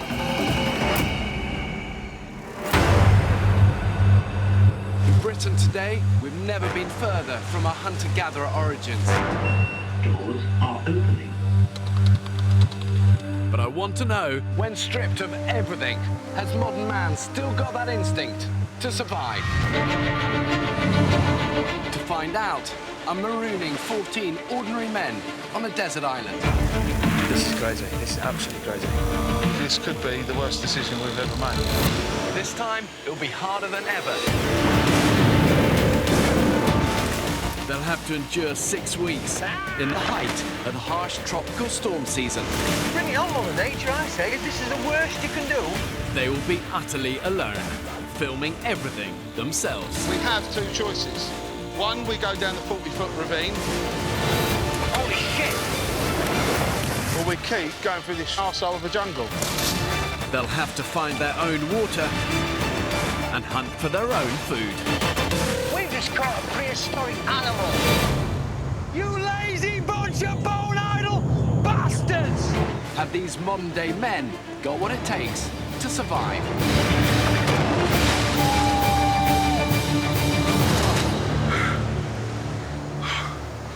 That's the hardest thing I've done.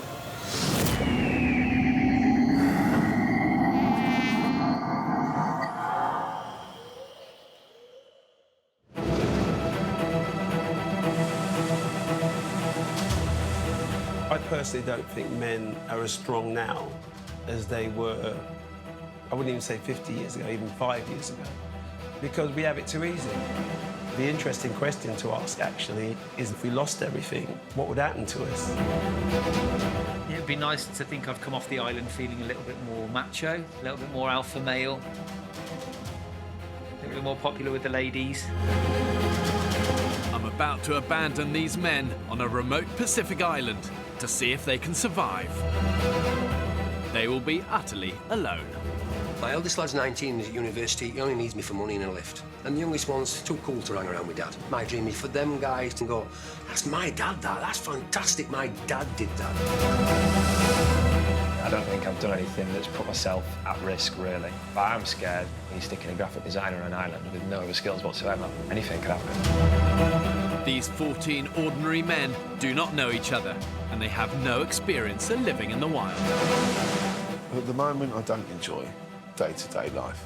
I've got a stressful job, I've got a newborn baby at home. I want to go out on the island to get away from the day-to-day bullshit. I think everyone in life does take certain things for granted. Electricity when you turn on the light, having a warm shower, having breakfast. When it's not there and you wake up in the morning and go, where's the next meal coming from? It's a man test, isn't it? OK, guys, we're getting closer. You are very remote here. The next stop that way is New Zealand. What I want to find out is, has all of this cushioning that civilization has experienced over the last 50 years made us totally lose touch with that survival instinct that I believe is deep within us all?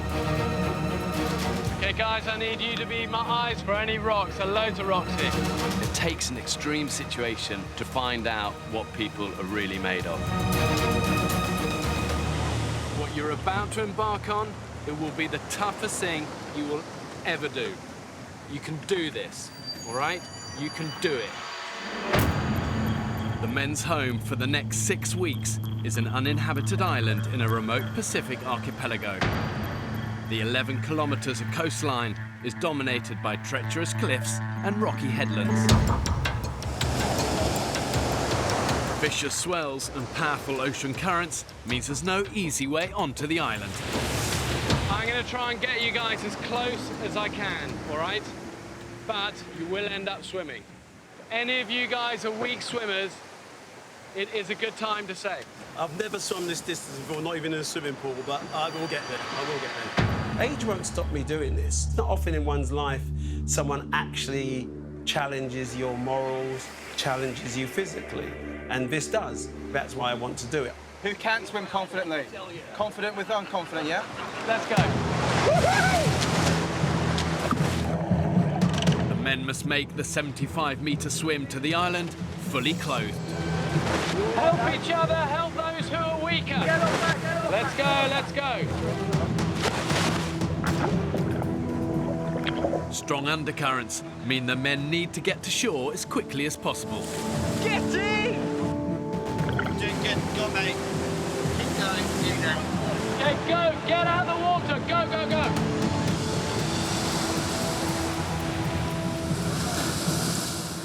Woo! That was the damnedest thing I ever did.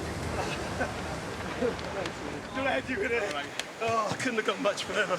If that's only a taster of what we got to come, then. Bring it on, Mother Nature. Hey, what are you doing?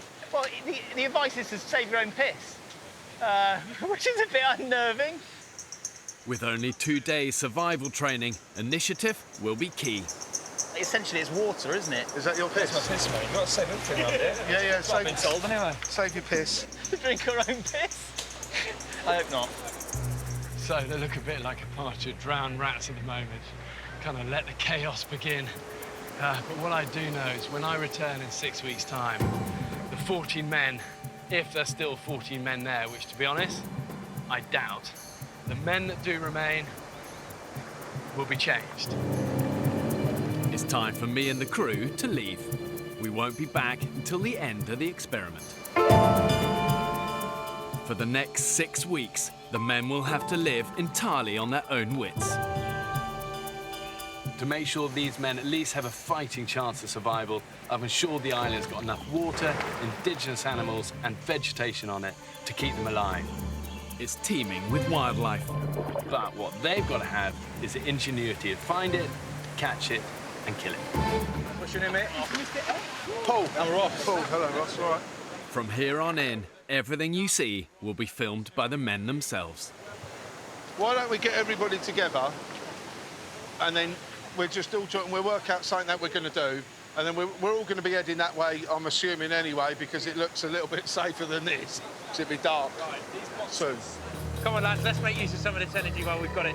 All of the men will film, but 4 of the group are trained and experienced camera operators. I'm Ross. Sam. How you doing, buddy? Who'll be living under exactly the same conditions as everyone else.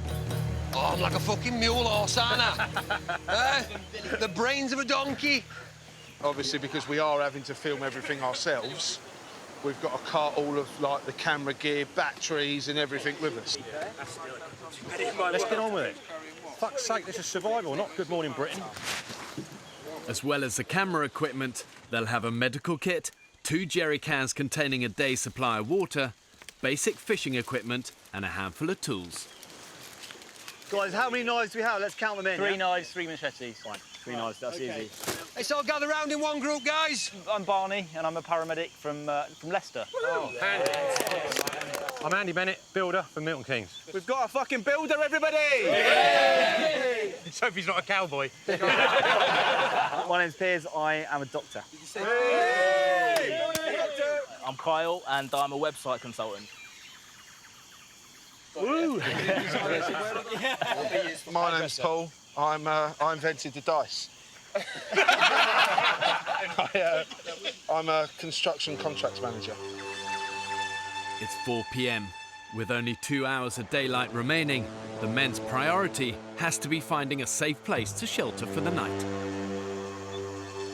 If they can't, they'll have to sleep rough on the jungle floor, alongside potentially deadly scorpions, snakes and caiman crocodiles. We're assuming that the north side of the island would be nice, beachy, sandy, flat seas. Paul thinks the group's best option is a beach. Let's go. And he's convinced they have time to cross the island to find one before dark. Who else was imagining sunny beaches when they thought about coming out here? These trees here are very sharp. Oh! There you go. I believe it will now be referred to as the porcupine tree. Vicious. The interior of the island is 3 square kilometres of mangrove swamp and unbroken jungle. And I know from experience that moving through dense island undergrowth is slow, exhausting work. You'll do all you can to stop you in your tracks. And often the harder you push, the harder it pushes back. Whoa, stop! There's a snake down here. It's a boa, isn't it? Take its head off if it's a decent size, mate. Get stuck in. Is anyone going to help me? I'm trying to carry a bag and a machete and kill a snake. He's looking pretty aggressive. He's coiling, isn't he? I need a long stick just to put on its head. Mind your... No, don't do that, for fuck's sake. Listen, should we just throw this case on it? No. Part of me thinks, should we just leave it? Didn't even flinch, did it? Yeah, let's keep going. And if we don't get out of this shrub, we're going to be sleeping here tonight. It ain't safe and it's not cool. With just an hour to go until nightfall, the men have covered barely 400 metres. Paul! Yes? You want to come and get a drink? The darker it's getting, the more it's getting a little bit worrying. Tap on it when you're done. Somehow I've fallen into chief navigator mode, but I'm on it. My days are very stressful. It really doesn't fucking matter. I don't give a fuck. A lot of the time I think that most people are fucking idiots. Just get that loaded out, get that loaded out. You can't build the internal walls anyway. Being called a bastard is just a friendly greeting in the building industry. Get in there and get it done. This experience might change me, hopefully for the better. It might make me be a little bit more tolerant of other people. Come on, fuckers. This is going to take us fucking hours. Yeah, it's about to get darker and darker as well. Yeah, I know, so that's why we've just got to just get through it. We need to start to think, do we want to be hacking through this stuff when it's pitch black? Or at the next time we see a clearing, are we going to think about settling down for the night? I personally want to just plough on and make it. I mean, it's going to get darker in here quicker than it is on the beach. I say we plough on. This is crazy. This is absolutely crazy. I don't know what to say right now. 2 or 3 doors are opening. I never had the money to go travelling. I've never done anything that's been a bit sort of edgy, that's been a bit dangerous, I guess. I don't think I'm as confident as I say I am, and I think a lot of what I do can be a front. The sort of persona of alpha male to me is everything my stepdad was. I saw enough of him growing up to realise who not to be. I guess it's time to find out who I really am. Keep coming, we're only 100 metres away! I keep saying it's like the beach is 100 metres away. Sort of getting a little bit pissed off because we've been walking for about fucking miles and it's not here. Tempers are fraying. At the back, 51-year-old builder Andy is struggling to keep up. At the moment, it's like every man for himself. Fuck's sake. First, cut. We've not even made any ground, and we are all fucked. Joe, stop Randy and help you. He's carrying a really awkward box on his own. I know it's a ball-ache kid, but you're carrying one of the fucking easiest things in the world, as heavy as it is. I know it's heavy. I'm not fucked, pal. No, I'm not. But it's easy. You want to carry this bag? It's fucked. I'll swap you now, mate, if you want. At the front, Paul pushes on, despite the group's growing dissent. We got lights in those cameras, Sam. Bit of infrared. How you doing, mate? Some people ain't playing ball. In what way? What do you mean? Cracking on with fuck all, you know. We could all do that Like a hero with a machete. Come on, for fuck's sake. I know we all want to get on, but you've got to think of everybody else now. We're a team. You can't just be selfish, you know? Oh, there's a bit of light, look. This is amazing. I found the sea.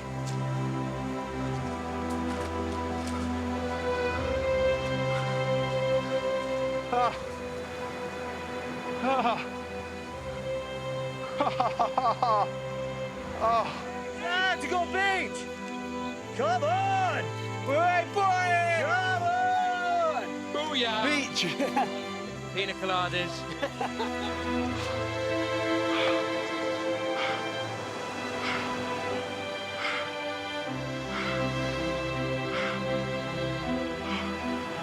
That's the hardest thing I've done.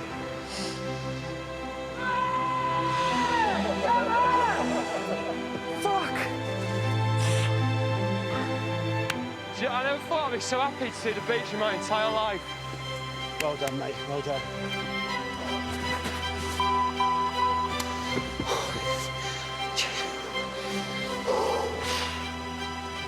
Fuck. Nice one, mate.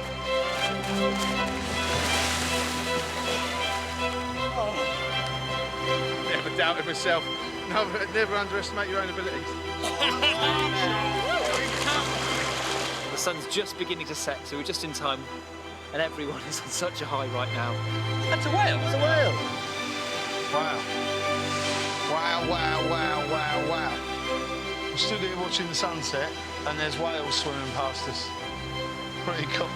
Don't get that often, do you?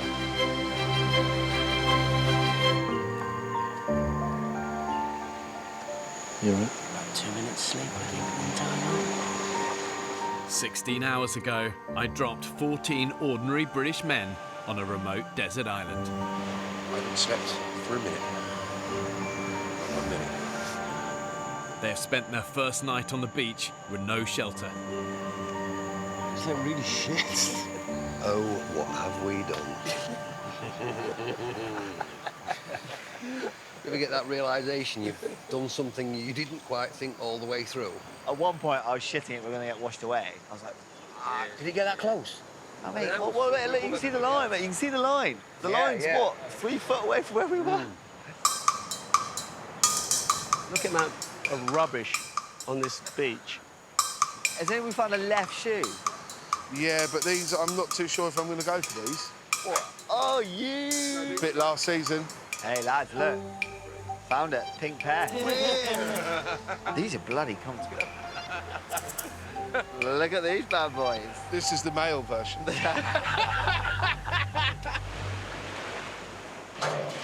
The men came onto the island with just a day's supply of drinking water. Mouthfuls. But after yesterday's arduous trek in 34-degree heat, it's all but gone. Tropical storm season, really, there shouldn't be any shortage of water on the island. And obviously rain itself is drinkable without purification. But once it hits the ground, it becomes contaminated. All sorts of bacteria and nasties there. From experience, I can tell you, animals aren't fussy about where they crap. Oh my God. The amount of crap that's in there, it's fucking horrible. Without boiling, this rancid water would almost certainly give the men stomach cramps and diarrhea. It's not salty, but... I'll tell you what, I've had hangover shits that smell better than that. Guys, can we... Like why a don't northern we all Stephen Figel. kind of gather in and have some sort of conflab about what we're going to do today? Yeah, I think that might be a very good idea, Piers. Go on, guys, gather round. Right, plan of action, lads. Yeah. We 100% need to try and make a fire now. If we don't make a fire and something to boil new water, we're going to be in bad shape by tomorrow morning. Food is becoming a priority very quickly for a lot of people. We're going to have to get something substantial to eat fairly soon. Right, meeting adjourned. Shall we dance, sir? Is that matey? Let's go. The men decide to split up. Having eaten nothing since they arrived, the majority of the group head off to look for food, while engineer Dan and builder Andy take on the fire lighting. It's quite a lot of pressure to get this fire going. You're down? I'm up, yeah. Right. To me. Awesome. That is not an ideal start, is it? That in one stroke. Oh, lads. I shot my load. Round about here, there's about 6, maybe 10 snails and shit, yeah? Along the coast, 47-year-old Vic has decided to put Joe, the group's youngest member, to work. We should definitely have put some fucking shoes on. That might have been a wise idea, fella. Oh! Just anything. Limpets, crabs, give 'em a crack. Snails, you spot them, fella, and I'll club them. Do these snails bite? I feel sure something with legs is going to come out there, innit? And nip me. Don't put your finger where you won't put your dick, because it might get bit. And this, ladies and gentlemen, is how the nearest we get to Michelin star. Will we put it on a bed of anything?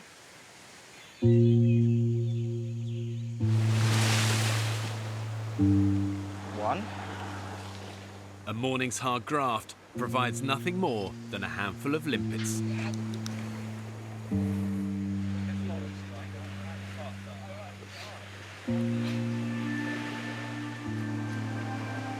Give it a good old cheer. Fucking hell. Yeah. Yeah, tough. Limpets are horrendous. You don't buy them in supermarkets, do you? So they're not known for being very nice. I don't think they're very nice at all. For now, the men will have to go hungry. Stop. Who said there's no smoke without fire? Lying bastards. Fire's pissed me off a little bit. I just don't know what we're doing wrong. Lighting a fire has become an urgent priority.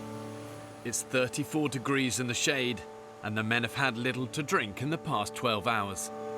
We've got no water. None at all? None. I had a piss 20 minutes ago, and it was like pissing lion's golden syrup. I had to push it out.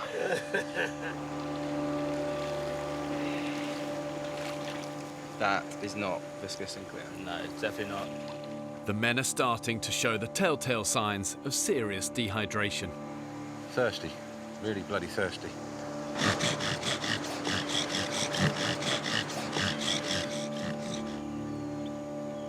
Gone out, hasn't it? Fuck all. The vultures are circling already. Can you look at the size of that? Jesus. That's prehistoric. How about your glasses? Do you reckon we could... Can I try your glasses? Try it, mate. Yeah. With their need for fire now critical, web consultant Kyle has an idea he wants to try. We've got Andy's glasses. Just basically using the sun to focus out in one point is giving us quite a lot of heat. Come on. Don't think that's going to work, the old glasses. Let go, let go. Oh, go on, Andy, lad! Sticks. Get the little sticks. Preparation. Where's the next lot of sticks? Where's the rest of the shit? Where's the rest of the stuff? Sticks. Fucking sticks! You're there. Get up there, get up there. And again, this way, right side, fellas. No, right, put it up, high. Breathe it. Go on, Andy. Go on, Blow hard. Blow hard, he'll go. Come on. Go on, Andy, big blows. That's it. Come on, it's nigga there. Keep going. Keep going. You got it. You got it. You got it. You got it. You got it. You got it. You got it.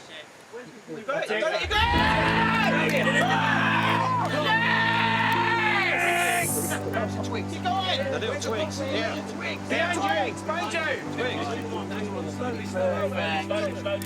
Yeah. Bingo. Well done, you two. It was Kyle that started it. Good. Of course it was.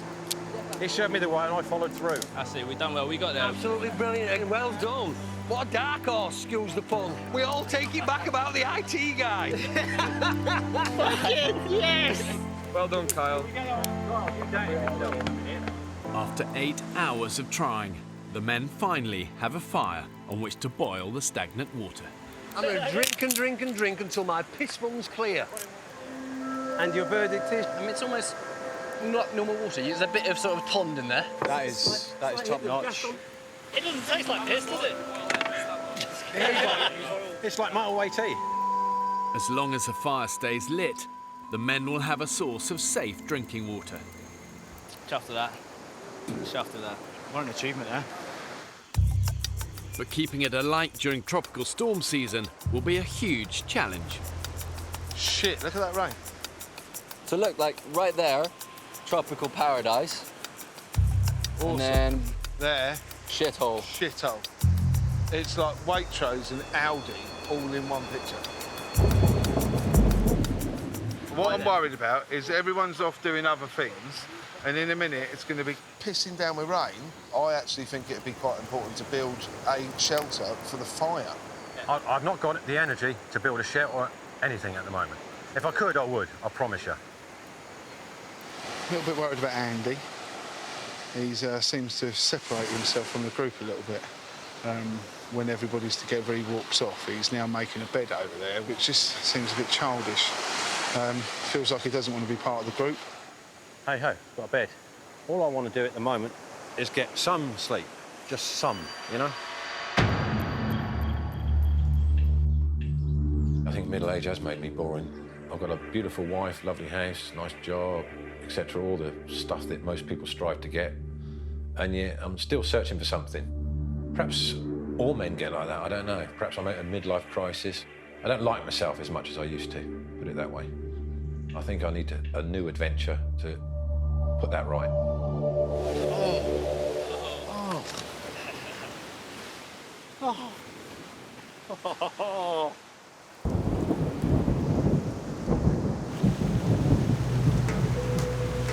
Help us get something just to cover this up, because it's going out already. An hour before sunset, the heavens have opened, as expected. We've got a fire going. Yeah, but we've got to protect it. Which is brilliant. However, it is now pissing down with rain. We've got no cover over it whatsoever. We've got nowhere to sleep whatsoever. So I would say our priority is shelter. Honestly, in the politest way possible, we need to cover up this fucking fire because it's going to go out. Without the fire, the men will have no means of purifying water to drink. Who was doing the leaves? Is anybody getting the leaves to cover this? That is going out in about half an hour. Ah, clusterfuck, or foobar, I don't know what the correct military term is. So now we've got 1 million people trying to do 1 million things. Hopefully we'll have 1 million answers. So I was just fucking mad.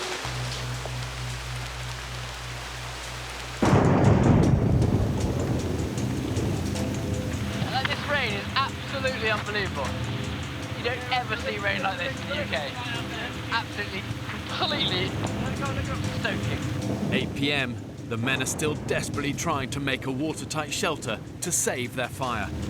Over and under, that's it. See if we can bend it, Barn. In this part of the Pacific, storms can last for days and dump inches of rain in an hour. It's a great night. Obviously, we're staying dry under the shelter that we've made. It's a good job we made it, otherwise we'd be absolutely saturated right now.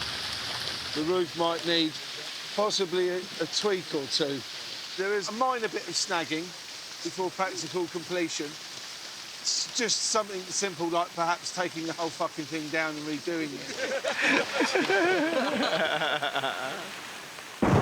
Has anyone checked on Andy? Oh, good God. Andy! Andy! Andy! We've got a headlight, guys. Andy chose to not help the group in any way, shape or form and went off on his own. Andy's here. Vic, Andy's here under the tree. I think Andy needs to get a little bit more involved with us all, to be honest.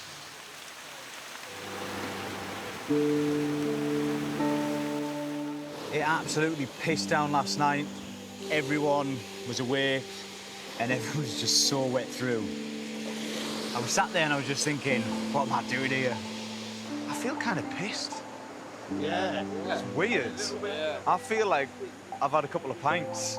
Can't move my legs. I've sat up, I just can't move them. The bed paralysed you? Yeah. That's great. Completely numb from cock down. 6 a.m. Last night, a violent tropical storm battered the island. After a desperate struggle, the group managed to save their fire with a small temporary shelter.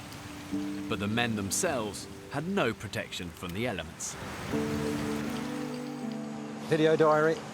I don't know what day it is. I don't know if it's day 2, day 3.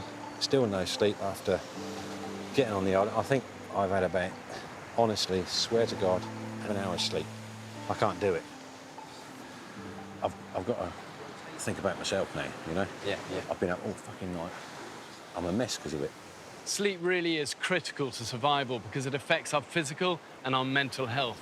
When you get enough of it, it helps your body to recover, to heal. You process thoughts, process memories. But when you don't get enough of it, that's when you become careless. It affects your decision-making abilities, and it can even lead to depression. Young fella? What's up? No, I'm struggling a bit, I think. At the moment. With? The mentality of it all. You know what I mean? I think you got to get yourself in like in the zone, as it were. And I'm struggling to find the zone at the moment. I'm really worried about Joe. He's just kind of wandering around, sitting down, head in his hands. Kind of looks like he's feeling sorry for himself, really. And he's obviously missing home. What's her name? Charlotte. Maximum 3. You miss her, mate, don't you? So we made it in 2. Yeah. Best thing that happened to me, huh? How long have you been together? 5 years. For the first time ever since I met her that I've gone 24 hours without speaking to her, so... In fact, you might. Come on, dude, hug it out. You'll be fine, mate. You'll be absolutely fine. I promise you. You'll be fine, honestly.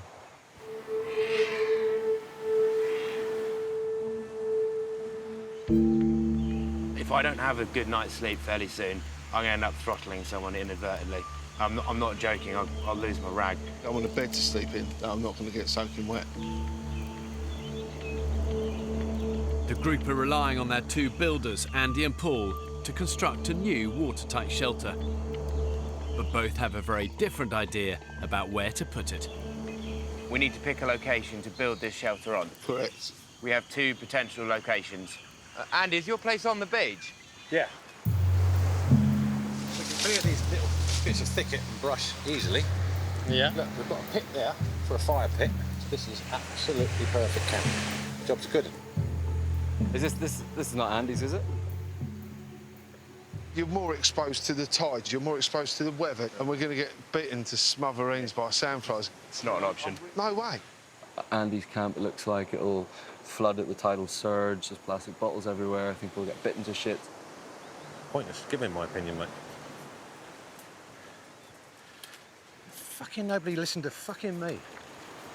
I would love to have come down here for Andy's sake and gone, this is fucking brilliant, mate. Yeah. But the trouble is, we walked in here and I kept my mouth shut, but within 30 seconds, everyone went, are you fucking joking? I'm a builder. People get me in to fix anything. Customers phone me up to put their IKEA bedroom stuff together. It's like, well, fuck you then. With Andy's site rejected, Paul shows the men his preferred location. Because it's elevated, this is not really going to get that wet. It's got a fairly good canopy. We can all sleep here on the dry. Correct. You've got a nice little breeze coming through as well. Yeah, I like this place. Right, what do you want me to do, Paul? Well, what we need now, cross members. I've bitched about Paul being a volcanic rhinoceros, but you know what? He's single-minded, but he makes clear decisions and sticks by them. And he's been right more than he's been wrong so far. Ah! We're fucking saved. We'll be all right now. Knew there was power on the island. How you finding it? I'm a bit shocked at how difficult. How difficult it's been. We're all here doing the same shit. Yeah. We're all not sure whether we're shitting sea at bush. Determined to boost Joe's morale and keep his mind off home, father of 3 Vic has asked him to join in with the shelter build. It's a challenge. A fucking challenge. You'll adapt to all this quicker than any of us will. Far quicker. It's a case of making sure everybody guides everybody else in the right direction. I do firmly believe we will become an excellent team to the point of becoming almost like a tribe. Let me just say, building camp at the top of a steep hill in the middle of the rainy season is the stupidest idea ever had. A chain is only as strong as its weakest link. And I'm obviously the weakest link. Joe, you're not the weakest link, you're just missing home. It's a natural thing to feel. Yeah. I think some people do think I'm the weakest link, mate. I don't Do you think that? I don't think No, but I think you do. Do you think so? Yeah. Crikey, what's made you think that? Day one when I met you, you've been shouting orders at me from Have day I? dot. No. When we're carrying stuff in and out of a jungle and I've got a really heavy rucksack on my back and you're saying, Joe, I think it's a good idea if you do this. Joe, I think it's a good idea if you do that. Now, you've not been shouting orders at anyone else, but I think you feel that I'm the youngest, therefore, naturally, you've got some authority over me. And that's been grinding on me a little bit. Joe intimated that I'd been giving him a hard time, which I truly have only tried to be positive with everybody. I was devastated. You've been aggressive. Tell you what. You've been passive-aggressive, and that's not fair. All right? He just told me I'm being passive-aggressive when we're having a laugh.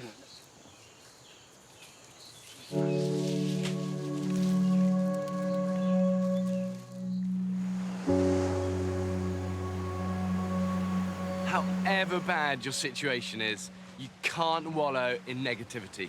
You know, survival is about dogged determination, learning from your failures, and never giving up. And Churchill once said a great quote. He said, if you're going through hell, keep going. My balls are doing the backstroke in a bucket of sand. I'm hungry, I'm tired. And all that's going through my head is, I don't self-harm at home, so why the hell am I self-harming out here? 6 a.m. I've never been in an environment where last night you hear a thunderstorm and it's now daylight and it's still thundering and it's still raining. Overnight, torrential rain has once again battered the island. The men have managed to protect the fire, but their spirits are low. It is a bit mind-boggling that you can have this much rain. It's so long, it just keeps coming. Yesterday, the men started work on a new shelter. But only half built, it was no match for the elements. I massively underestimated this place. Massively. I'm soaked to the skin and have been for as long as I can remember. Last night, when I got my first hunger rumble, food's playing on my mind a lot more. It's hard. This is apocalyptic weather. It's going to threaten to wash us out of this camp. For the third night in a row, the men have barely slept. The positive? It's daytime. I can see how crap it is. Here in the tropics, when it rains, it's not just nice British drizzle. It's torrential. We can hardly hold a conversation. You've got to spend so much time and energy trying to keep your fire alight when you could be out there fishing or hunting or making shelters. However strong and determined, after a while, it saps you. You know, it saps your spirit in the same way it saps a life out of a fire. I cannot face another day on here. Honestly, I can't. I'm at the stage of almost a breakdown, to be totally honest. You just can't imagine how tough it is. Unbelievable. the island's youngest member, Joe, says he's had enough. 4 weeks I knew would be a push for me. 6 weeks I didn't think I'd ever make.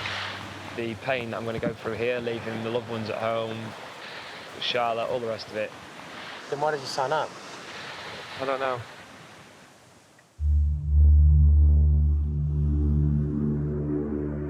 – 10 a.m. The storm finally passes. Determined to leave as soon as possible, graphic designer Joe uses the emergency satellite radio to request an evacuation boat. I just really strongly believe that as a person, physically, mentally, and all the rest of it, I'm not going to make the rest of the time on the island. And I've not made any rash decisions because I'm aware that you can make decisions in the heat of a moment, and I haven't. I just really fancy a margherita pizza. Joe wants to go home. I can't believe it. He's not been here 4 days. We've not even started. He wants to go home. Joe has agreed to stay on the island for another 24 hours before making a final decision about whether he wants to leave. You want it up there, mark it, and then we'll cut it. Is it long enough? No. You can go halfway then. In the jungle, work continues on the shelter. Can you get that any higher? The group have persuaded Andy to help out, hoping the prospect of a dry night will encourage him to stay. Yeah, one there. Yeah. And then one down here. Right, so not there then? Eh? So not there then? I didn't say to put it there. The whole reason I said I don't want to tie a sled knot in this piece because we need to get the piece of wood in there first. Paul is a project manager in a construction company, and Andy is a builder. Them two personalities just clash because one wants to tell the other one what to do, and then this one wants to tell this one what to do. All we need to do is tie this on here, please. That's all we need to do. Yeah, but where's the bit of wood? Because I'm not tying a fucking knot if there ain't a bit of wood in it. Look, that ain't going nowhere. That's the shape I want. Andy really has a massive problem with me. Everybody's been tiptoeing around him for the past 4 days. He's just being a fucking prick. But what can you do? Something's going to explode at some point. Since yesterday, Andy has been hinting that he too might request evacuation from the island. Why are you threatening to go home, Andy? All sorts of reasons, mate. Come on, spit us out. No, don't need to. Why are you so aggressive? I'm asking you a civil question. Yeah, you've asked me it 3 times. The Tell first us time should have been enough, then the second time, now you're asking a they fourth were time. different And then you're calling me aggressive because I don't want to answer a question that you've asked 4 times. I haven't asked it 4 times. You have. I said, why do you want to go home? You went, because I do. I went, well, give us a reason. You went, I'm not going to give you a reason. Exactly. I said, so tell then us you one, asked again, there must be a reason. and then you asked again. I didn't ask again, Andy. You did. What is the fucking matter with you? Nothing the matter with me, son. At all. Do we wedge that there and then prop it up? Whatever Andy wants to do. I've had enough. Hang on. They need your expertise. I said, stop asking me, and he carried on asking me. Fucking unbelievable. With the camp's 2 builders walking off the job, construction of the shelter grinds to a halt. There's no doubt there's a lot of strong, pretty macho personalities on the men's island. And yeah, they're all trying to find their place in that pecking order. But the danger when you get these high-pressure situations like this is that the alpha males start to compete instead of cooperate. And then the danger is it blows a whole group apart. I'm used to being in control. I'm used to being organised, everything running efficiently. It's what I do. That ignorant twat wants to do it his way, and he hasn't got a fucking clue. It makes your head, it's like it wants to implode. Seriously, my will is a punch to the throat. He's down, gone, finished. It's over with. I walk away. Happy days. I can't do that here. Bang, done. Fat cunt. You know what I mean?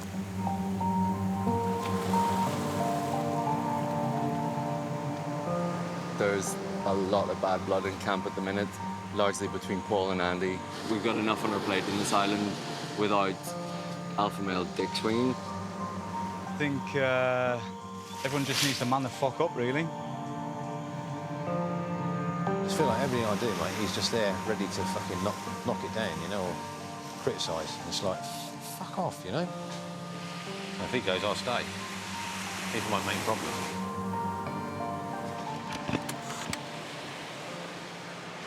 So, I overheard a conversation with Andy. His exact words were, if Paul leaves, that'd be good, because then I will stay. I'm not dealing with that sort of immaturity. He's supposed to be a grown man.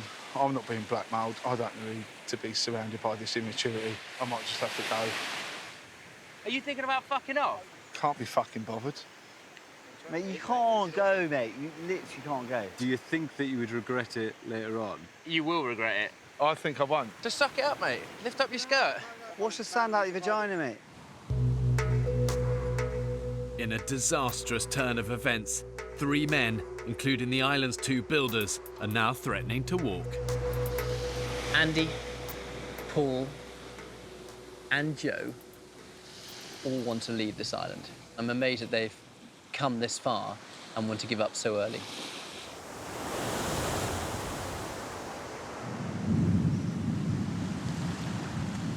As yet another storm hits the island, the men call a crisis meeting.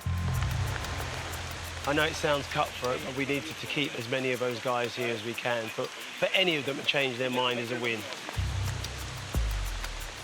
There's been so much discussion about people leaving. My personal opinion is that we are stronger together than we are apart. Agreed.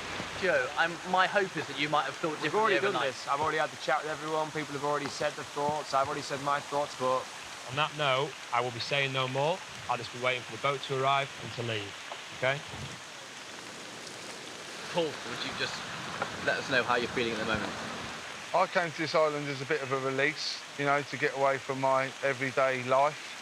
I'm not really confrontational. I don't like having arguments with people. I'd rather just step away from the situation. The final nail in the coffin was to hear somebody say that it was good that I was going, which I thought was a bit of a shame, but in another way, it confirmed my decision. And in that case, that's why I decided to go. If one goes, there's no point in the other going? Right, here we go. How we make that decision? Here we go. This is now we're getting to the crunch bit. He's segregated himself from the group from day one. We're having a discussion, he doesn't want to know. We haven't got any beds, he makes himself a bed. He goes off and sulks. Somehow that's my fault. I've had no sleep for 4 days. Neither has anybody. I've had nothing to eat. You've been sleeping. Sorry, mate, you've been sleeping. Andy, nobody's had any sleep.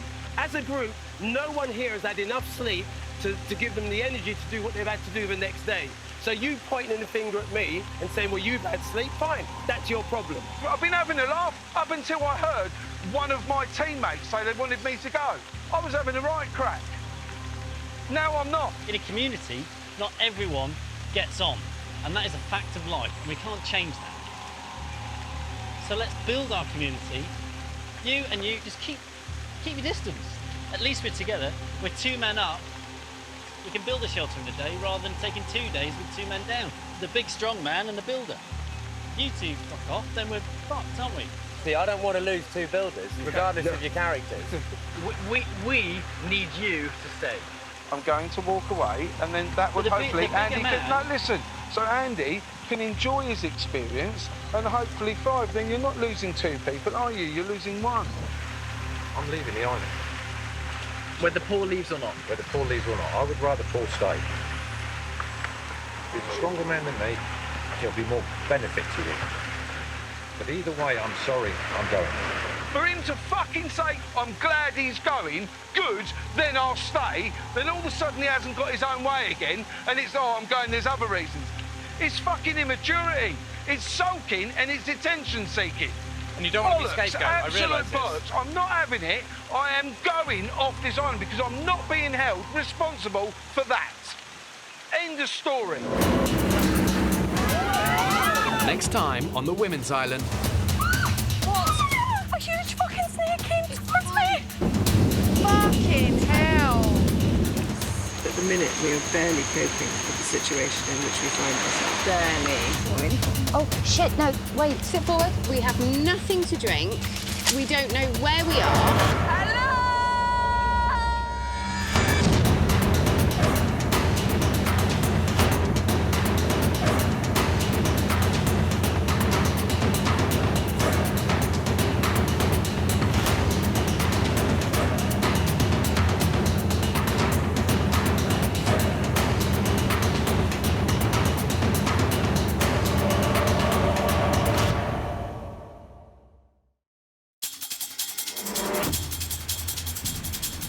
Two uninhabited Pacific islands.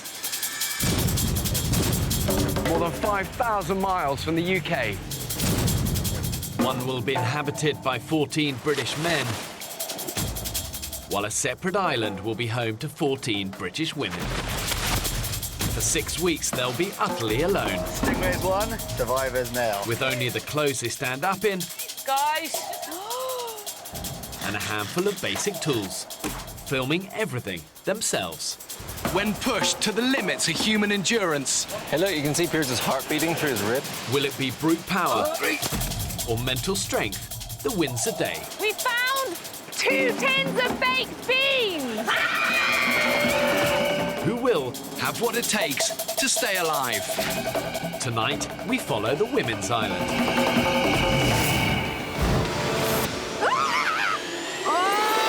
Survival will be harder than ever. They'll have to find water and hunt for their own food. That is the biggest shaka I've ever seen. Living on the island in the middle of tropical storm season. How on earth are we expected to survive in this? When pitted against the extremes of nature, have these modern-day women got what it takes to survive? Guys, come back here really slowly. There.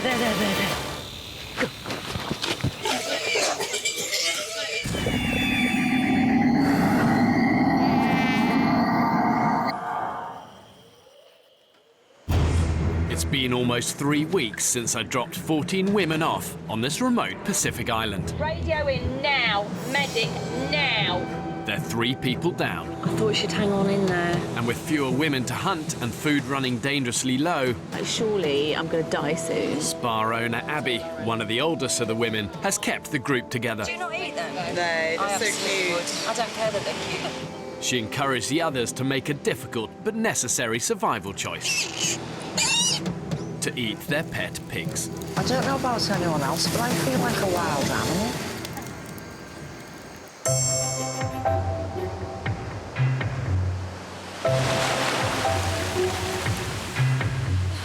What's your assessment of the situation, hairdresser? There's a vocabulary for hairdressers so as not to offend the client. So I'm always subtle in my work, so I'd say it's had it. After weeks on the island, stripped of all luxuries, Abby is improvising in her island salon with a novel blue rinse. It's probably permanent boat paint or something. Basins are over there, the junior will see to it. Quite happy now I've done a bit of hairdressing. Oh, look at the colour of the sea. That's what we want to swim in. In a group like this, when you're really starving and struggling, all you need is that one person to kind of shine a little beacon of light and say something really witty and funny. And Abby is that person. It's £95, please.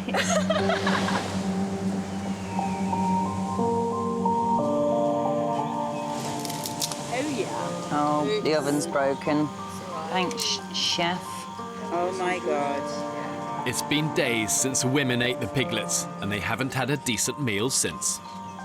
Can I have it with sand, please? I don't think I've got enough sand in my mouth. They're back to eating scraps of foraged coconut and yucca, and starvation isn't far away. Julian's chip was actually on fire. Oh, wow. That's a really burnt one, George. Do you want a different one, darling? Yeah, I'll try this, love. With some eating as little as a dangerously low 200 calories a day. Any stores they started off with have basically gone. So the women need to go all out to increase their food intake, and their lives are going to depend on that. I'm sorry, I've got to spit that out. Is it too burnt? That's disgusting. I was saying a couple of days ago in jest that I feel like my body's digesting itself, but I jest no more. I am eating myself from the inside. I'm just hoping that we can get some food. Do you know what my favourite thing to do at the minute is? I go to the imaginary supermarket in my head with a shopping trolley, empty, and go up and down the aisles and do shopping. I spent about 10 minutes in the jam and condiments section yesterday. Did you? Mm-hmm. What did you get? Well, I went through I bought marmalade. I got shredded and smooth in the end because I didn't know what to do. And I was going along because I'd obviously bought the imaginary pâté, so then I needed to debate which imaginary condiment would go best. And then I got to the bakery and I didn't know whether I wanted crusty bread or soft bread. This is the mind of a lunatic.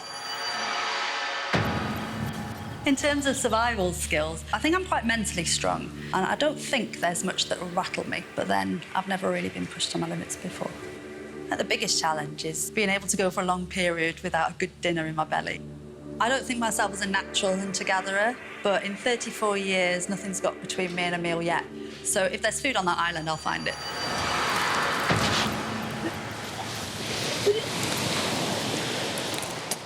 Unable to digest yucca, the women's breakfast is not agreeing with Georgina.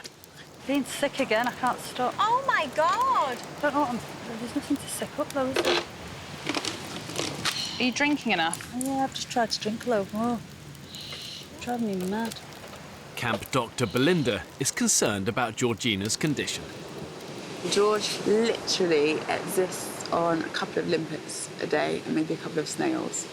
She does not eat more than about that much tiny square of coconut a day. So she's probably consuming under 20 calories per day, and it's just not sustainable. Georgina's inability to digest their limited diet means she could be putting her vital organs at risk. It had some retching, yeah. Yeah, well, this is one of the major reasons why I'm worried about your kidneys. So we'll just get your temperature. I mean, I can literally feel my muscles within my body wasting away. You might have just heard that was my stomach rumbling. I just need to get some food, just something. Because if I don't, then it could be any game for me, really, with regards to being on the island.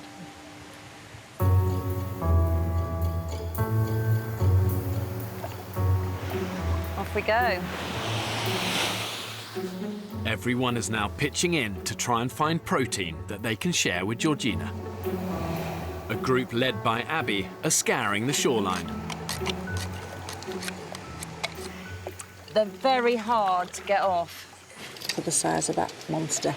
Can I have a try? You can. Just have a try at just banging it. Do you say that to your boyfriend? Yeah. Limpet. So you've got the cool, the warms, and the naturals. So that's got a slight lilac-y tinge in it, but it's nice. I run my own business. Sales for the last month is really, really good. You know, I like being in charge of people and a team. I'll work at something till I am successful at it. I have a bad back. It causes me quite a lot of problems and quite a lot of pain. I get through it and I don't let it stop me doing anything at the moor. I'll snow ski, I'll ride, I'll push myself. Good lad. First day we came up, they were on that back wall. Just no bloody limpets. It's like we've eaten them all. One down there. Yeah, well, I'm not going down there to get that. I'm not risking my life to get a frigging limpet. No chance. With limpets few and far between, the women desperately need to find a protein-rich meal for Georgina. Get the knife! Get the knife! What is that? Get the machete! Where's the machete? Just get the fucking machete. Georgia spotted a stingray in the shallows.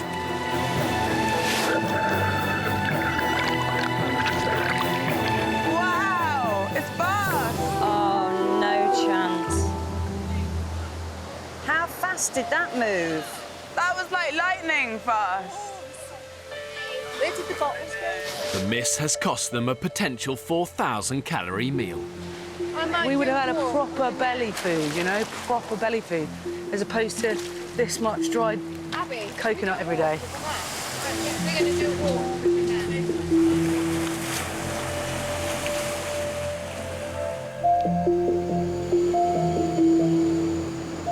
Georgina must once again go to bed hungry. But she's not the only one who's suffering. I've got pants as my pillow and smelly socks. 47-year-old Abby has been dealing with back pain since a horse riding accident in her teens. Oh, God. Abby's not happy. She's in pain. So I hope she's okay. Since arriving on the island, she's been sleeping on the hard ground. I have nowhere comfortable that I can go. Honestly, it's laying down on the floor. I think my back's absolutely screwed. It's really hard to explain because it's not something you can see. And it is my health, and it's not something that anyone can help me with. I don't want to be a liability to anyone else and not be able to do the things that I came to do, which was to help and be a grafter.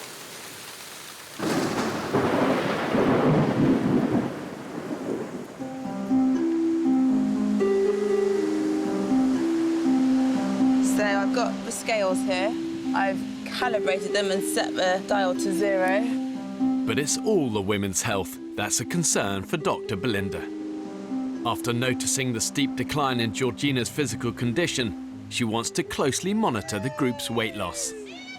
Harvey! I used to go to slimming club, right, every Monday. I feel like I'm back there. If I am 10.5 stone today, I'll be a happy bunny. 135 pounds.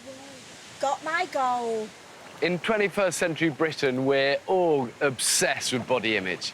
But when the pounds are dropping off because of starvation and malnutrition, it's a dangerous mindset to have. And it really is not a cause for celebration.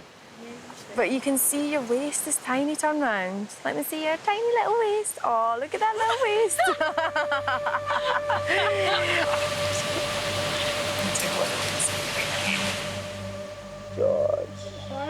rest of that. God, you're wasting away, aren't you, sweetheart? I have to say, I don't find starvation a good way of losing weight. I don't think we should be celebrating. I just don't find starvation a sexy way to get skinny. Georgina has lost a dangerous 21 pounds in weight, and collectively, the group have lost almost 10 stone, the weight of an entire person. We're at a critical stage where our bodies have got no food and so can't sustain themselves. We're not on a diet.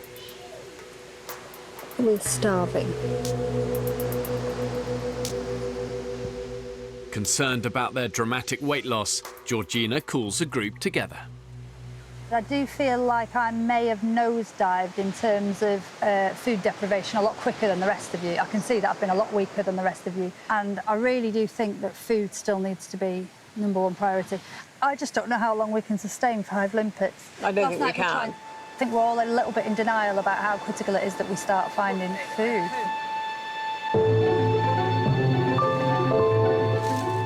The need to find protein for Georgina is now urgent. With only a few hours of daylight left, a group led by Lauren are setting traps in the hope of snaring a pig. It's a nice little track, isn't it? Unless you're wanting to survive off shredded old bits of coconut and the older yucca plant, then it's time to face up to the facts that I'm going to have to maybe, you know, get a bit brutal. Okay, you ready? Yeah, it works. Yeah.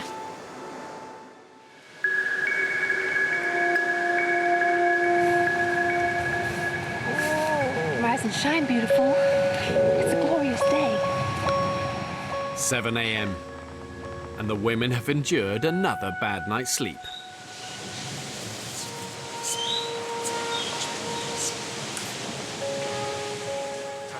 Bloody hell. In pain, 47-year-old Abby confides in her closest friend, Beth. Every night when I said, this is the time I dread, because I'm so uncomfy. Even just turning from my back to my right is like a knife going into the nerve. It's like, ah. I'm now really concerned. She hasn't really moaned. One of Abby's problems is that she's worried that she doesn't like giving up. She likes to keep going and keep going. And she's such a hard worker. She's just fucking amazing. Let's see what's in this sucker. She's a proper grafter. And I love that. But her mind is saying one thing and her body's saying something else, and she's got to listen to her body. At camp, Abby calls an urgent meeting. Over the last few days, my back's gone downhill massively, to the point where I'm in a lot of pain, and it's now worse than it's ever been. I know certain people here kind of said, do less. I wouldn't be happy doing less. But the fact is, I have to get off the island because I'm not helpful to you anymore. I'm really sorry, and I feel like a shit.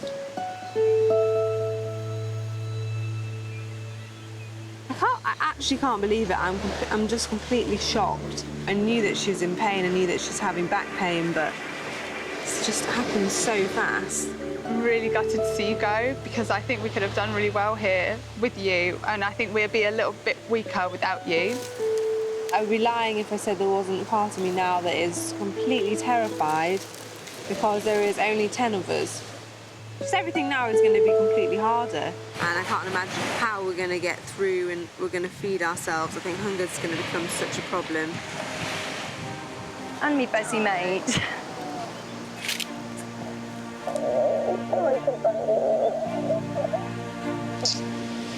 So sad. I'm annoyed for her that she had to go because of her back. And then I'm annoyed for me that I'm going to have to stay out here. But we just got on really well, and it was just really nice to know that she was there. Bye. Oh, I miss you already. Come back.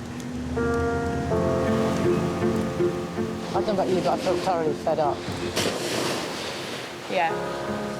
I feel as the group gets smaller and smaller, you're like, how how are we meant to do this? Exactly. That's exactly. How on earth are we meant to do this? Exactly.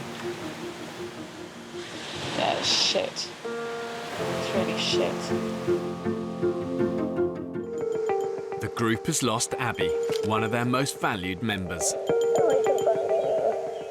Now they'll each have to work even harder to find food for 34-year-old Georgina, who is dangerously weak from starvation. I don't have the patience for that, Lauren. Neither do I, really, but I really want to eat something. The women haven't caught a single fish since they first stepped foot on the island. They're attempting to set nets for the first time. I'm literally solely focused on getting through the days and getting food. And I'm going to go after it, and I'm going to get it. And I'm going to get it for the other girls as well, you know. I feel sorry for George because he's just been absolutely nailed by illness. And so failure is not an option. Whoa! That's not even stable at all. On a desert island, one of your best sources of food is obviously going to come from the sea. But none of the women are experienced in sea fishing, so the reality is it's going to take them hours and hours of painstaking trial and error, being patient, if they're going to hone their skills. It's as sturdy as we're going to get it. Who knows? Could be fish tonight.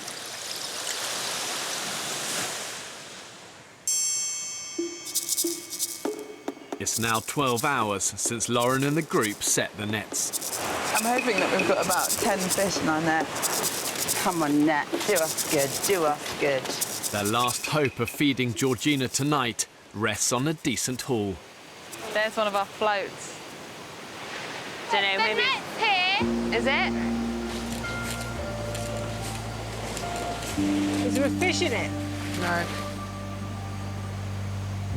Ah, bastard. That's such a shame. I don't know whether we'll ever be able to untangle that knot. How the fuck are we going to catch fish?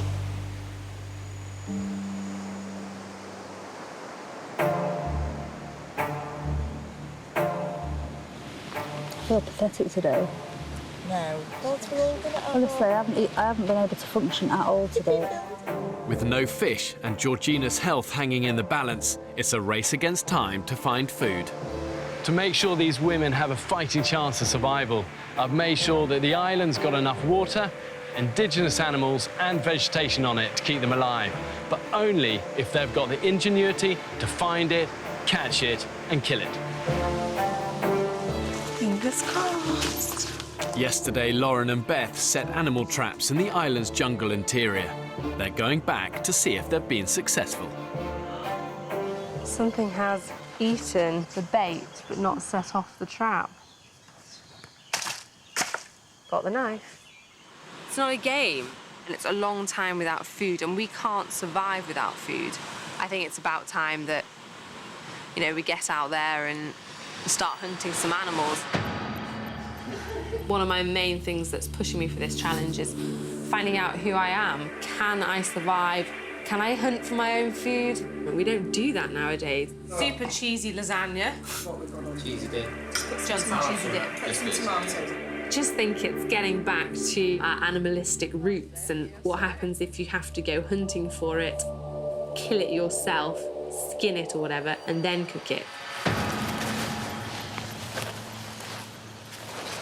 It's been set off. It has. Oh my God, Lauren. Oh my gosh.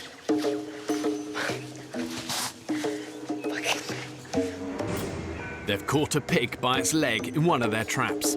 That is one huge pig. I can't believe that. Before killing it, Lauren and Beth decide to return to camp to plan and prepare their tools. Oh my God, we're going to eat tonight. I know. Like we've never eaten before. Yay! Georgie, we've caught one. We've caught a pig. You are kidding me. No. There's a pig in the trap. We've literally walked and then heard this noise. Yeah. Oh my God. Oh, genius.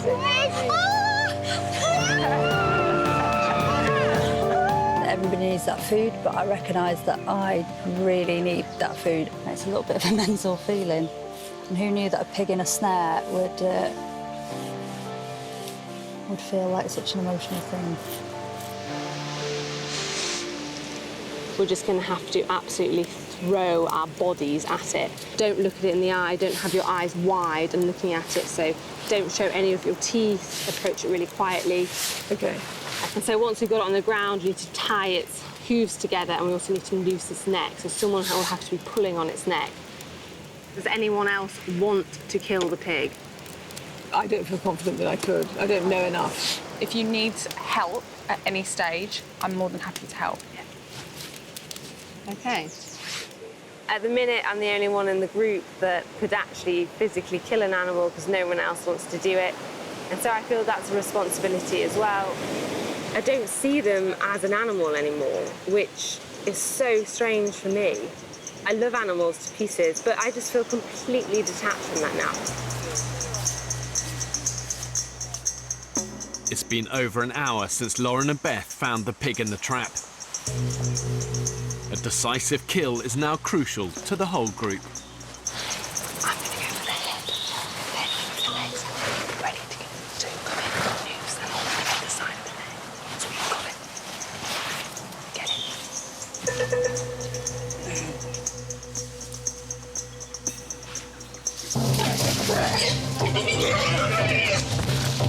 Someone grab this.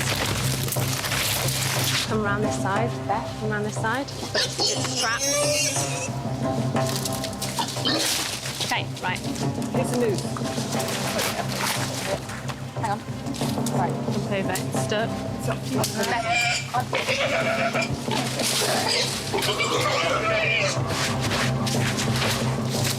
Try and...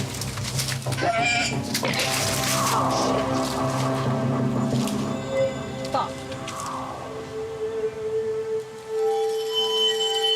fuck's sake.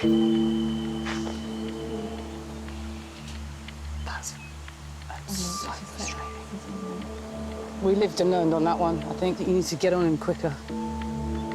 I feel like I fucked that one up. Damn it! Damn it, could have bloody... And now I feel like we let down everybody else.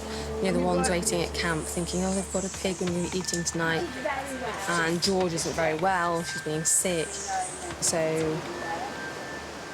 yeah. It's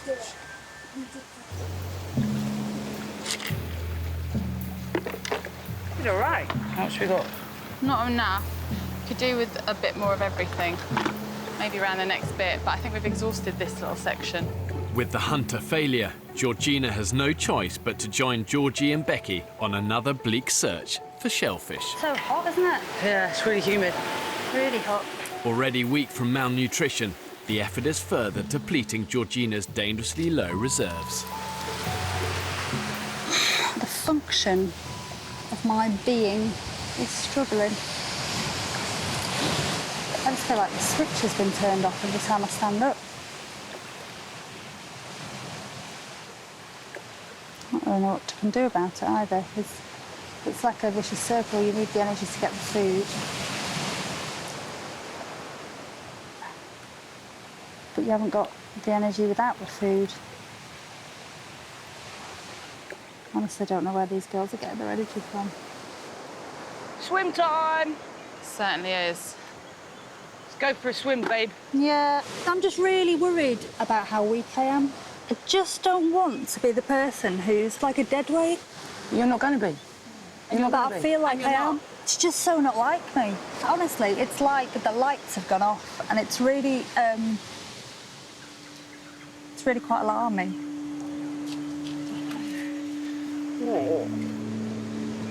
Listen, you are not leaving this island, right? For one, listen to me. Listen. You are not leaving this island to the fucking end game, right? I don't care if I have to carry you on my fucking back, and nor does she. And you would. And I would. And I would.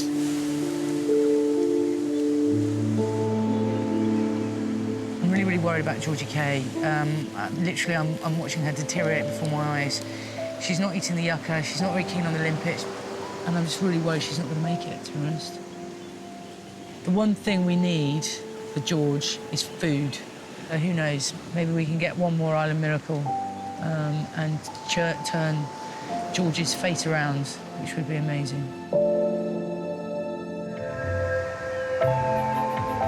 So far, all the women's attempts at hunting and fishing on the island have failed. Oh, like pot noodle? Yeah. Desperately hungry, they've resorted to scavenging for nourishment on the beach. Budweiser. Full of seawater.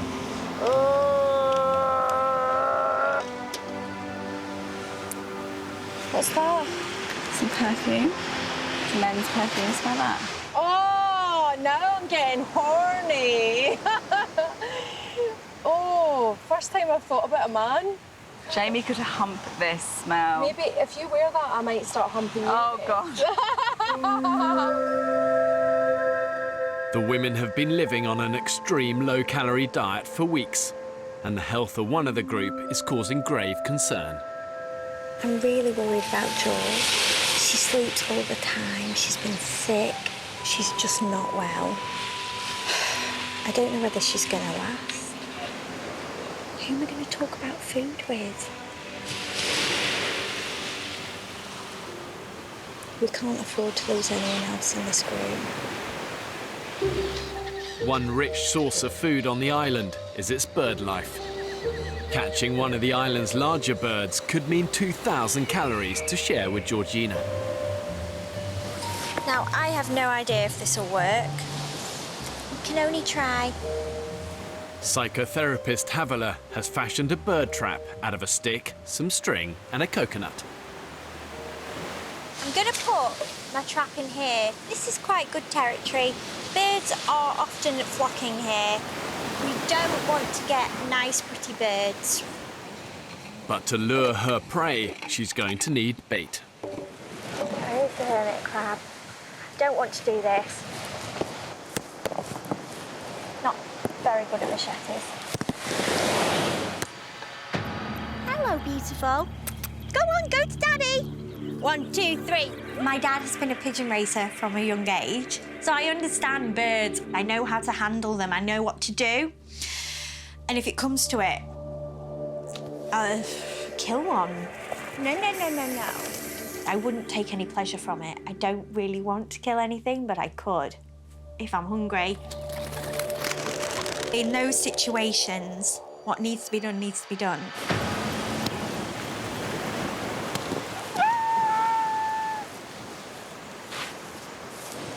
Yeah, I've done it, so I've killed it.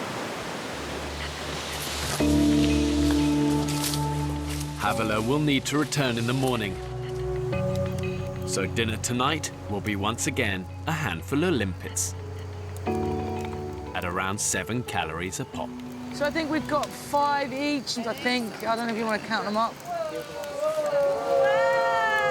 Pop that in your mouth.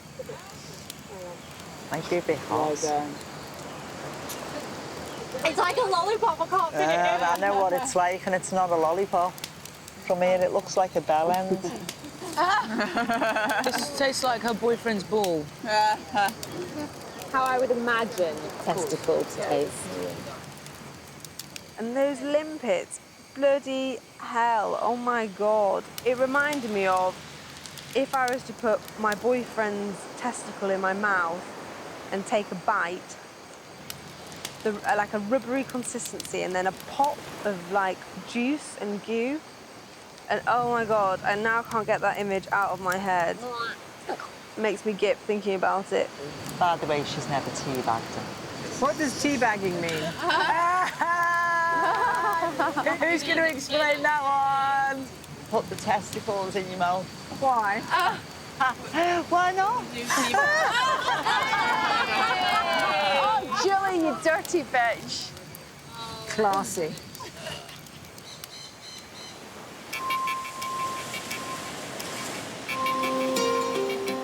Another day, and once again, no breakfast. Who'd like some pancakes and bacon? Oh, Pancakes, bacon, maple syrup, stack. George, can I get you anything? Ravaged by hunger, Georgina is too frail to leave camp. Sick again. I'm absolutely floored by what I can only presume is malnutrition. I don't want to be the one who's ill or sickly because I'm not that person at home. There's enough people need feeding and drinking without just having a dead weight to carry.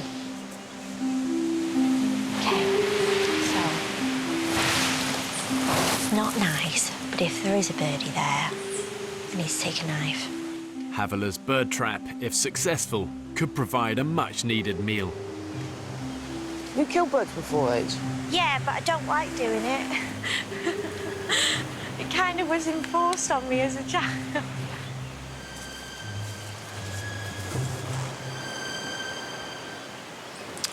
Insects have eaten me bait. Trial and error, Georgie, trial and error. But I need to go away and rethink it. I think we are actually starving, you know.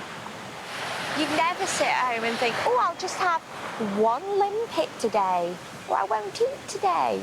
I'll eat in 3 weeks. It just doesn't happen. With Haviler's bird trap a failure, there's no choice but to venture back into the jungle. We're gonna set some pig traps so we can get some pigs. What's your favourite type of pork? I think it's got to be pulled pork, but done right. Having come so close to making a kill 24 hours ago, Lauren, Beth and Belinda are back on the trail of the pig. Oh, let's try and find some tracks and track it up. It could be their only hope of keeping Georgina on the island. Here's the dead-eaten crab, isn't it? It's been here snuffling. Stop. On that branch right in front of you, darling, is a boa. Massive boa. Yeah. Whoa. See just this branch here? Look at the top. Wow. Shall we try and catch it? Yes. I'm happy to go for him. The boa constrictor snake is a formidable foe. This guy will kill its prey by biting, grabbing, then wrapping and suffocating, and then swallow it whole.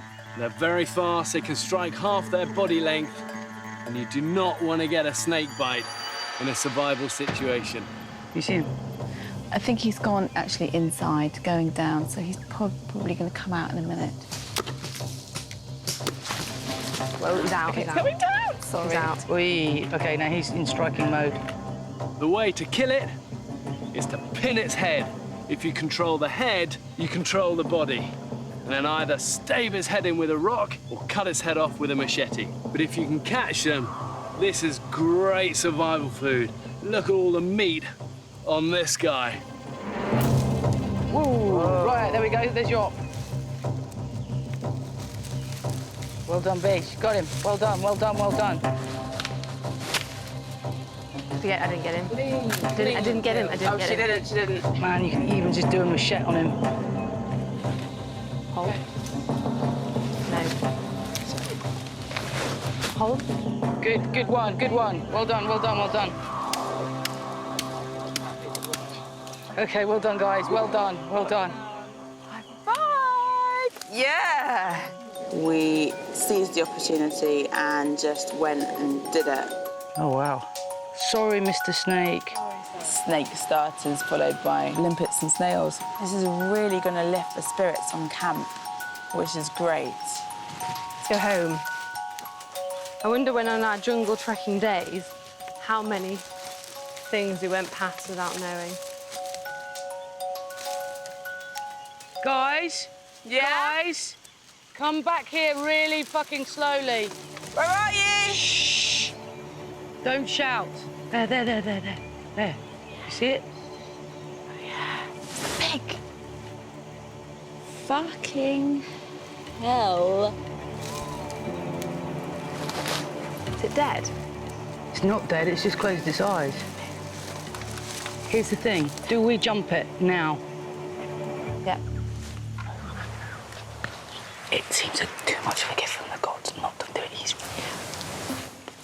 Basically, me and you are going to go with the trunk, lying down, try and get the noose around its neck. They're going to come in straight up, tie its legs together.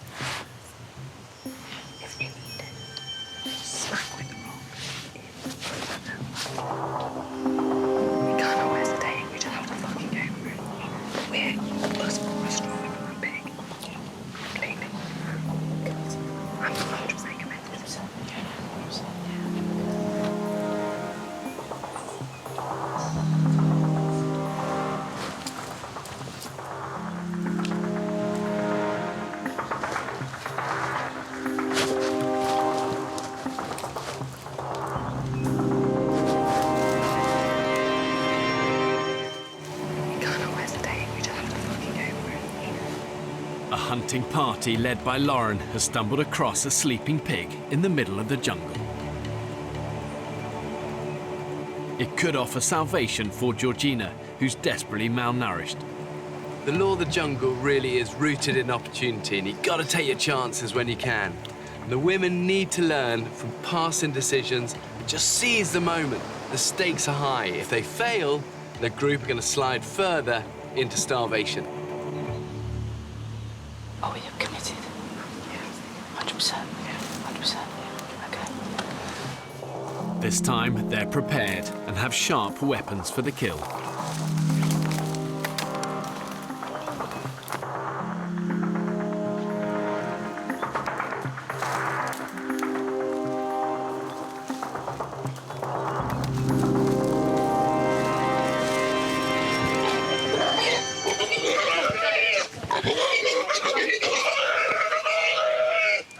Yeah, got both legs. Well done. All right, everybody. Okay, hold on.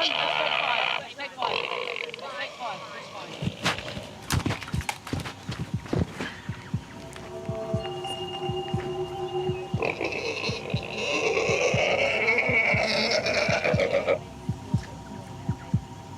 A knife there for now.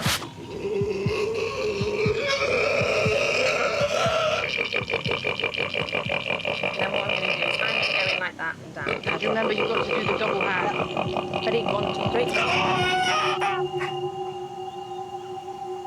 Okay, everyone? Everyone okay? Yeah. Yeah? Good. You okay, Bear? Yeah. Okay, I'm just going to put the knife to the side, out of the way. And we'll just wait. Just wait. Gosh, that's horrible. You're amazing, Lauren. Amazing. That was fucked up. I don't know why I'm laughing. I'm nervous. It's complete adrenaline. Oh. Wow. Good work, team. It's quite amazing, wasn't it, really? I'll never forget this. What a day.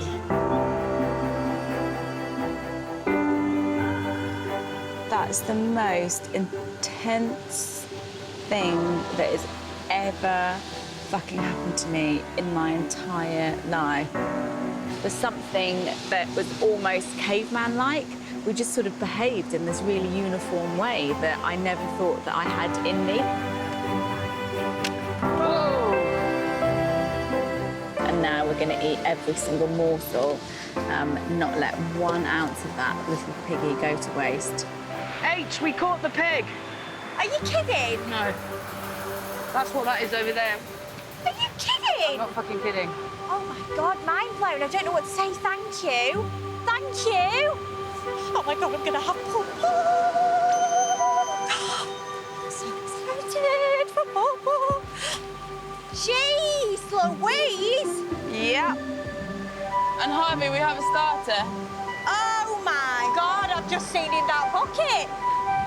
Starters and me. Do you know what? You guys, you're just more of a woman than I'll ever be, all of you. Did you hear, George? Oh my God, I can't believe it. Shit. My adrenaline is like through the roof. Did it get caught in the trap? No, I was fast asleep and jumped it. Never.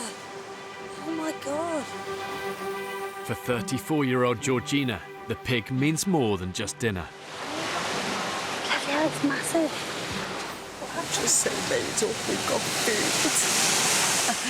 I'll cry. I'm so happy. I can't tell you the feeling of absolute relief that's just ran through my entire body at the thought of having some food. Lauren and Beth obviously did an incredible job. I just can't believe it.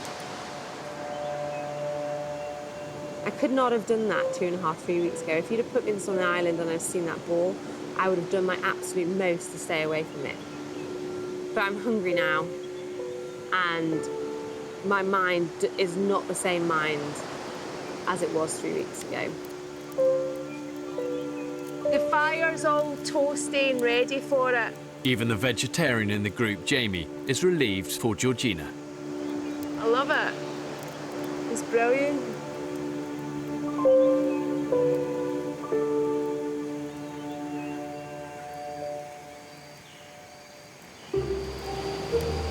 They are big legs on that thing, aren't they? Going to be a lot of meat tonight. The women will now have to butcher, skin and carve their kill. It's not pleasant. Dead pig smells. Inside, I'm like, really sick. I've got to do it to survive. Oh dear. A little bit of shit came out. I'm starving of you.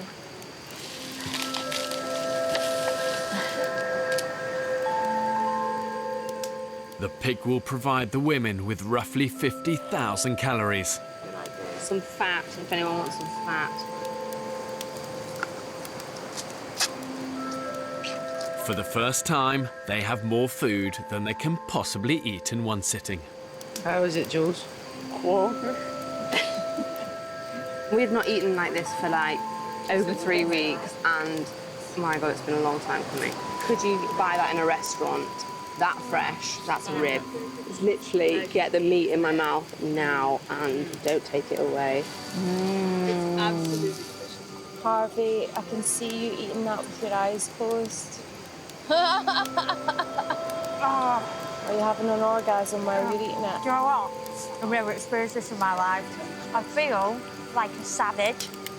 I've had so little calories in me every day, and this pig may be my salvation. You're going to turn it round now. This will help you.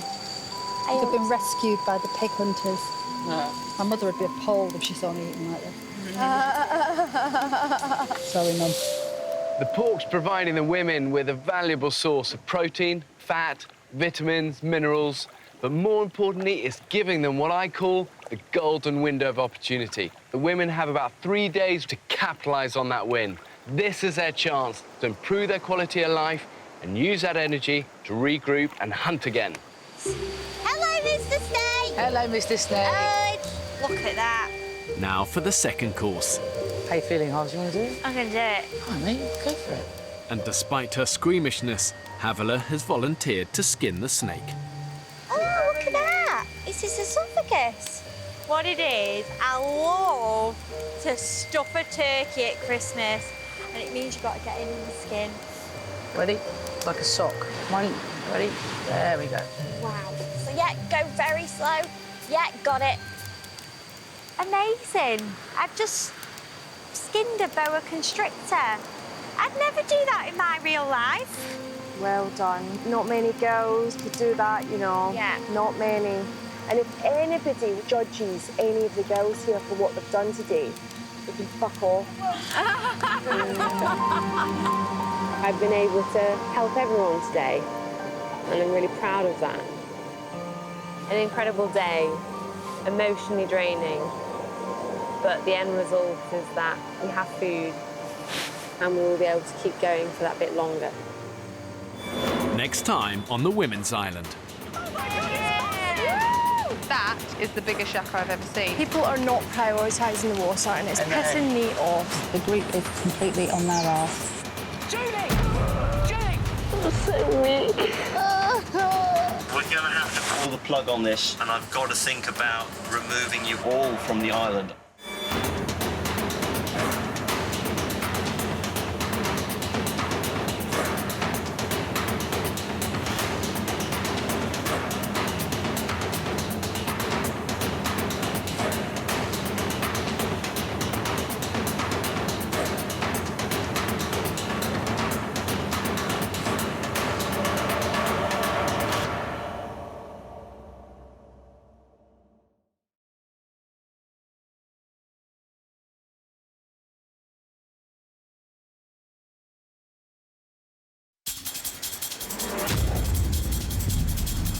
Two uninhabited Pacific islands. more than 5,000 miles from the UK. One will be inhabited by 14 British men, while a separate island will be home to 14 British women. When pushed to the limits of human endurance, will it be brute power or mental strength that wins the day? Who will have what it takes to stay alive? Tonight, we follow the women.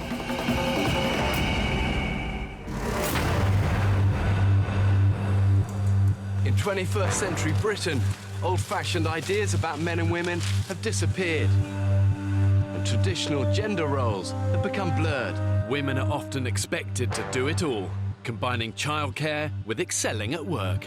Don't let that happen again. I don't know who's doing it. It's really, really embarrassing and unprofessional. But if stripped of all of the advantages of modern life, are multitasking 21st century women better cut out for survival than men? To find out, I'm abandoning 14 ordinary women to fend for themselves on a remote desert island. A huge snake came towards me. It came right at me. They will be utterly alone, Need to be with my family. filming everything themselves. Right, you're filming me, filming you. That is the biggest shaka I've ever seen. They'll have to hunt for food, All right, you are. for water, Yeah, it's collecting water now. and for shelter. Oh, for sake. The women will be taken to the very edge of existence, living on the island for 6 weeks in the middle of tropical storm season. It's like a tornado. That is terrifying. We need a radioing medic now. It's not a programme, it's ridiculous. Wow. Just remember to how you felt when you felt shit, OK? And leave it there. when pitted against the extremes of nature, have these modern-day women got what it takes to survive? Guys. That is a big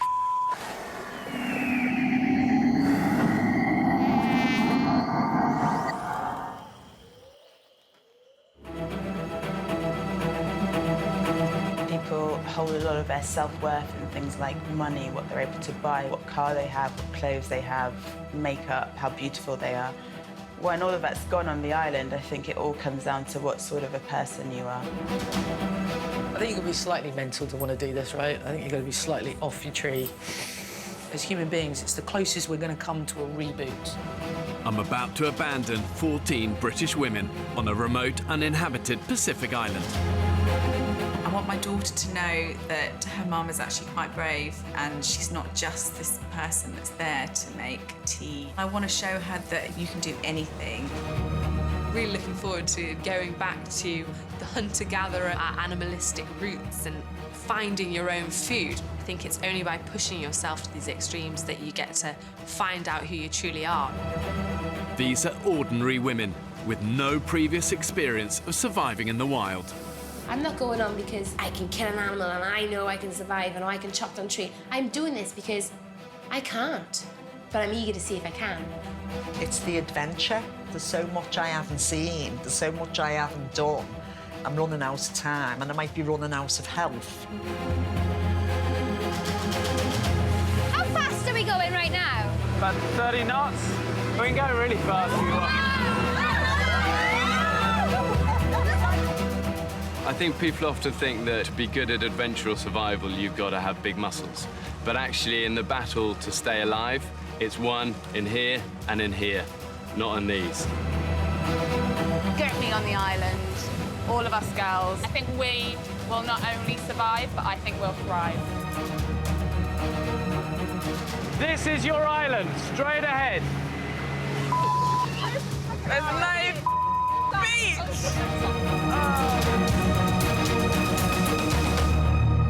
There are a lot of currents around this, okay? So I'm going to try and find these little areas, slack water, to get you in. Unpredictable riptides and hidden rocks make these waters treacherous. This is the closest I can get the boat to the shoreline. I'm not going to sugarcoat this for you guys. It is going to be hard. It's going to be hard physically. It's going to be hard emotionally.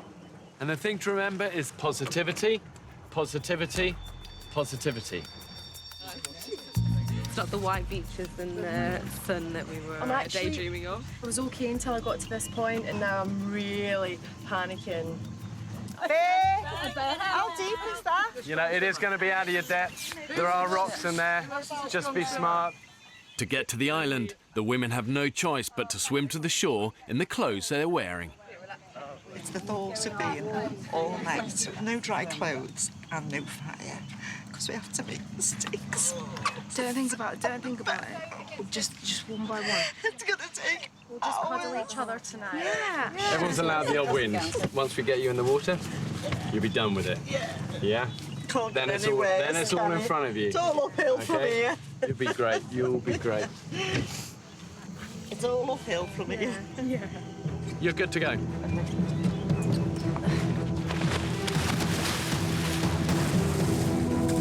Let's go for it. The women take with them bags and cases containing their filming equipment and medical supplies. This is Croc territory. Let's get you out of the water as fast as we can. Okay, let's go.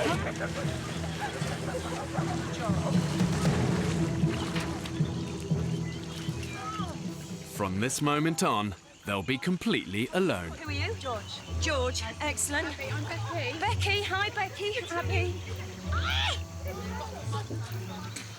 So nice to meet you. I'm Harbour. Nice to meet you. What do you do? I'm a psychotherapist. Oh my God! Yeah. Belinda. Jamie. Jamie, nice to meet you. What's your name? Becky, hello. Belinda. So emotional. Well, that was suitably chaotic. You know, it's 4 o'clock. It's going to get dark here in a couple of hours.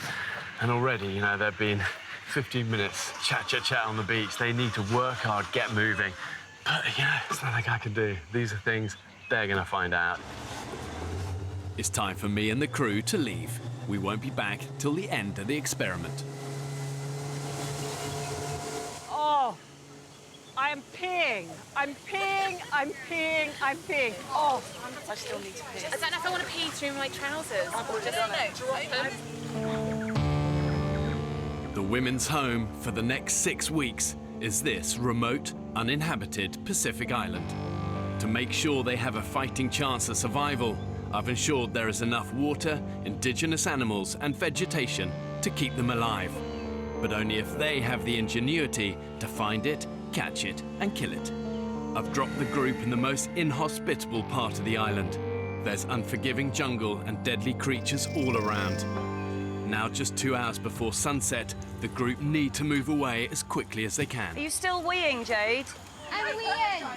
I need to find that peaceful moment where I can actually wee. But the thing is, I'm weeing. And then I push more and weeing more. I think it's because I've held it in for so long. guys, it's really dense up here, so we need to get moving. We're just going to try and take all the kit up this slope, basically. Bring it up, because I think the tide's coming in, and then try and find somewhere to fucking sleep. Can you take this camera, of course? All of the women will be filming, but 4 of the group are trained and experienced camera operators. Hello again. They'll be living under exactly the same conditions as everyone else. Please, could you just push me at my back? No, it's my weight. I can't get it up. Here, wait. Grab my hand. That's it. That's what I needed.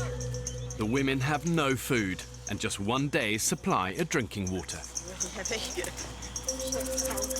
We need a decent place to sleep tonight, because it's nearly dark. We're not going to have it here. We need no, to, we actually need to go. We really do. Right, who wants to carve the way? To stand any chance of surviving, they've been provided with 3 knives, 3 machetes and some basic fishing equipment. Anybody that's using a knife, just tell us. Don't whip it out.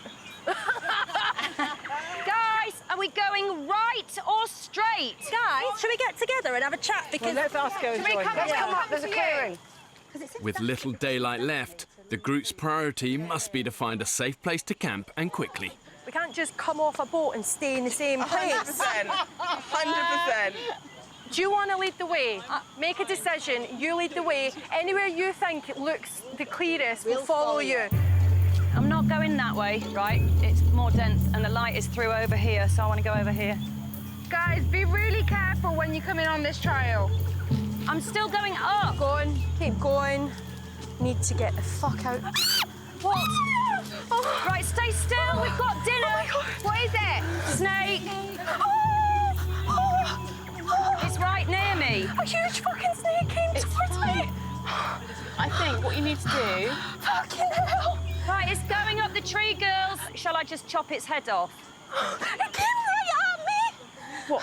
What's head? And it came straight towards me. I nearly stood on it.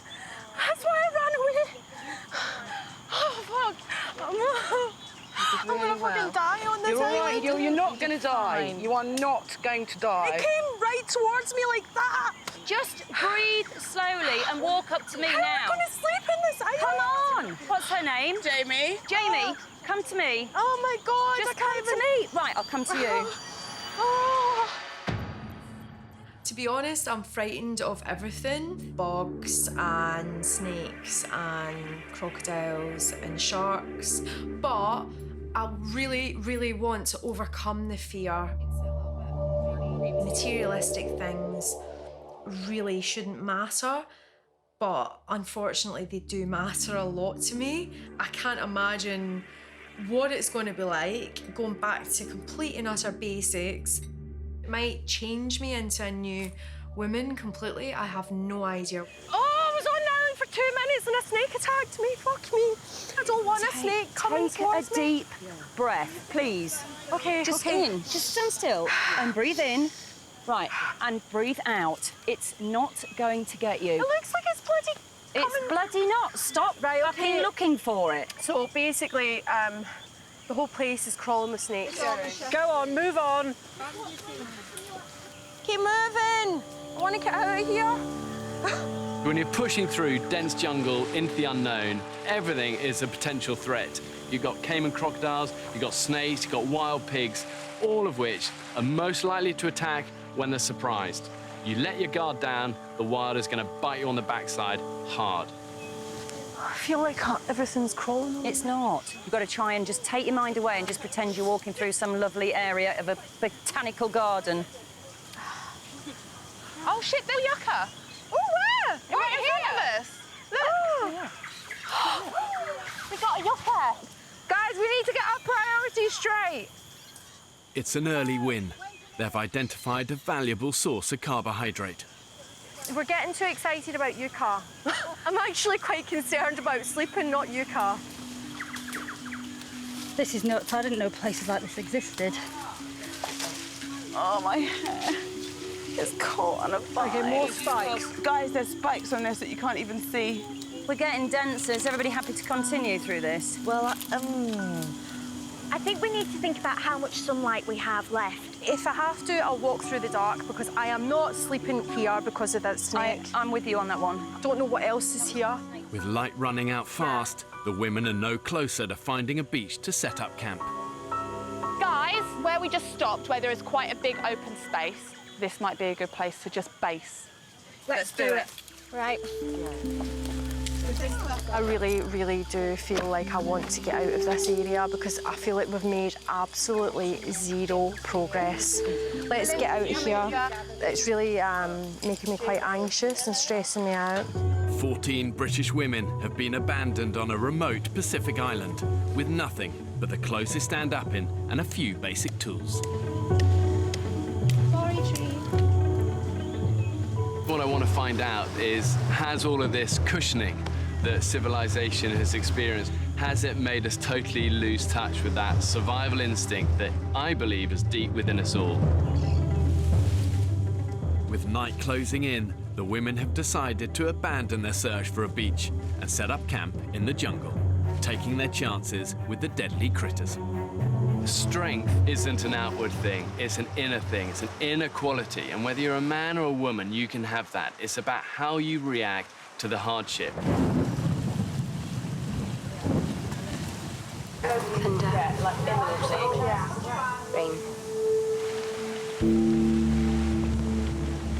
Rain, rain, go away, come again.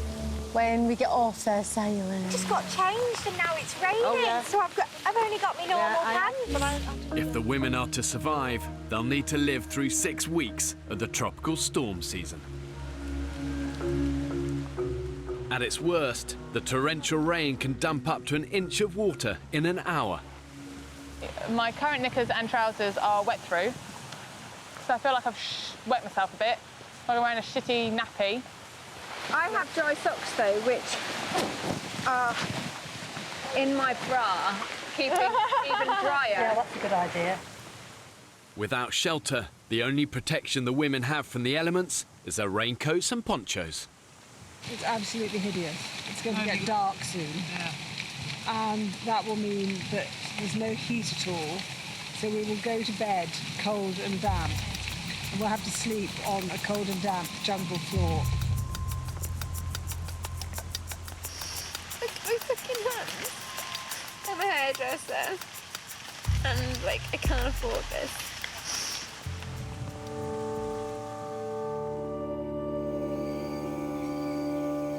Do you want to see the water coming out of my socks on film? Don't worry. 7 p.m. and the women are determined to get a fire started. If you can find another tree with some of that, great, but that'll burn very, very quickly. It's cold and it's horrible. I'm trying to actually not even think about it. That's what I'm trying to do at the moment, just focus on what's going on and not focus about the dark. Because if we don't get a fire and we sit down, awful. After just 2 days survival training, Becky, Georgina and their team have made a bow and drill. And we move this really slow and low, Becky. I like it long and I like it slow. Spinning one piece of wood against another should create enough friction to produce a burning ember. I mean, honestly, who'd be a bloody caveman?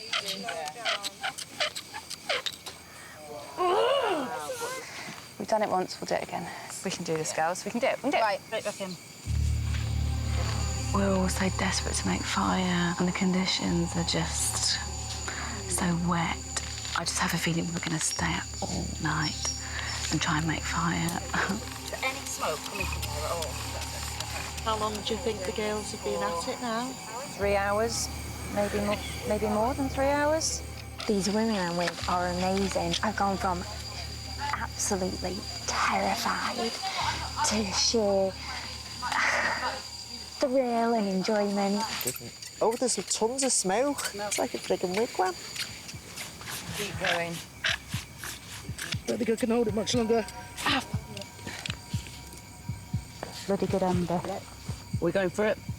Maybe it's going too far on that.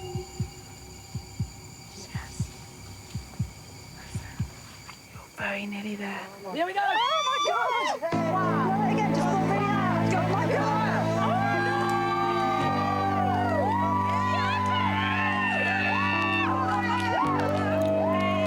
God! Us women just like to do this by persistence. Becky and her team's determination has paid off. Not even a little fire. Fucking giant one! After just 5 hours of trying, these women have achieved what took mankind hundreds of thousands of years. Guys, how are we actually feeling about the fire? Almost more importantly, what it does for the women is going to give them a sense that they're gaining control of their environment. Is everyone stripping off? Oh. Just got my dress stuck in my knickers. I don't want to sound too cocky too early. No, I don't think we should. I don't think we should at all. No. But right now, we're winning.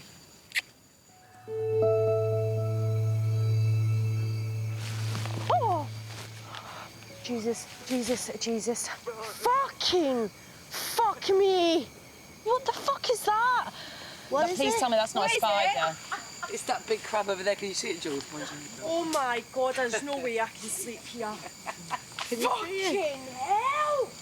We're not staying here tomorrow. We're all going together and we're going that way, and we're not going to stop until we find a flaming beach. Oh, no. Lady's got crabs.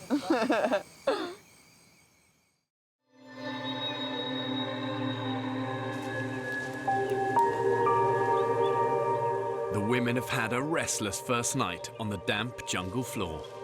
I tried to have some sleep, but the noises in the night and the crabs that were creeping up on us, I just couldn't. I just sat up all the time with the torch, the head torch like that. I did. I woke everybody up with my fart. You did about 5 or 6 big loud ones. Yeah, well, no, they weren't loud. Oh, no. You just decided to sleep where I party. This is that yucca, and it's a bit like a potato. Despite lack of sleep, Julie's playing mum and has rustled up a little breakfast. We're very excited. We've got our first foods. I think. Oh, hang on. Oh my God. Not as nice as normal food. When we're actually starving, it'll be absolutely amazing. The group may have found food, Add to the collection. What is that? Oh, it's swollen. It was really but during the night, it's the women themselves that are featured on the island menu. Look at my back.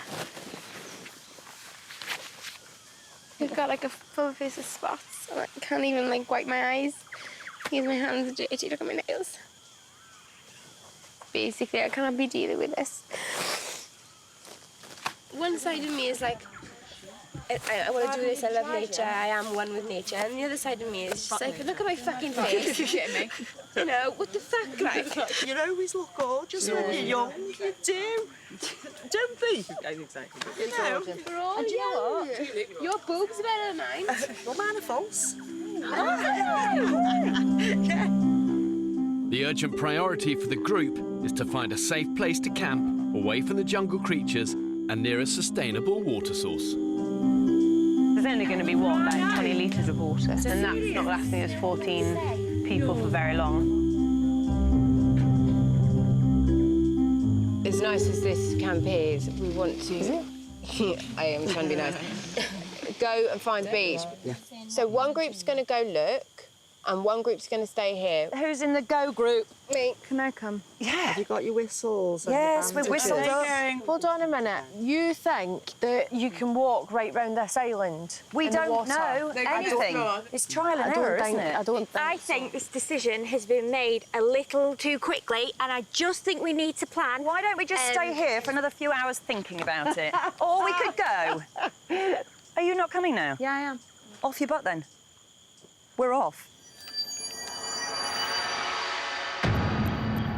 I've done the children, I've been mum, I've done my business. I'm at this age now where I need to do something for me.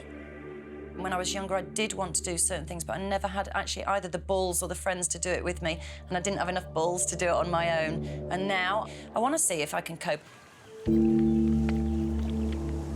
So do you see if we go to the end of that bit there and see what's around the corner? I wish I had water with me. With nothing to carry it in, Abby and Fran's group set off with no water. I'm really hoping we find a beach, because last night was not fun. My body does not like this at all. I hope there's paradise beyond these rocks. Finding a good camp is a key priority.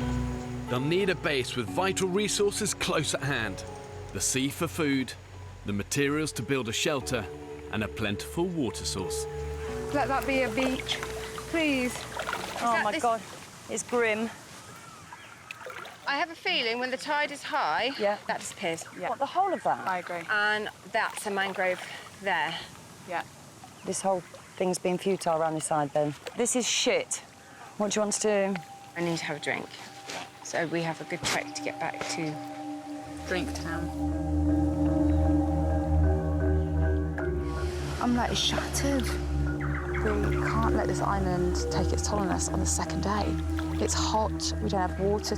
Just even trekking is a risk right now. The women have left themselves exposed in oppressive 30-degree heat with nothing to drink. I'm sick.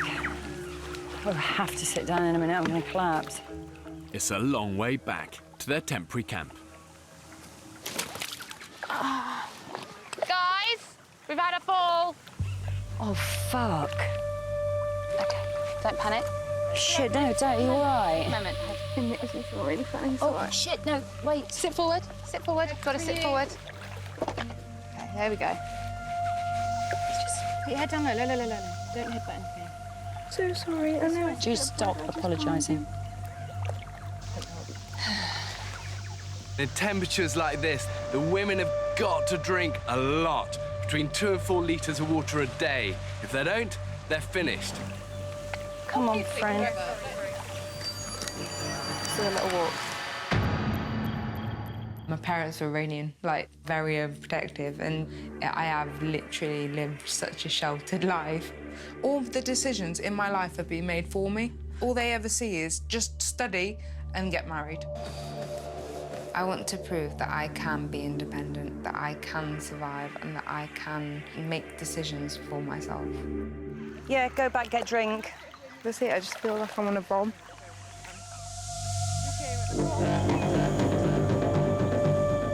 I actually just thought we'd find some idyllic beach within 24 hours, but actually the reality is we're actually only something like, oh God, a few hundred metres away from where we jumped out the stupid boat. So right now I feel a bit of a failure. I can't believe we can't get out of here.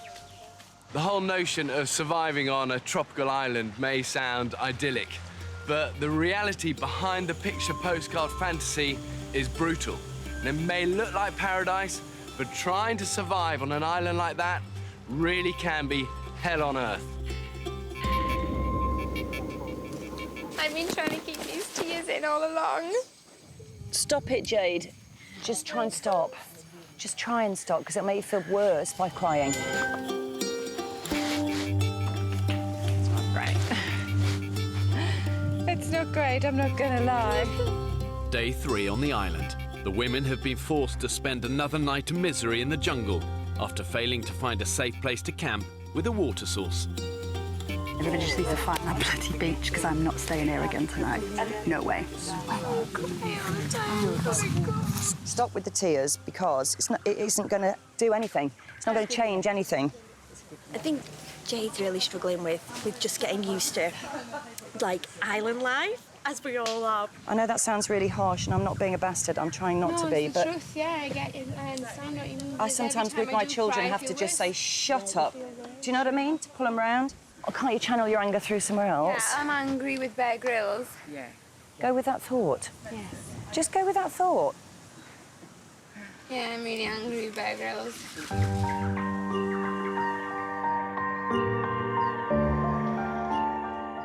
More desperate than ever to get out of the jungle, the women are sending out another search party to find a beach camp. Can we form a circle or something so we can have a chat? But before they leave, Jade has an announcement to make. I am not prepared for something like this. I'm really, really glad that I've come here, but I don't want to continue. That's perfectly fair. What is it that tipped you over the edge that you just can't cope with anymore? Everything's wet, even my socks are wet, my shoes are wet. I've got bites all over my hand, on my face, and yeah, they go in, and it might not look as bad. Did you not think that was always going to happen, though? That we were going to get bitten and we were going to get wet? You're wet and you're cold and you're this and you'll go back and I'm ill. have, I'm you'll unwell. have food.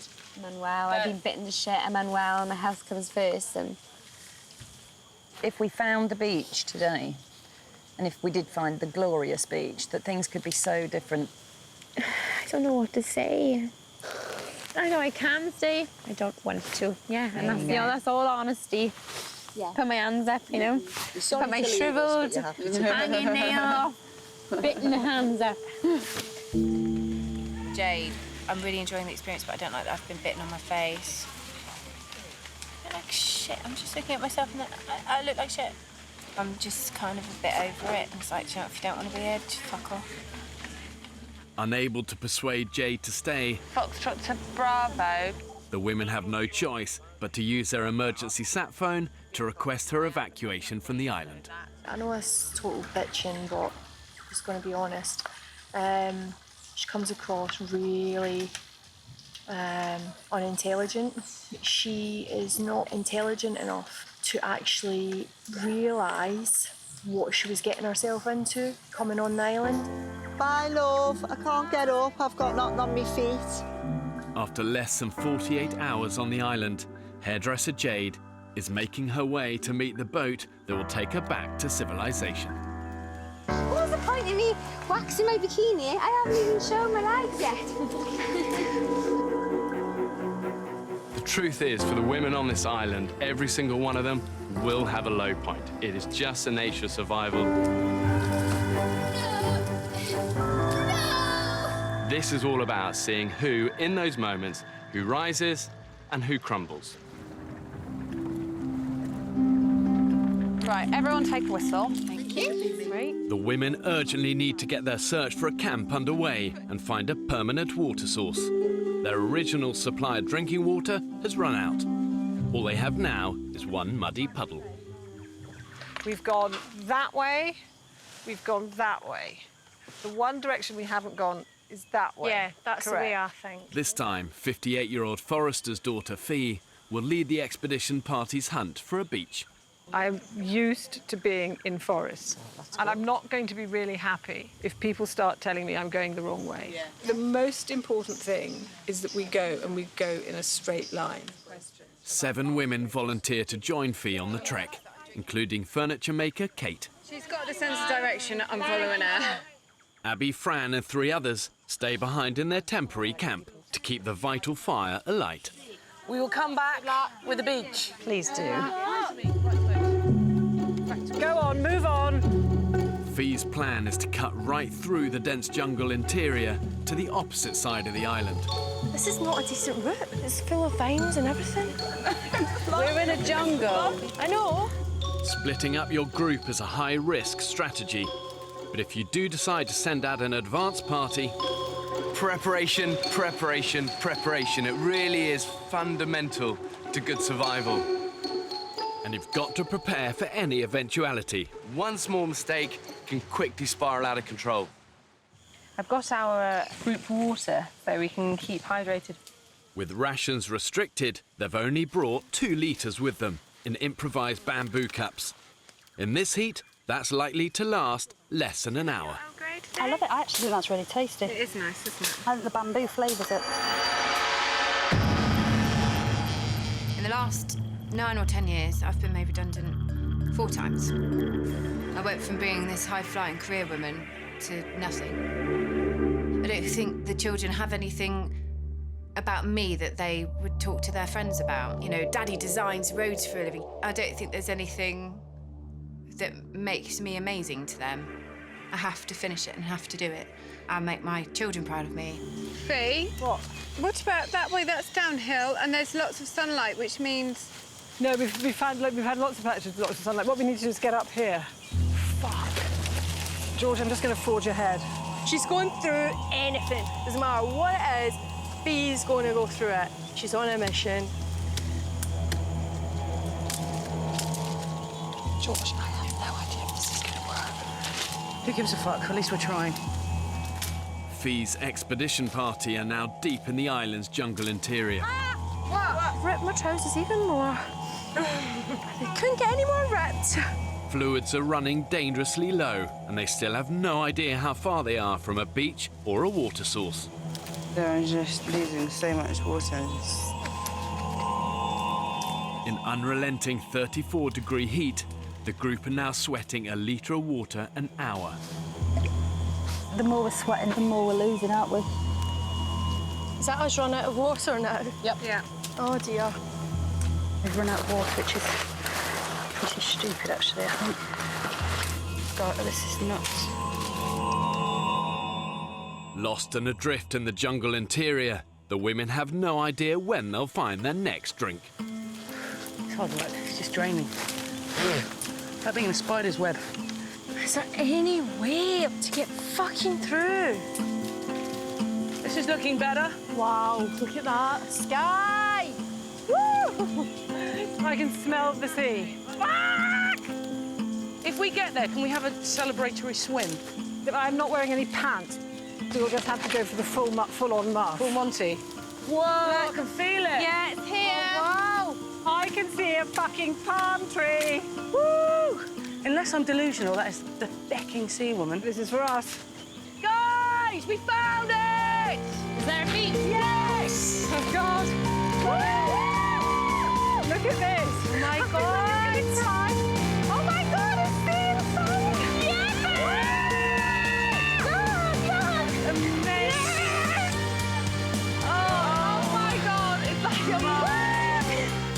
Oh, no, really? Did you ever think we wouldn't make it? I honestly didn't. We did it. I know I'm gonna cry. Come on. Oh, this is the most beautiful beach I've ever seen. And you know, if it was the most disgusting beach, this would still be the most beautiful achievement. Because that in there is horrific. We're going swimming now in that cool Pacific water.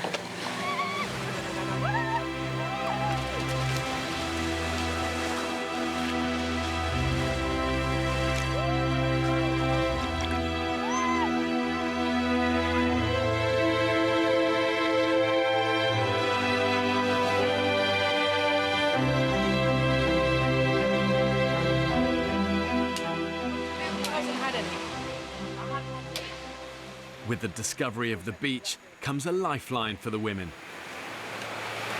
Honestly, I feel so dry and dehydrated. Based on my mouth was feeling like Gandhi's flip-flop. No energy. Oh. We can clean our teeth and we can comb our hair. And I found some flip-flops. The expedition party have discovered a beach, but they're yet to find a permanent water source. It looks like it might rain, so we might actually be showered on all night tonight. Shit. Going down dark, we have no water, we have no fire, the sand flies everywhere. So, you know, there is potential for it to be amazing, but right now I'm just thinking, oh my God, how are we going to get through the night? With night drawing in, the women have no choice but to sleep here and return to collect the others in the morning. I can actually smell myself. Yeah. I completely hum. Yeah. My armpits. The worst thing is our feet. Yeah. With no shelter, the group will have to take their chances with the elements. And the frustrating thing for me is we all bloody knew to go be prepared. Oh my God. 3 a.m. and the heavens have opened. Shivering, freezing cold. I don't like this. The women's expedition party discovered a beach to base their camp, but haven't yet found the key to their survival, a sustainable water source. We huddled under about, well, all of the palm fronds that we found for our bed. They're soaked through, stranded and dehydrated. What the good thing is about getting this wet is that we can wring out our shirts and suck them, and I'm really not joking. At the minute, we are barely coping with the situation in which we find ourselves. Barely. Are we? Hardly, actually. Barely. Because we didn't prepare properly. No. That is the bottom line. And now we're sitting in the fucking rain again. Incredible. In the height of storm season, the weather can literally change in the blink of an eye. You know, 1 minute you're going to have scorching sunshine, the next thunder, lightning, torrential rain. And in these sort of extreme conditions, even the thickest jungle canopy is going to give you precious little protection.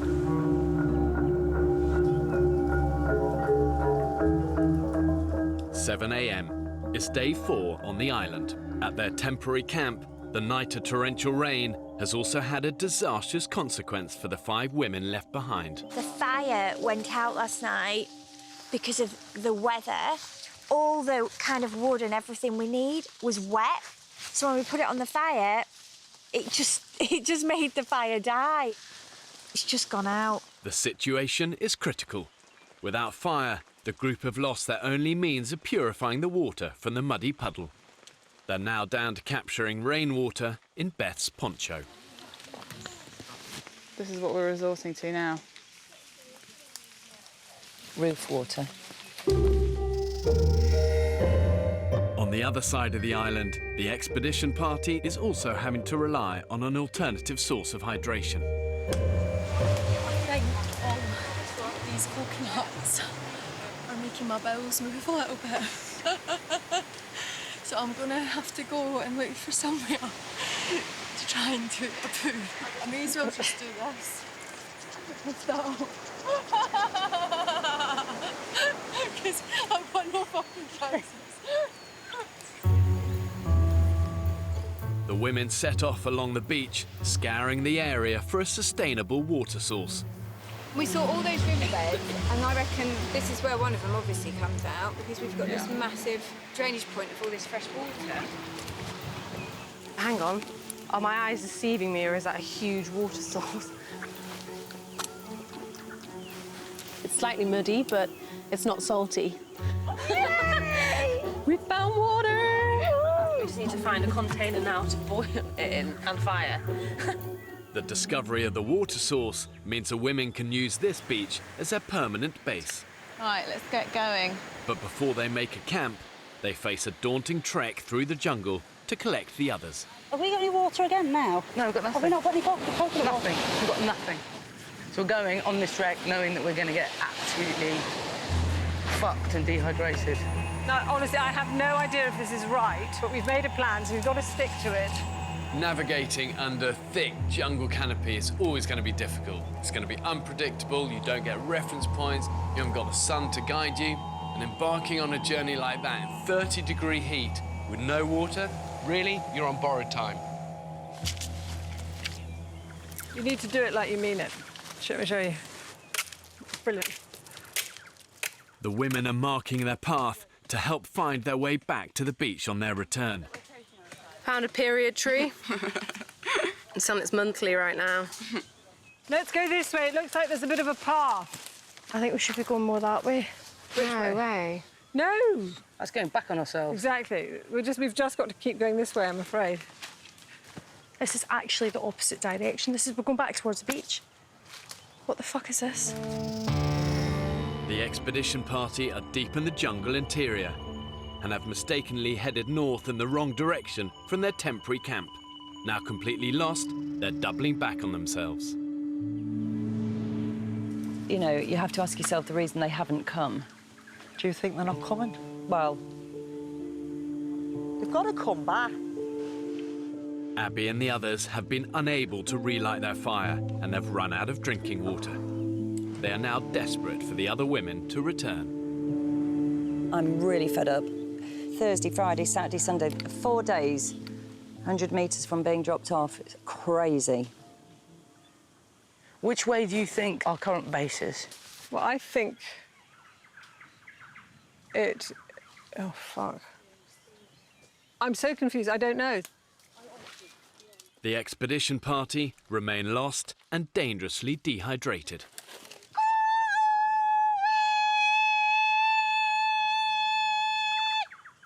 What just happened there? I was just calling so that hopefully the base camp will be able to hear the hello and make a sound back. Hello! Listen. Hang on. Shush, shush. Blow again. It was a one-whistle response. Yeah, that way. They definitely whistled. I wouldn't be surprised if they couldn't find the whistle at the other camp, and that's why they didn't reply. Hello!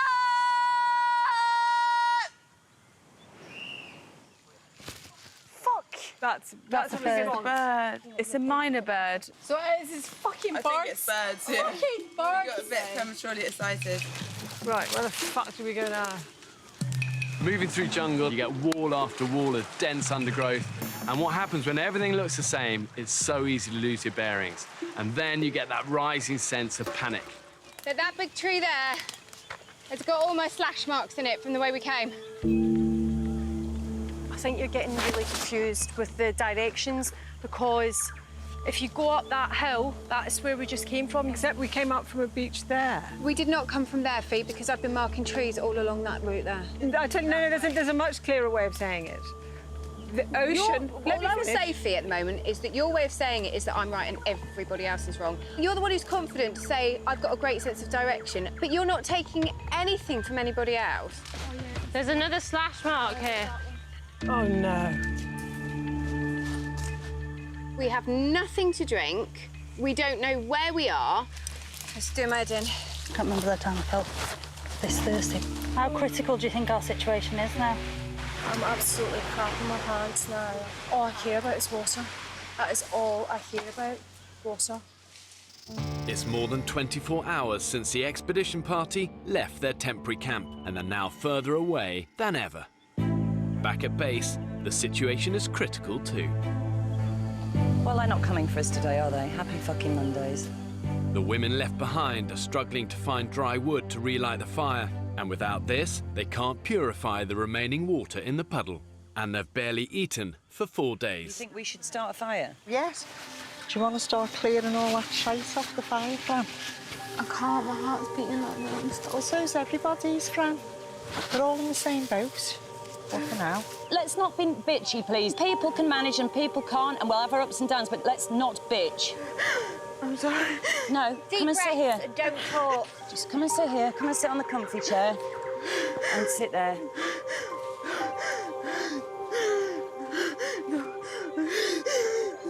Right, don't let anyone fuck you off. Breathe in slowly, please. I haven't got a problem with her crying. I've got a problem with her sitting on her arse saying she doesn't feel well and not doing anything. All our hearts are beating fast. Julie, you just order me about all the time. Because you do nothing. I do. Oh my God. No, that's not true. That's absolutely not true. I tracked the first day. I've been trying. We're in day 4 now. She needs a fucking rest. And that's it. Thank you. Just remember to how you felt when you felt shit, OK? Yeah. And leave it there. Tension in the camera really high. Oh my gosh. It's just so hard. And I'm not going to leave this, so I've got this for I don't know how many days. Next time on the island. I think that's genuinely shitty, walking away and letting the rest of us die in a big way. We need to find food. That's the big issue in the camp. Woo! Yeah! Get it! This island either wants to decompose you from the outside in. We nearly got killed, actually. Or eat you alive. Everything around us is trying to kill us. Ah! Yeah, it's a scorpion. I'm dropping like flies. We've not even started yet.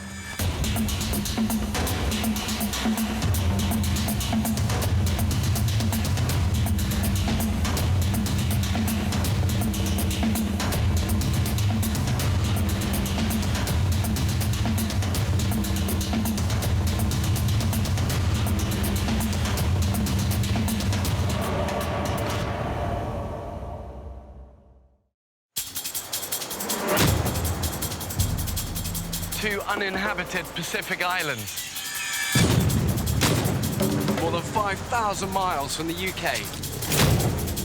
One will be inhabited by 14 British men, while a separate island will be home to 14 British women. For 6 weeks, they'll be utterly alone. Holy shit! With only the clothes they stand up in and a handful of basic tools. Filming everything themselves. When pushed to the limits of human endurance. Will it be brute power or mental strength that wins the day? We just caught a prehistoric animal. Who will have what it takes to stay alive? Tonight we follow the men's island. This is crazy. This is absolutely crazy. This could be the worst decision we've ever made. This time, it'll be harder than ever. They'll have to endure the height of the harsh tropical storm season. Bring it on, Mother Nature, I say. This is the worst you can do. They'll have to find their own water and hunt for their own food. You lazy bunch of bone-idle bastards! Have these modern-day men got what it takes to survive?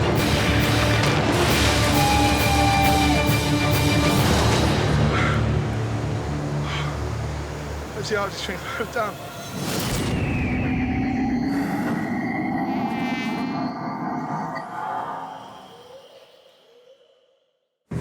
Four days ago, I dropped 14 ordinary British men on a remote Pacific island. Yes! They've eaten next to nothing.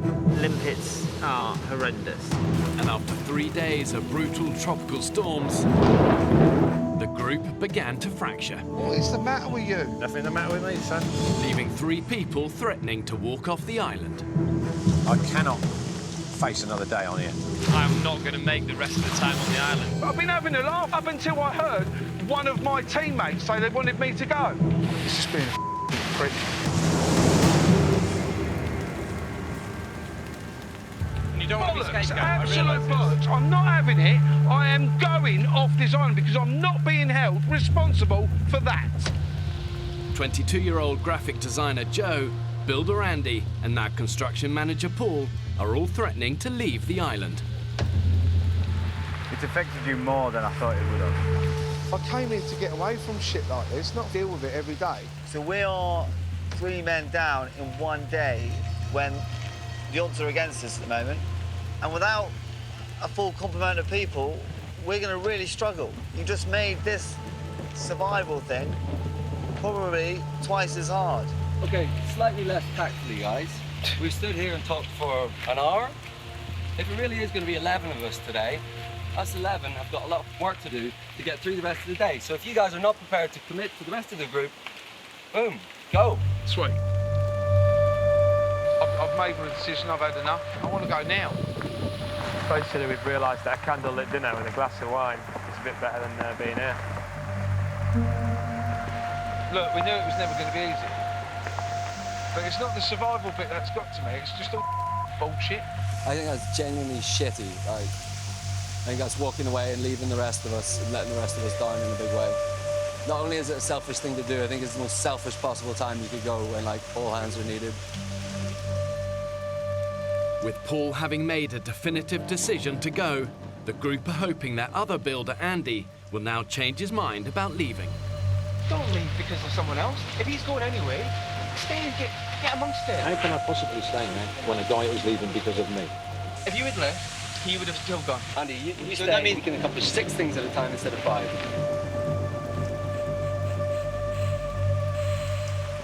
I'll stay. I'll stay. Awesome. Well done, Andy. I'll stay. Yeah! Good boy, Andy. Good boy, Andy. That's really, I'm really pleased about that. It's less worry, and it's a heartache to see the others go, but you know what? We're stronger. We're stronger with 12 and 11. As the weather breaks, Paul uses the emergency satellite phone to request his evacuation, along with Joe. This is Paul. I would like to come off of the island. It's either me or one of the others go, and I don't want me to be used as a scapegoat. So I believe I am stronger than that person and wouldn't regret this decision. It's going to make everything so much harder. We've not been here for 5 minutes, really, and we're losing 2 members of the team. I'm an happy man. I want to be a happy man with a tub of Pringles and a Mars bar. You can only encourage them so much before you end up spending a third of your day encouraging somebody not to leave, when that could be better spent time getting the things we need. Water, fire, shelter, food. Having lost valuable time, the priority for the 12 remaining men is to finish a shelter before another storm hits. We are running on empty, but we are being stubborn and persistent. Fortunately, Andy decided to change his mind about leaving. At this point, there's still so much to do. We need all hands on deck, so losing 3 people would have been a massive blow. Right, Piers, I'm off. You off, mate? Well done, mate. See you again, eh? Yeah, see you being Blighty. When looking to go? I turn round and shake your hand, mate, but we're No, it's fine. Yeah, I'll we're sort of structurally integral at the moment. see you later. I don't want to spoil fun, gents, but is there any possibility you could step out of the area while we just start running these struts across? Continue your conversation, just sort of 10 feet over there.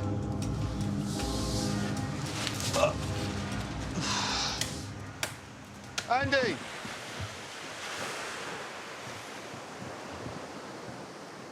He didn't even acknowledge me. Did he not? No, didn't even turn around and say, Dicky bird. Unbelievable. Spineless wonders. Fucking hell, lads, what were you thinking? What were you possibly thinking? Just before we came out here, I bought a brand new Golf. Mate, it's white. It's beautiful. £500 wheels. Lovely view, though, isn't it? After just 5 days on the island, 14 men are down to 12. It was a bit emotional saying goodbye to everyone. Yeah, of course it was. But, I mean, in a short time we've been here, we've made quite a strong bond, but... oh, yeah, of course we have. Now the dead weight's fucked off, let's get on with it. Ain't got the time to it. We've got to build a fucking house for tonight. When people leave a survival group, the positive thing is that what it does, it galvanizes those who remain, making them even more determined that they can survive. The new group may be less in number, but it will be greater in strength. No, genuinely, I can't believe that after 5 days we're down to 12 people. It is a shock, isn't it? Come on. It's a massive shock. I mean, do you think you'll stick it? Yeah. The whole yeah. thing? Yeah, I've got no doubts about that, yeah. We've been talking about for the last kind of 2 days, really, that it would be a great shame if anybody left. But I now think we need to look at it positively. And as harsh as it is, perhaps we've streamlined, actually, and more determined. I think those who've stayed, you know, have showed a certain determination. We've got no personality clashes now in the camp. Everybody gets along, everybody really likes each other. We're going to have some really good bonds out of this. Not only the achievement of doing it, which we will, and a new friendship is going to develop between us all. Teamwork makes the dream work, Vic. Yes, it does, sir. Stop staring at my sexy bottom, though. Why It's not? upsetting me. I could feel your eyes penetrating my underpants. Morale in camp has lifted, but events of the past few days have taken their toll. Oh, I'm absolutely knackered. The men have barely eaten since they arrived on the island some 5 days ago. I do feel like we're staring down the barrel a little bit. We're going to have to pull something out of the bag or go very, very hungry, it seems to me. Are we not wise to have a real good recce of the island? There's going to be wildlife somewhere around that rocky bit. Yeah. There's got to be. We need to really go through the interior of this island to find out what's living where. We could come across, like, you drive in the country and you see all of a sudden a field full of rabbits because they love a certain area. Yeah. It might be exactly the same with the agoutis, exactly the same with the lizards. I think it's a really, really good shot, Rick. Yeah.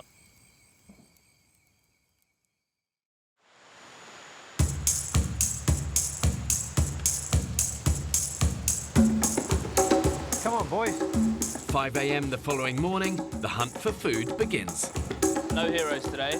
We don't want anyone losing a leg or arm or anything like that. You've got your stick there, haven't you, fella? I've got a stick. I'll grab a stick if we need one. Are we going to dance first? A hunt dance? Woo! Yeah! We have an alpha male in our family, and obviously in my house I'm it. The dogs know I'm in charge, my wife lets me think I'm in charge, my kids look up to me as if I'm in charge. Alpha male, you know what I mean? I'm Johnny Weissmuller, I'm Tarzan, I'm all them things. I'm looking forward to being able to know that I can, come the zombie apocalypse or whatever world issue will befall us, that if push comes to shove, I could still provide for my family. My dream is for them guys to go, that's my dad, that's fantastic, my dad did that. Iguanas live up trees, is that right? Yeah, keep your eyes absolutely peeled. Shit, I wish I had me glasses. To ensure that these guys have a fighting chance of surviving, I've made sure there's enough water, indigenous animals and vegetation on this island to keep them alive. But they've got to have the ingenuity and the skills to find it, hunt it and kill it. Whoa, look. Raise. Fuck, they're shallow, aren't they? We need a weapon. We need a spear. OK, try that. Come on, boys, let's get one of these. They're going deeper. Stingray's one, survivor's nil. Anything that's heart is beating in its chest, I will eat it. Yeah. My biggest observation about living in a jungle is how quickly you lose your sentimentality. When I look at something, I'm not thinking that's beautiful or look at the little creature. I'm thinking, can I eat that? Hurry up, there's an iguana. What's that? Just straight through. Oh, yes. Right, you keep your eye on him. I'll go out and round, push him back to you. What's the mouse? Stamp on him with your flip-flops. It's there, I could see it. There's some stingrays, guys. Get it. OK, go! Get him! Oh, Andy, get him! Oh! Get him behind it. Oh! Cut him off. Get him! Get it! Oh!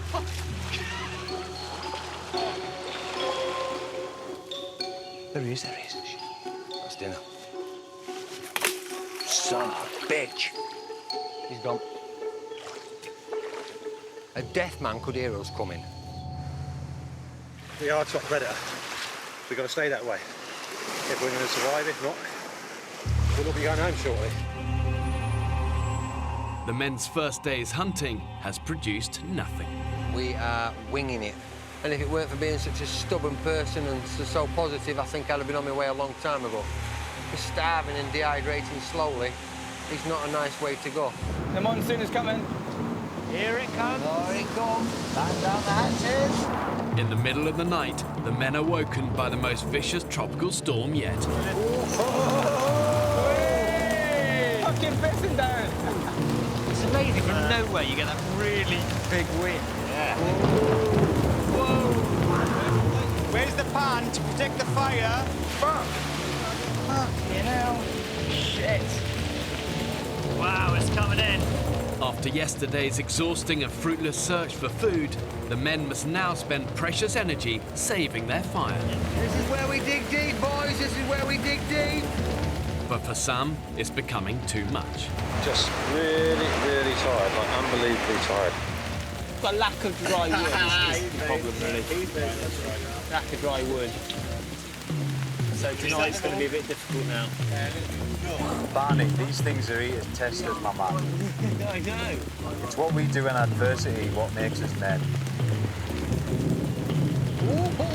See that? Wow. Come on, Mother Nature, do your word.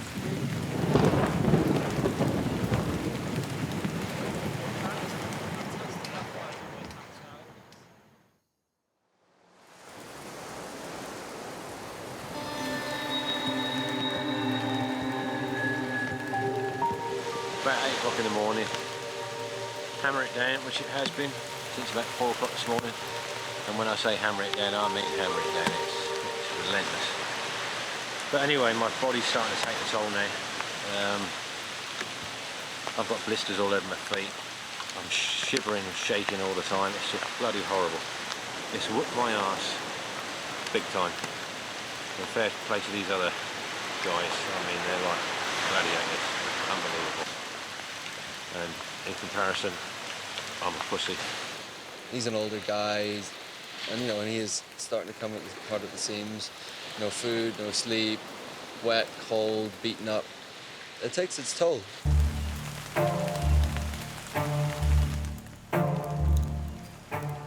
How's the wood looking, Dan?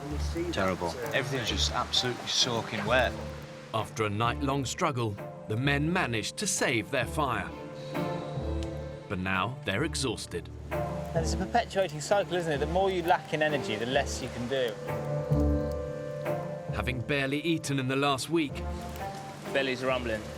their situation is getting desperate. We need to find a solid source of protein and carbohydrate, or we are going to seriously struggle. It's getting to the point now, if we don't eat properly in the next few days, I can see other people leaving this island. Hunting we will go, hunting we will go. Come on, let's rock and roll. The men head out once again on the search for food. But today, 51-year-old builder Andy is too tired to join them. You all right, mate? You okay? Not really, no. You look exhausted. I'm not sleeping at all. Maybe 20 minutes. And even when I am lying there, my brain's still whizzing away, you know? It's starting to drive me fucking nuts. And I just hope you all. Oh, mate, what? I'm worried about Andy. Yet again, he woke up this morning to say that he's not had a decent night's kitten. What can you do, you know? Come on, fella. It's all right. How about this? Let's me and you build a bed with some comfy bedding and a roof. Let's make that. And you've got a decent bed. Right, come on, me and you. Let's go.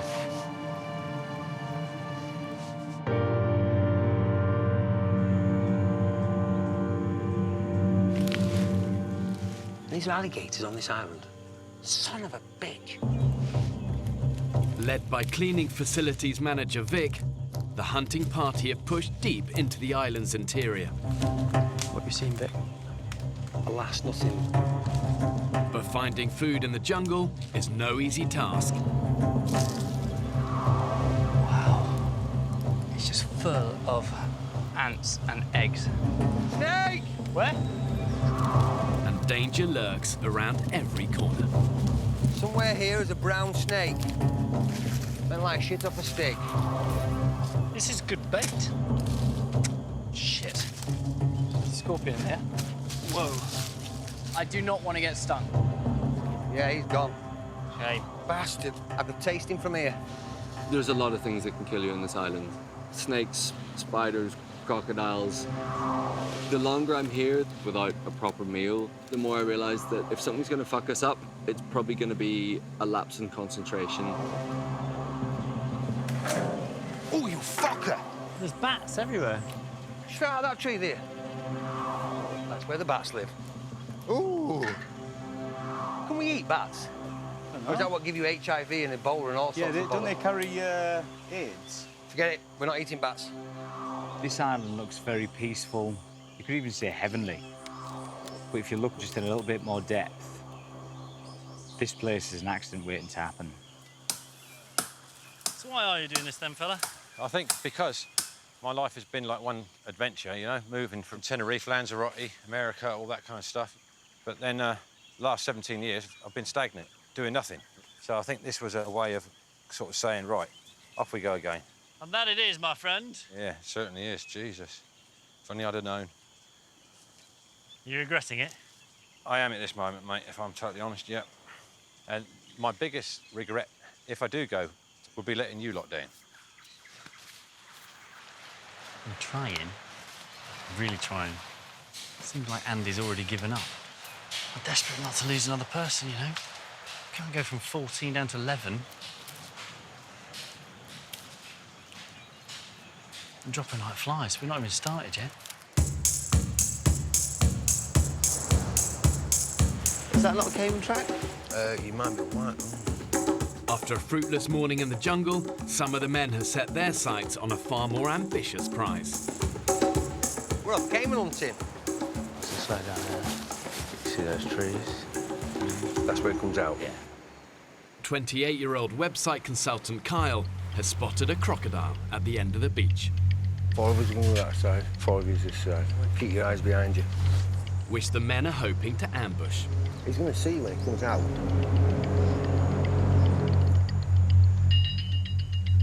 Along the coast, 29-year-old paramedic Barney and cameraman Ross are off to try their luck with improvised fishing rods.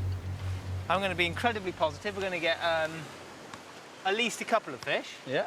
At least a minimum of a couple of fish. Good. I've delivered 3 babies in the course of my 7 years in the ambulance service, and that's a pretty special feeling. But it's not as glamorous as everyone makes out. You soon realise it's largely dealing with drunk people in gutters, vomit-ridden kind of students. I love Famous Five, Swallows and Amazons. Something about probably going on your own adventure. It takes you back to your childhood, doesn't it? Climbing trees, building dens. It'd be nice to think I've come off the island feeling a little bit more macho, a little bit more popular with the ladies. There's a lot of fish down there. Come on, positive thoughts are going through the rod. Oh, I got a big one! Woo! Fuck! Ugh. We're down. The men have been attempting to stake out a caiman for almost 2 hours. But so far, they haven't seen a thing. What do you think? I think some of our hunting team is always ready in action, ready to go. Like your coiled spring. It's fantastic we get caiman, but you also need to get water, fire, and food. I am starving. Go on then, mate. Plus, everyone's just getting eaten to shit by these sunflies. Well, let's return to camp. Start to finish, absolute joke. Everybody just went up there, asked about it. We had no plan when we got there, no nothing. We were like Keystone Cops. So that's going to be great. Right, I'm going to gamble this. Oh! Hey? There you go. I've been bouncing it. Yeah. Mate, don't get any fucking better. Yeah. You ain't got to worry about creepy crawlies. Okay, how about this? If a decent night's kit tonight, we'll stay. I will do that, I promise. Okay, are we happy? I'm happy, mate. Yeah, you're a wonderful man. Top man. I'm gonna hold you to it, you know? I know you will. Hey, come on, bring in the love.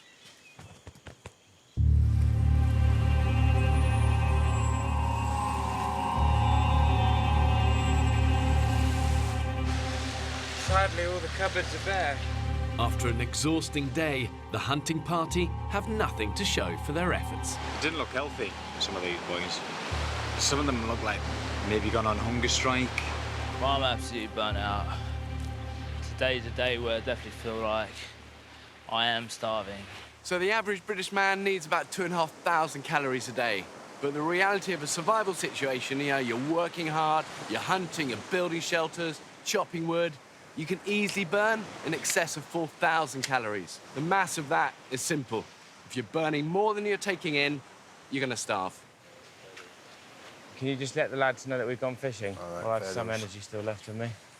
With nightfall approaching, the men are desperate to salvage something from the day. Ah! God! The fuck was that? Something just fucking... Oh. Something stung you? Yeah. Oh. Fuck me, do I know about it? You can't see what it was? No. Oh. Definitely wasn't a scorpion, was it? I've no idea. Mike to India, Mike to India. Cameraman Sam uses the emergency sat phone to call the offshore medical response team. Charlie has been stung on the toe from something in a wood pile. Fuck me. Oh shit, there's a scorpion, yeah. It's a scorpion, guys! Where is it? Let me kill it. Yeah. Scorpion! We just had confirmation it is a scorpion. Over. It's a general rule of thumb. The bigger the pincer, the smaller the stinger, the less deadly the scorpion. Bark scorpion, enough venom in that stinger to kill a man. Not good, man. Not good. I don't know much about scorpions, but I think there's a kind that's very, very poisonous. We were told before we got here that that could kill you. Fuck, man, that's not what we need. The medics have asked Sam to urgently identify the type of scorpion that stung Charlie. Ah, dude, is it painful? Yeah. Okay, so that length, that is what, 2 inches long? So he's got big claws, which is a good thing. The bigger the pincers, the less the venom, apparently, so fingers crossed. He doesn't look like a bark scorpion, does he? To treat it symptomatically and keep the response camp updated on the condition of the patient, over. Copy that, will do.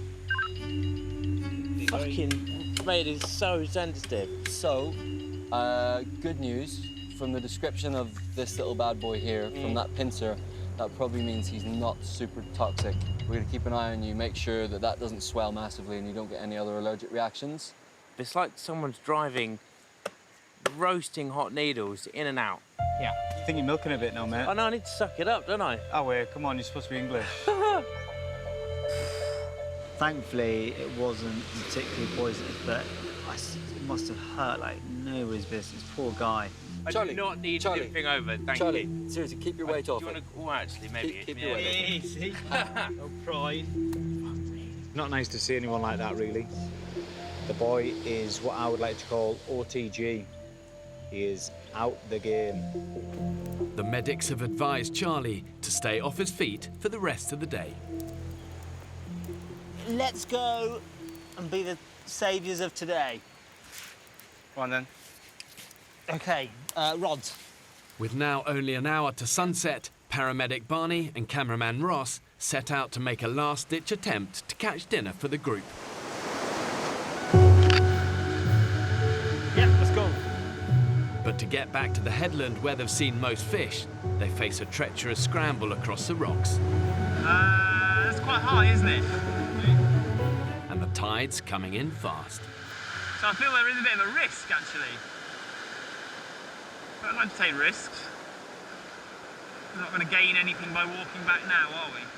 Let's do it. Oh, no, wait, sorry, hang on. We have to wait for the tide to go out, and then we're making that gap there. So the Pacific really is just a vast ocean. It's actually the largest in the world, covering over 60 million square miles. You've got these fierce ocean currents, they swirl around these little islands, and if you get swept out into them, you really genuinely don't stand a chance. The next stop that way is the Galapagos Islands, if the sharks don't get you first. Now.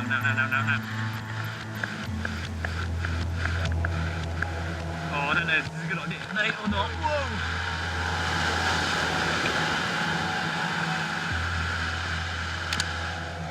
Taking quite a risk just to get a fish. Because we're all so hungry. And you've got to take risks, haven't you, really? What do you think? Is this a bit dodgy or?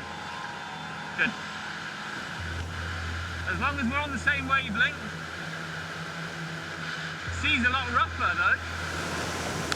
If we get swept off it, we're mincemeat. Just one of those gets you.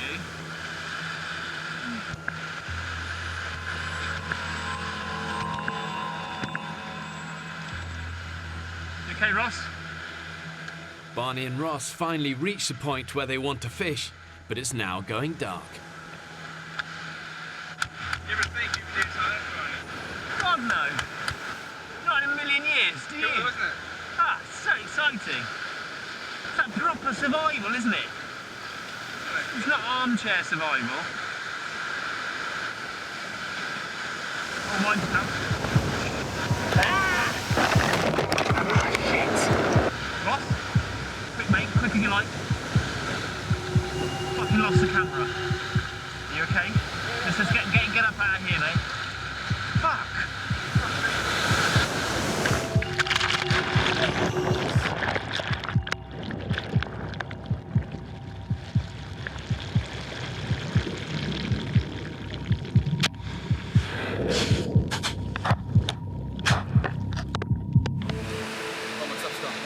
Cameras head of the sun. Hey? The cameras have got fucking smashed in the rocks. I think it's fair to say we nearly got killed, actually. Like, we walked up there to do some fishing, completely fine, calm. He was behind me. I turned round to see a huge wave, probably about 10 feet, engulfed Ross, and then Ross was gone, like that. And then I ran down and managed to grab him. I pull him out.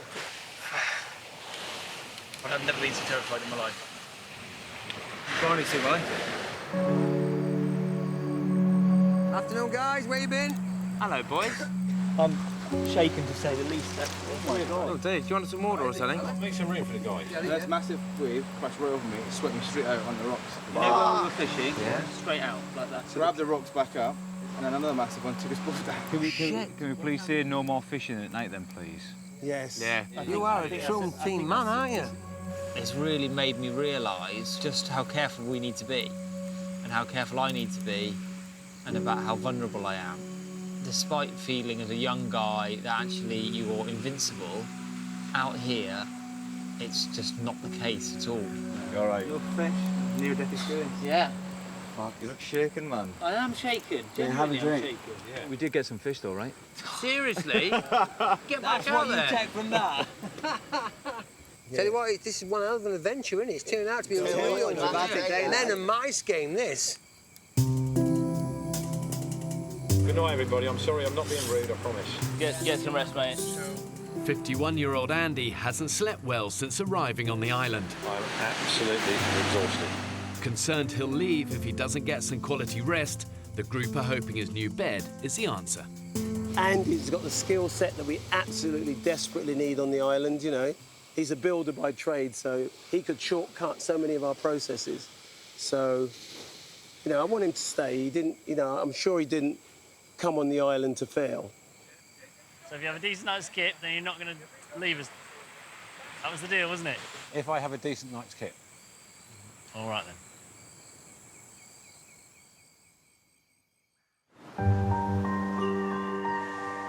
5 a.m. All of the men are sound asleep, except for one. I'm feeling dreadful. I've got an ear infection, I'm shaking. I know I'm shutting down, you know what I mean? So, I'm not happy. I'm not happy going anywhere. Andy woke up this morning. First thing he said to me, he said, oh, I'm off. It's kind of loud. Paul and Joe have just gone. In fact, Paul's just gone because of you, Andy. If you thought you were going to go, why didn't you... I just found out that we're losing Andy and our final builder. It's almost panic stations. You suggesting we're not leaving? Are you fucking bollocks? Right, I'm walking away. I'll log you tied to a tree before you fucking go. Andy's threatening to leave is all very well, but I lose patience. Part of me just wishes if he's going to go, he should just fuck off, really.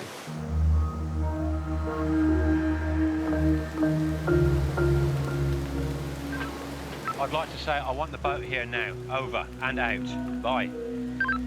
Just a day after deciding he would stay, Andy uses the emergency satellite phone to request an evacuation. Andy Pandy is leaving today.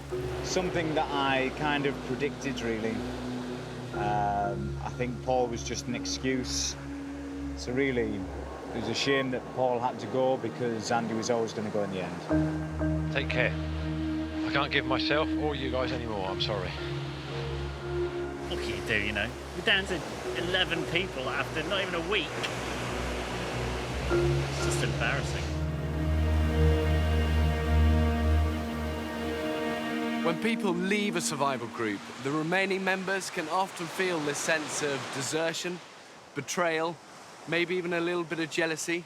I mean, who wouldn't want to leave what for many of them really is a living hell? But ultimately, losing a negative influence will be a good thing for the long term of the group. Feeling pretty tired today. Well, you could do is some food. 8 days in, with barely a thing to eat, and delayed by Andy's departure, Fucking little fish. the men resume their daily search for food. I don't know why people choose to do this in their free time. Fish? Yeah. I don't do a lot of it. Father-in-law lives it. Absolutely fucking lives it. He's a dick. Every day is a winding road. While the others hunt, 29-year-old Barney has volunteered for fire duty. I'm happy actually just pottering back at base. The group are worried that his near-death experience yesterday has knocked his confidence. He literally got swept off the rocks. He's got bumps and scrapes, and if it wasn't for Barney saving Ross's life, things would have been really serious. I think it's just a reminder of what this place is like. It just feels like everything around us is genuinely trying to kill us. He's such a nice guy, so easy to relate to. But I just felt a little bit sorry for him today, so I'm going to keep my eye on Barney.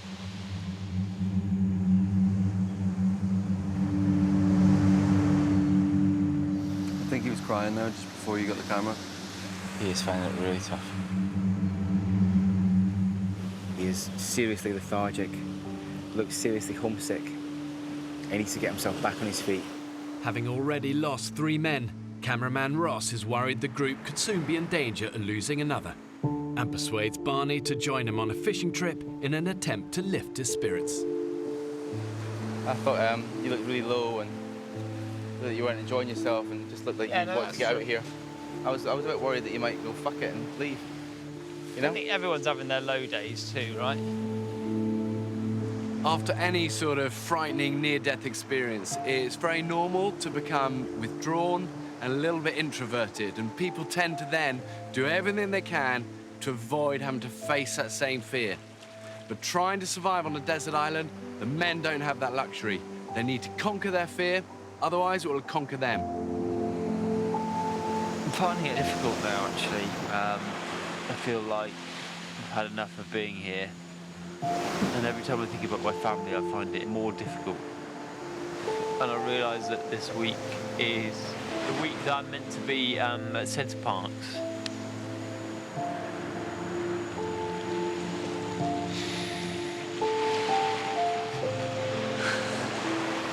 But I just wanted to kind of apologise.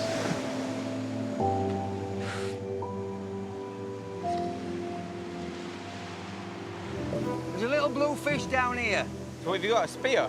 Yeah. How big's the fish? He's a fucking good fish, I know that. Bastard. In their first week on the island, the men have barely eaten. That spear's not worth donkey poo. Fucking rubbish. All of their attempts to find a decent meal have ended in failure. No luck today, but that's why it's called fishing and not catching. Today's lunch for 11 famished men is slim pickings from the jungle floor. Guys, Finished it. this is exciting. Scorpion. It's got a few ants on it at the moment because we killed it about half an hour ago. Oh, But who's up for an elite? yes, please. Fuck it, I'll eat it. Heaven in your mouth. Burn the ants off. Da, da, da. Where's the Well, how game? come you're giving it to him then?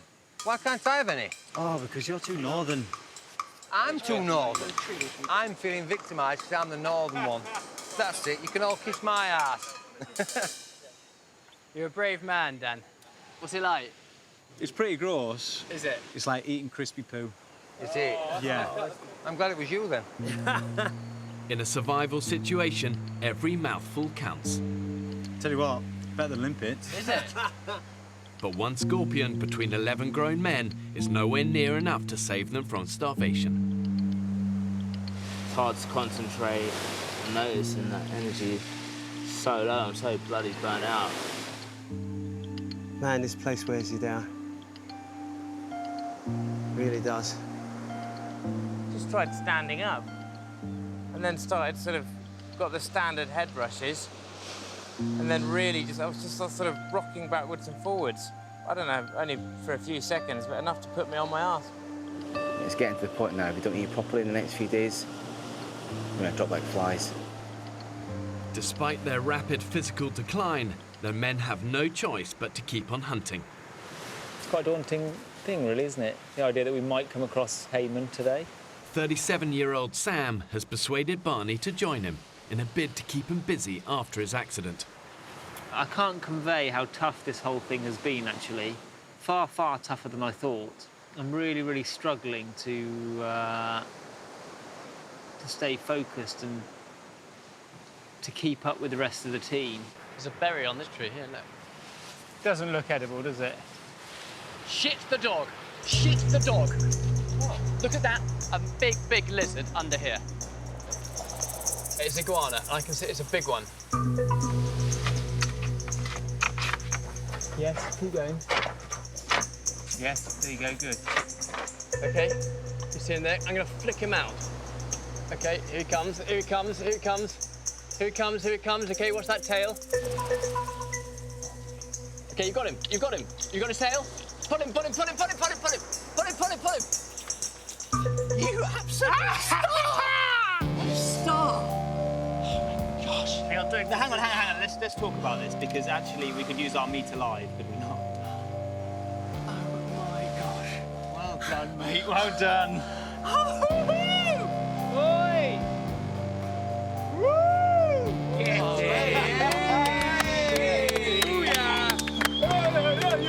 It's an iguana! Nice one, man.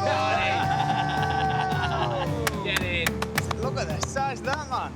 Wow, Barney, that's half a leg. That is a corker-barney, lad. That's dinner and supper. Well done, fella. Nice one, Barney. He's a beautiful creature, actually. Absolutely beautiful. Look, he's like a little dinosaur. Guys, it's my little contribution to today. Wow. It's an amazing feeling. You really feel you've done your bit for the team. It's like when you give a really good Christmas present. You just really want to give it. I was thinking, guys, about killing that iguana. Yeah. But I think that's probably a bit of a personal thing I need to get over. Hang on a minute. Because, Why is that such a bad thing that you don't want to kill something? Because the reality of it is that we all eat meat that's killed at some point, and we're so far detached, aren't we, as we all know, from the slaughtering process, that actually, but for me, maybe that's a challenge that I need to face. If you kill it, will you have repercussions, sleepless nights? In there going, no, Barney, don't give it. Blood, gush, stinking. Let's put this in perspective. That bothers you? I've been a paramedic for 4 years and Of seen course some you have. nasty Yeah. things, but I think I'd like to test myself. Do it. Do if you want to do it. Don't do an Ozzy Osbourne and bite its head off, though.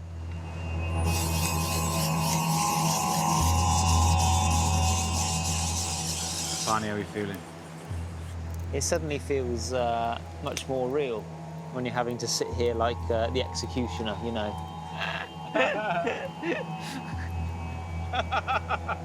I condemn you, iguana. It goes right over, doesn't it? Like this. Yeah. Let's do it. I'll go and get him. Go and get Bring him down here, him. Woof. So you got Got him. yeah? right, Barney. Yeah, so if you're able to hold his head down, actually. Spot on. Food you're about to provide.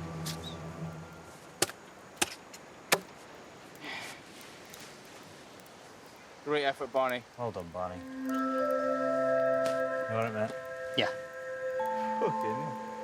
A couple of my really close friends have got iguanas, and I really don't know how they'll view this. I don't think you... I hope they understand that this is completely a survival situation, and their pets are not in danger. They can leave me in the lounge without them. It's a very mix of emotions, because you really have provided, and everyone's got some food tonight, including myself. Hopefully it gives you a greater respect for the animal than if I would just sit around tonight having somebody else killed it. I'm going to enjoy that meal more than anyone tonight.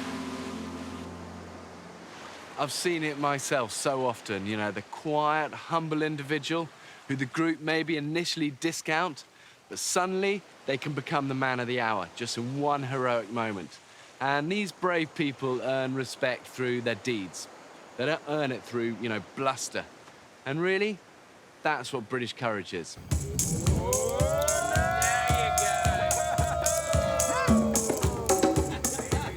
After a week on the island, the men can finally sit down to a decent meal. Looks like proper food. Isn't that just an incredible sight? Yeah, nice and caramelised on the outside, be beautiful. This is going to be like... Is he eating his own neck? Yeah. That's just sick, Barney. They do say that Mother Nature watches what you do, and if you work hard enough, she rewards you. Today she did. Good job, Barney. Here you go, guys. Well done and congratulations. Well done, teams Ocean 11s. Let's have a little taste, pass them on. Oh, it's delicious. Really lovely. Oh, so good. The first time eating something which is ridiculously, amazingly brilliant.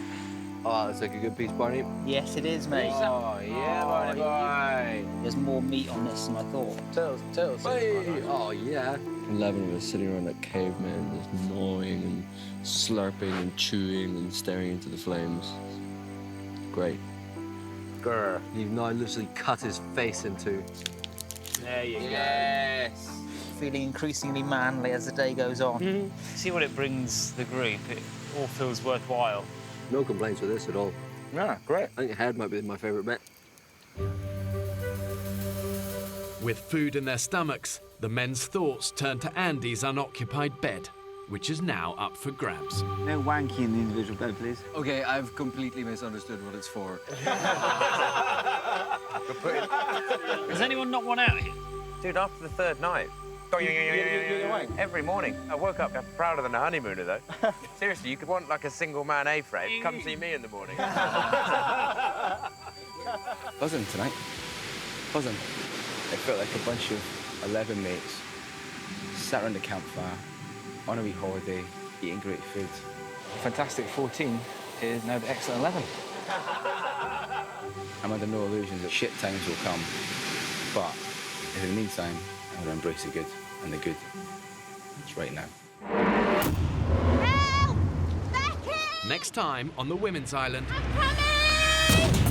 Radio in now. Medic now. Oh my God. What's just happened? Just collapsed. Oh, don't you dear! The group are still separated. Everyone needs off here. It's not a programme, it's ridiculous. We can't navigate. I can't walk and I'm just fucked. I'm an old fox.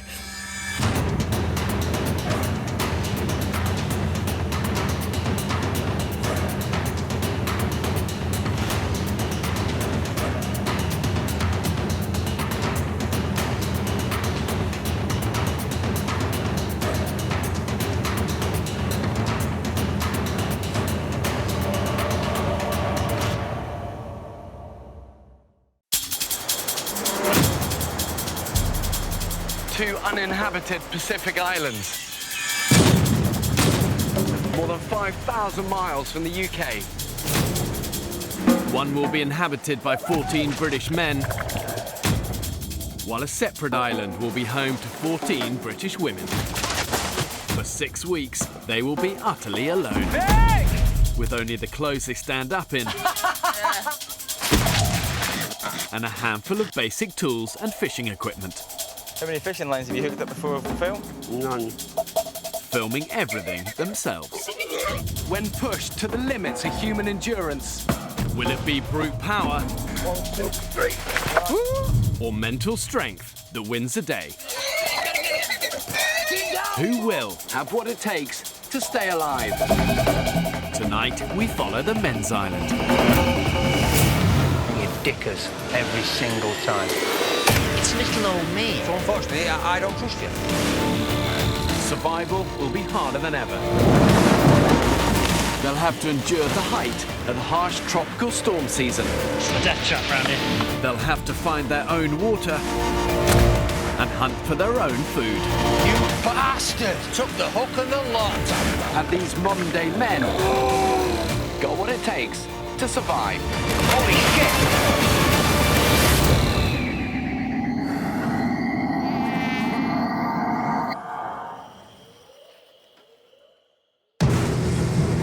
4 weeks ago, 14 British men were cast away on this remote Pacific island. Hey look, you can see Pierce's heart beating through his rib. Despite their best efforts, they haven't been able to find a sustainable source of food. We need some decent food, we need it quick. And the men are getting weaker by the day. Exhausted. There is absolutely no food in this camp. The group's become increasingly fractured. You tell any chef that cooking for 11 people is physically easy and he'll stab you in the fucking eye. So far, it's 47-year-old Vic, the island's top hunter, who's managed to save the group from starvation. When in doubt, send Vic out!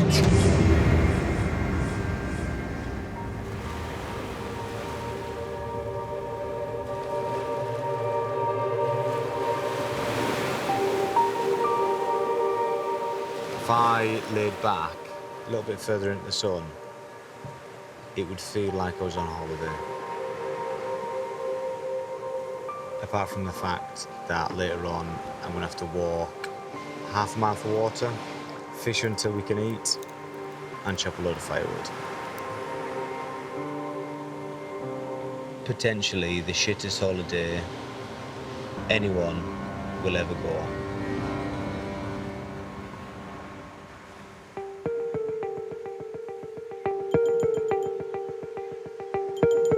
The men have now been living on the island for a month. Unable to find a reliable source of food, they've had to survive on a meagre low-calorie diet of limpets, coconut and the occasional fish. We are starting to starve. We're not eating enough. I mean, look, I've never seen my ribcage like that since I was bloody 12 or 13. I've got a bloody lollipop head. It looks wrong size to my body. It looks completely out of place. There's nothing to me. After 4 weeks on such an extreme low-calorie diet, the men are actually in danger of entering what's called autophagy. And this literally means to self-eat. Their bodies start to cannibalize themselves, and if they don't find a sustainable food source for the long term, their physical condition won't just be in decline, it will be in free fall.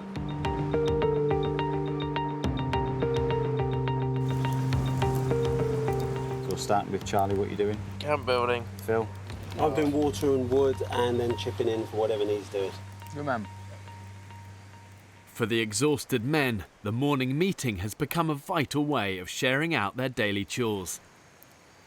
Trapping assistant. Good man. Vic's going to do water, wood, and help anybody else doing whatever they need doing. Sam? The hunting is the thing that I'm probably the most excited by. For a personal level, I don't think I've quite achieved my personal ambition yet.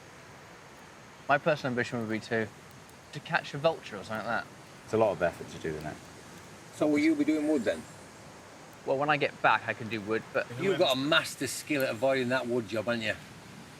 If you don't bust a gut getting wood, we're going to run out and everybody's going to know you were on wood, you were a lazy bastard. The group has given Sam his orders for the day, but he's not convinced. Collecting fire was important, and I'll do my bit, definitely. But I'd love to do a bit more hunting. And, you know, it's that man against beast thing that I really enjoy.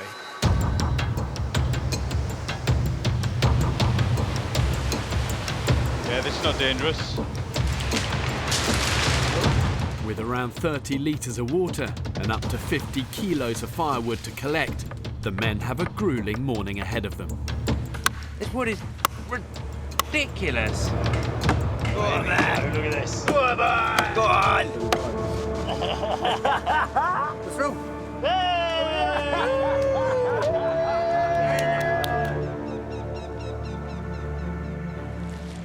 Against the express wishes of the group, Sam has decided to spend the morning bird trapping instead of chopping wood. It's quite exciting. So I'm under a little hide. Not the best hide in the world, but a hide. And I've got this little cord here. And hopefully, the vulture's going to come down, grab the meat, and I'll pull this rope, and we'll be in business. Let's just wait and see. I work on foreign news stories. The problem with news is you always go to some of the nastiest places in the world. I have been shot at, I've had a near kidnapping, but I try to avoid those sort of things as best I can. Now, I'm aware that I'm incredibly privileged. You know, I haven't met the Queen, but I have had an amazing opportunity to meet people from every different sphere of life. I would hope that I'm not prejudiced. I do have opinions, but I've got a bit of grace to me.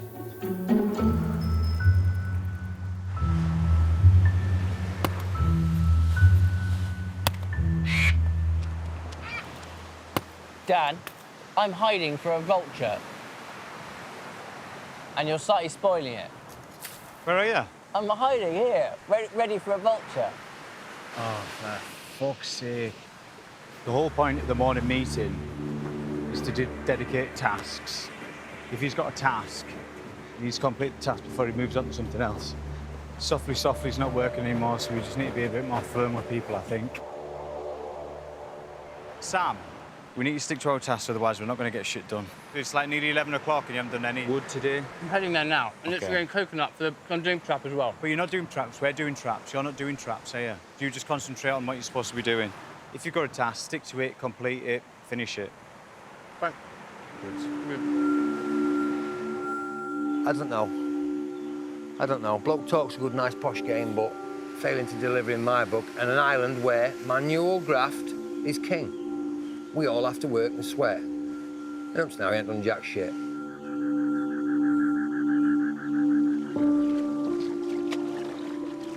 Shall I drop this in then, me old fruit? Sam's reluctance to fall in with the others is starting to affect his reputation in the group. I've given up trying to second-guess Sam Farmer. He's his own man, and he sort of exists in another world. Yeah. He's an airhead, isn't he? And he's... Oh, yes. Vultures. Exactly. I must get a bird trap. And I think everyone feels that bird traps are a waste of time. There's a bit of selfishness there. I think... But I don't think it means to be selfish. I just think that's the way it's been brought up. For me, and this is my opinion, if it is something that Sam wants to do, you will work fucking hard for it. Agreed. Yeah. I just think he's had his arse wiped for him for the most of his life, and as a result, he doesn't realise when he's possibly not mucking in as much as he could do with others. And a lot of the guys here are kind of like, I do hard graft, I come from this place, I don't come from that. And with their posh voice and the fact that they went to Eton, I think some guys here just don't relate to him very well. As the men continue to physically decline, the group is becoming fractured, and it's as if they're judging each other not only on their ability to contribute and find food, but also on class prejudices, and that's coming to the fore. An hour before nightfall, a tropical storm hits the island. It's gonna rain. Yeah. It's coming in. Guys, it's gonna rain. When it rains fast, it rains hard. Dude, I'll stop doing that. Look after the fire for me. The men have just minutes to secure the camp before it's washed away. How's the fire, Sam? Just need some dry kindling. Desperately need to protect the firewood. Without the firewood, we're screwed. Okay. Yeah, it's a death trap round here. Come on, lads! Lickety split! It's amazing because it's pouring of rain. And under those trees, it sort of feels quite dark and it's like kind of panicky. Stand now, go on, get over it, get over it! Yeah. Don't stop, don't stop. And you come out here onto the beach. There's an incredible sunset over there. And it's just glistening on the water. The sun's just glistening on the water. And it just feels really quite peaceful, actually. Really quite a peaceful moment. Split some bamboo and we can make a drain pipe to carry it down to the beach. Heaven's absolutely opened, enough to wash out the entire camp. All hands to the deck. There are certain times when some people need to pull their finger out and start working. Ooh. I have had some monster fucking bogies off this island. Bogies? Monsters. Have you? That must be one of the biggest bogies I've ever had in my life. Eat it. No. Calories. You dirty bastard. I mean, you're quite welcome to it, fella, if you want it. I'm absolutely fine, thanks, Vic. I'm not that hungry yet, mate. It's very tasty. After last night's vicious storm, the men's shelter is in urgent need of repair. I feel like a Shire horse. I see, that might work, yeah. So that one never changes. Piers Dan and Sam Farmer have been assigned the job of weaving new palms for the roof. That looks pretty good. That's not right. It's not. You're bending in the wrong way to start with. But Sam's struggling. It's hard work now. Vic? Yes, sir? I don't want to abandon my duty, but I'm actually really crap at this weaving. No one's good at it. Everyone's shit as each other. I can't actually get to work, though. I spent 45 minutes practicing, and I'm obviously doing something wrong. You need a lot more determination, Sam. Just crack on with it. Just stay with it. I've got to play to my strengths, and one of my strengths isn't plaiting. But fucking stick with it. We need to sort it out. The man the fuck up. Anyone fishing now? Too rough. Sam Farmer is shirking some of the harder tasks, and it's been noticed by a lot of members of the group. I think some people in this group are working harder than others. I don't want to point any fingers, but Sam. I do have a bit of an issue with Sam Farmer at the minute, yeah. He's getting under my skin. He just seems to potter about the place as if he's looking for his butler. Sensing the group is starting to turn against him, Sam decides to approach one of his critics. I hate tension, and when you can feel that someone's not quite at ease with you, I think it's worth nipping things in the bud early. Sam, can I have a quick word? I feel that you're a bit frustrated with me, and I don't want to make a big deal. A little bit, man, I am. What, Can why? we talk about it later? I'm busy. Well, actually, Mate, Sam, let's talk about it later, OK? I'm working. Well, there'll be plenty of time, OK? I'd rather talk it out now, because it's in the air, and quite a few people mention it to me. Not now, OK? Not now. Please. Let me finish this later on when we're having 5 some minutes? food. No. Let me get this tree down and maybe, OK? Not highly successful. Never mind. It's not happening. People are having a bit of a go at Sam Farmer, and I'm finding it a bit mean, really. Sam works really, really hard, but he works really hard on things he wants to do. He's getting a bit sidetracked in that regard.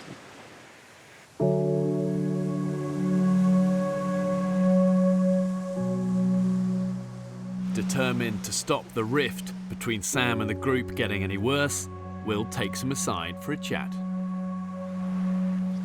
I definitely think I'm putting my weight, but I think it could be perceived that you're doing the things that you want to do.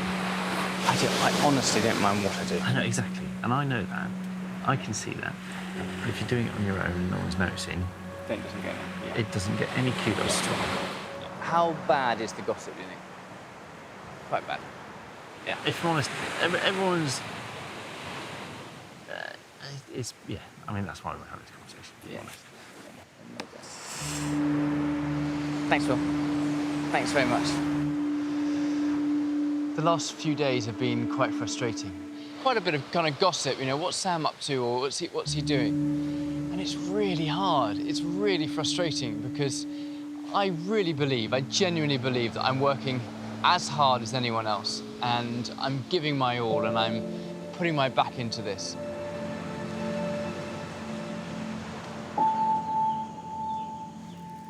Wanting to explain himself to the group, Sam calls a meeting. I've actually found the last 3 weeks quite hard. I found the physical exhaustion that comes with a lack of food really hard, really, really, really hard. And I wanted to say thank you, really, first of all, to all you guys for being so amazing. And also for bearing with me. I haven't sort of almost been myself, actually, as much as I wanted to be myself. Back in the big smoke, I dare say that bloke's king of the hill.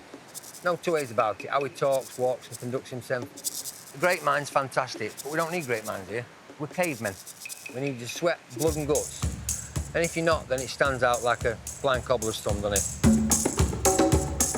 it? Determined to prove his worth to the others, Sam has decided to resurrect the group's old fishing nets. We have not caught one fish in a net yet. If we can get these nets out, I feel that the sea is our larder. But having failed with the nets several times already, the others aren't convinced by Sam's latest idea. These fucking nets waste more energy than anything else. The amount of calories and energy people have expended with no return is unbelievable. I mean, it's just nuts.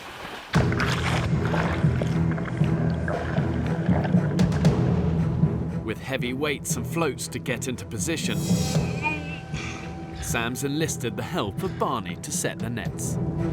Barney, I'm trapped here. Fuck.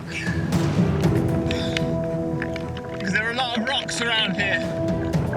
Dragging heavy fishing nets out to sea, fighting the currents, it's going to burn through hundreds and hundreds of calories. With so little energy in their body, for them it's going to probably feel like swimming through treacle. Okay, ready? 1, 2, 3. Gosh, that was exhausting. After treading water for over an hour, Sam and Barney can finally head back to dry land.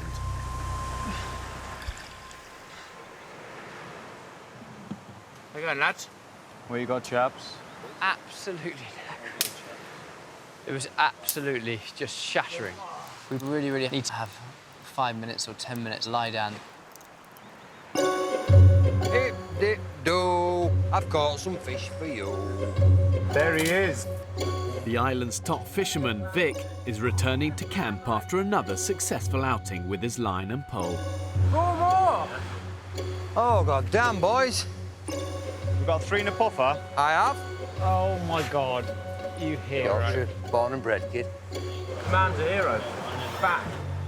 Right here, champ. Is that okay with you, sir? Yeah, lovely. Just leave him there. Kaboom! That's what we're having. Yeah?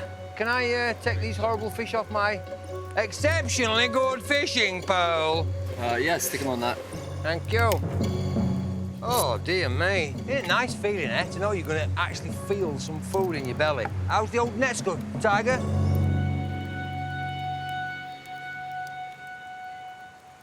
There's not a great deal to go round. Of the 4 fish Vic caught, 1 is a poisonous pufferfish, leaving only 3 to share for lunch between 11 ravenous men. It's not going to feed the 5,000. Good me.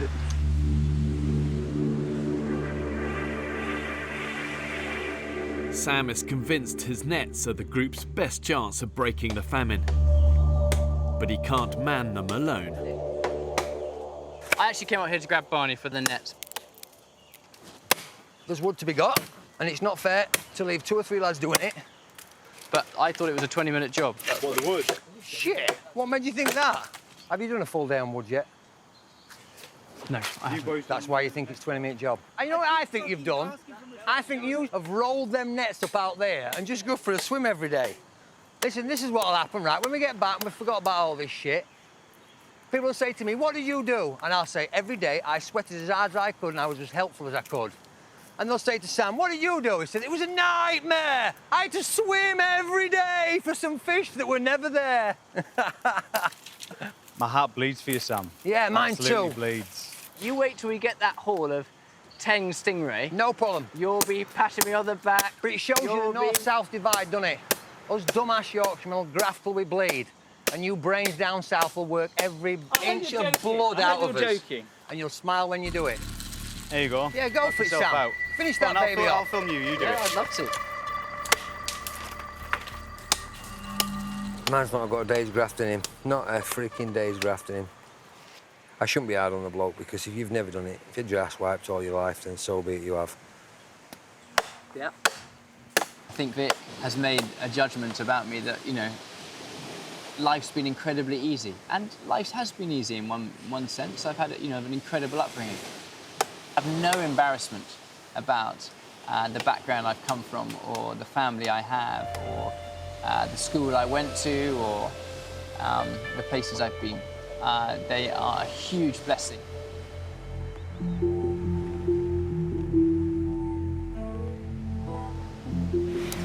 Oh yeah, that's disgusting.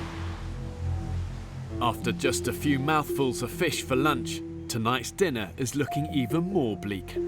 Limpets. There is probably 15 each, you'll be pleased to know.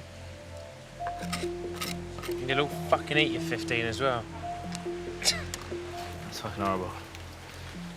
We're eating barely enough to survive. We really need a haul of something, a big catch to come in or an animal to catch. It's so sapping here, and I'm not quite sure how long we can struggle on for without a decent feed. Not too much pressure, but if you don't get any food, we're fucked, yeah, boys? So, yeah, thanks. Now released from wood duty, Sam sets off to check his nets. I'm feeling positive. Despite the group's hostility, Sam's convinced his nets will work. I refuse pessimism to seep in. Absolutely refuse Optimism it is, then. Optimism it is. Sam knows that a big fish haul can mean not only salvation for the group, but would also restore his reputation. It's quite a long way out, isn't it? Yeah, it is.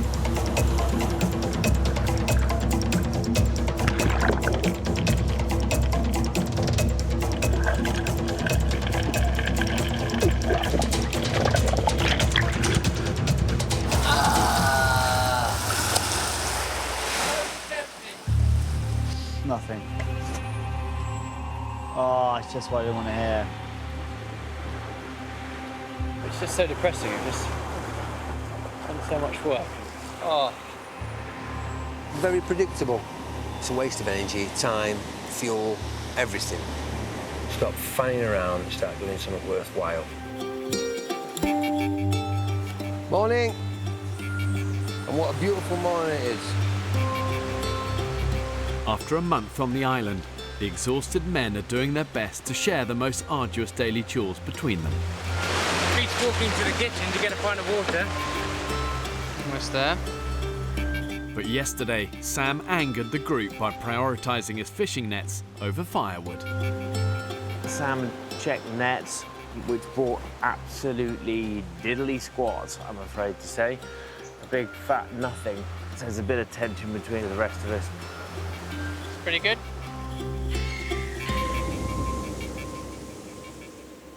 OK, let's start off the day. Who's doing what this morning? Yeah, I'm doing fishing net. I know it's a bit selfish. No, just get cracking into wood. Don't make it a token effort. Get stuck into wood. We need wood. Lots of it. Nets aren't delivering jack shit. We're pissing in the wind with them. I do feel put upon, actually, a little bit this morning, just by the comments. It's just maddening. It's absolutely maddening to be criticised and to be put down. And it's really, really hard. And I had to be biting my tongue. Let's think about it. You want to talk to them? Yeah, I might have a chat with them. Yeah. After days of criticism, Sam is determined to get to the bottom of Vic's hostility. Vic? Yo! Do you trust me? I would never trust a stranger. Okay, am I a stranger? At first you were. Okay. it's taken me longer to get used to you than it has any other guys, because they sound a little bit like me. You're the first person I've ever met that actually speaks like this. Am I suffering your prejudice because of a bad experience? From where I come from, Yeah. we vote once every 4 years on a government, yeah? Yeah. And the person we vote for speaks like you. And we put every last vestige of trust in that person, and then you dick us every single time. I have more respect for a man who will break through my front door and steal my telly when I'm on holiday than I do that man that tells me that does this and don't point because it's rude and emphasises with hands and got a great speaking voice and Boris and all that sort of shit. I have no respect whatsoever because they are thieving, lying, clever people with affluence and money and a good voice and a fantastic education. Vic, you're basically saying you're all the same. That's what you're basically saying. But yes, which is perhaps lack of education, lack of understanding, lack of experience. Which is because I'm trapped in a working class life. People with power and influence, they just abuse a little man every time. You assume I do have power and influence. I mean, it's little old me. But it's difficult to get rid of all them years of listening to people with accent and class. Tell you one thing and do a totally different thing, because then you don't trust them at all. So unfortunately, I don't trust you. Yeah. Interesting.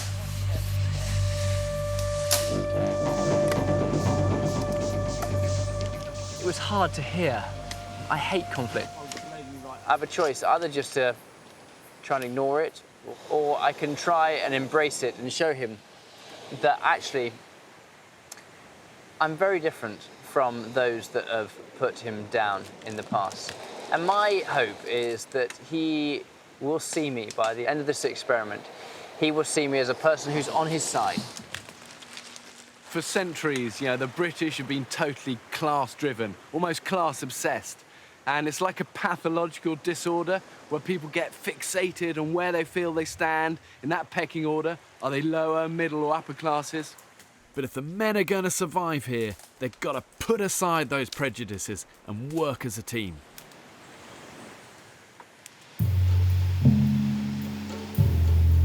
Right, people, the fishing wheel will go. Woo! I'm away, boys! Catch some supper! Let's have some fish. We can all have a decent meal. With nothing to eat in camp, the starving men have decided to use their last reserves of energy on one big concerted effort to find food. Jesus Christ. Where? Oh, fuck, yes! Get him. Get him. Got him, got him, got him, got him. Okay. Oh, his tail snapped off. Didn't know a bloody snake could do that. Despite opposition from the rest of the group, Sam has decided to persevere with his nets. You just have to keep trying, keep trying, keep trying. Sometimes you fail, and sometimes you're successful. We have a first victim down there. Oh, you saying? Being the top fish catcher... Pressure's on. Yeah, the pressure is on. But I also think the mark of a man is in rising to pressure. We still haven't got anything desperately need food. After 5 exhausting hours, the men have found nothing for dinner. Jesus Christ, look at the fucking... You bastard! Took the hook and the lot. That's bad. Fuck all. Even the island's top fisherman, Vic, has had to admit defeat. Son of a bitch. I'm gutted. I really wanted to bring in a nice haul for guys tonight to eat, do you know what I mean? Fuck. Exhausted, starving, hungry, and despondent, the men gather back in camp. So what's the plan, guys? Try not to slash my wrist. Without a single scrap of food to show for a day's hunting, the group are out of options. Save one unlikely potential saviour. What would you feel about all of us getting the net in today? Let's say after this meeting, we all troop down there. I mean, I'm being a bit hopeful. How do we empty the nets? You've got to bring them in. Gonna have to pull them in. Ooh, fuck it, I'm fine. I think it'd be quite good if we could pull together and get these things done. Yeah, fuck it, count me in. Should we crack on? Fair enough. yes, I'll come in the water and pull a net. Brilliant. Yeah? Brilliant. Sounds brilliant to me. Yep. Yeah? Sounds good. Ready to go? Come on, boys. Bring home the bacon. Bring on the fish. Got some fishies. In desperation, the men agree to give Sam's nets a final chance. He don't give up, I'll give him that, bless him. But they are now making a dangerous gamble with their last reserves of energy. Please be fishing this net. Okay, you ready? Ready. 1, 2.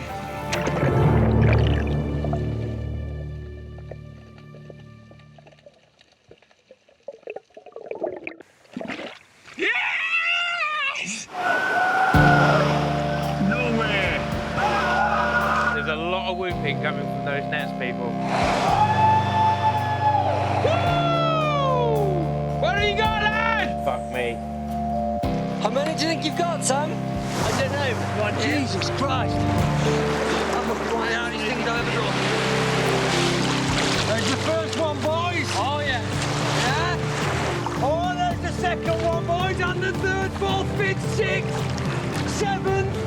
Oh, God. I'm telling you, look at them coming out. Look at that. Come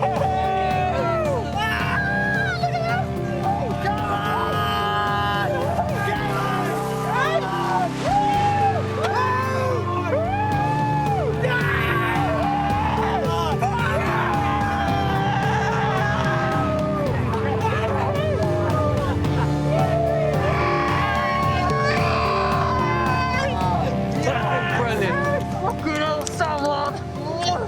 That's a good thing, that fella. Well done, mate. Fucking excellent. I have a newfound respect.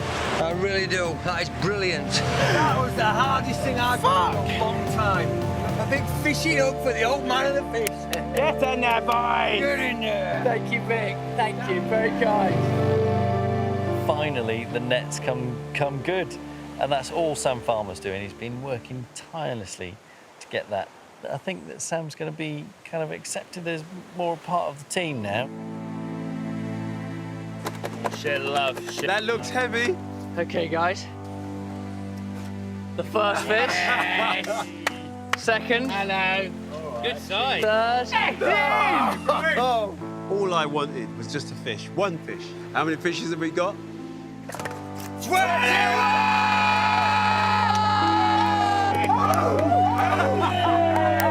Gentlemen of the nets. Through well done then, guys.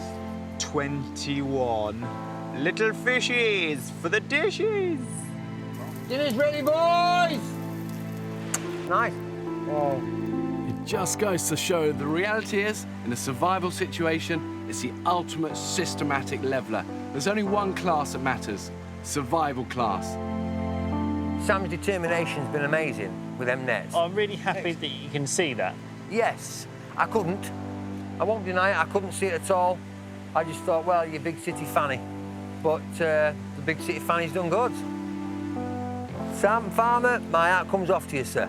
Well done you for having the balls and the determination to fix them every time.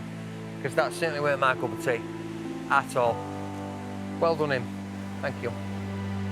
I'd just like to say a massive thanks and a raise my going up to Sam Farmer.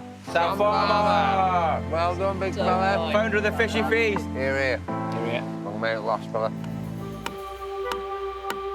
Last night, the men had a hearty 21 fish supper, thanks to Sam Farmer's nets. But following the feast, 36-year-old Will is the only member of the group who's out of bed. It's 8:30, no one's awake. You're going to make a lot of noise. It's 8:30. Sun's been up for 2.5 hours. Normally I've finished our morning meeting by now. No.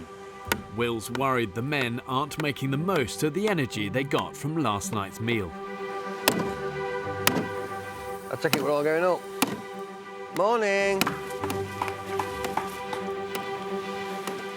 I'm glad you woke me up, pal. I'd have slept in. What do you mean? This is a complete one-off, unique opportunity. I want to wring out every last possible experience out of it. I think we need a general camp wake-up call. It was 8:30 and most people were still in bed. We sat around this campfire every night and said, oh yeah, I want to go romping around the island, I want to catch a piggy, I want to get caiman, I want to do traps, I want to do this, I want to do that. Doing all these things, but 2.5 hours a daylight's gone. It's a bit, you know, I think it's just a bit of a shame. Oh, are you insisting we get up? No, I noticed you were upset. I'm not I insisting noticed somebody was upset this morning because it was a crescendo of boom, boom, boom for an hour. You can bang boxes and kick and all you want. We're all grown-ups. Nobody's telling me what time to get up. Oh, no, I'm not telling you. I am finished. Nobody's telling me what time to get up. I'll get up when I'm getting up. Vic, you're making it sound like I was doing that on purpose to try and wake you up. No, not at all. Were you? No, of course not. Then why would I think that? But I just laid there laughing, thinking, that's quite funny. You'd be making noises, you'd be wanting us to wake up. We weren't us to wake up at about 8:30. You were banging boxes and making crashing and banging, and I was laughing to myself. I'm going to stay in bed and prove a point. Bit childish. How old are you? 11 a.m. The men finally crack on with the day's business. We got a fish! Woo! Having been out overnight, Sam Farmer's nets are continuing to bear fruit. What's another fish below you as well? Oh my God, this is awesome. I'll tell you what, we've got enough fish to eat tonight, so that's good. How was it? Awesome. Absolutely awesome. Yeah, they're both grinning like Cheshire cats. It's got to be good news. The bag is full. Bit of a tiddler, sorry. Yeah, the yellow for the bag. I love tuna. I love tuna. That net's working treats, isn't it? Big tuna. Oh, another different type of tuna. Yeah. 18. 18. Right, filleting. The keyest indicator of these tuna is the firmness of the flesh, see? Yeah, see that's gone. Sorry, boys. That is gone. The men are paying a heavy price for their late start to the day. Oh, look at that. We have wasted a lot of fish today because we have got pulleys in too late. Yeah, we didn't A lot of fish. In this one as well. At the moment, I'm having a real problem with fish getting caught in the net, going rotten. You put the nets overnight, fish could have been caught at 1 in the morning, it could have been caught at 11 last night. All of a sudden you get to 10 o'clock this morning, you've been sat in a net for 12 hours going off. It's 11 o'clock and we've only just pulled the fish in. I think we need to get out of bed. Faster. Get out of bed earlier, yeah. I think we just have a morning call. Go, right, 7:30, everyone up. I don't want to waste any more fish because we can't be bothered getting out of bed and now checking the nets. Once again, the group's food situation looks bleak. You need to head around this bit. With no food in camp, fishing with a rod and line is now the men's best hope of catching something for dinner. Don't be too long, mate. We've got a long way back, yeah? Will is an incredible man for his energy and his ability to keep not just motivated, but to keep the enthusiasm to follow his ideas through when he's running on empty, just like the rest of us. It's really quite impressive. I'm gonna head round, okay? To get to the best fishing spot, they must navigate the island's treacherous coastline at high tide. I think one of the most critical skills in survival generally is just awareness, you know, an ability to kind of assess and just take your time and think through things before you actually act. But here's the danger. The more malnourished, the more their judgment gets impaired. And that's when they can end up taking risks that can put their lives in jeopardy. Yeah, it's looking a bit tasty down there, isn't it? Stop, Vic! Vic, stop! Well, have we left it a bit late? Right, boys, this is where it's going to get naughty. Woo! It's like that big diving board, isn't it, in Sheffield Arena? Too high. What's happening, mate? We've got some big ones coming, so let's wait. The idea is to watch them coming in, wait for a flat spot and go for it. Hold! Hold! There we go! Ah! Oh, shit!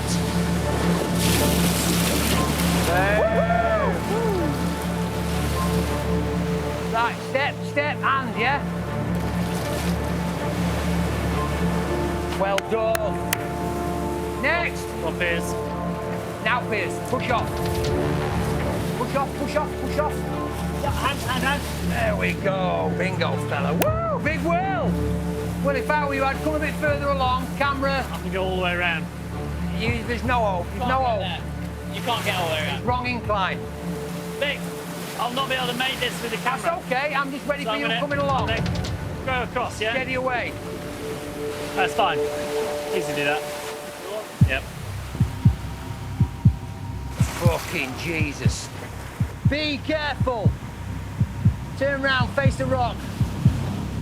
Yeah, check for loose rocks. Right, aim for the hand, aim for the hand. Keep hold, keep hold, keep hold. Let go, let go, let go. Holy shit!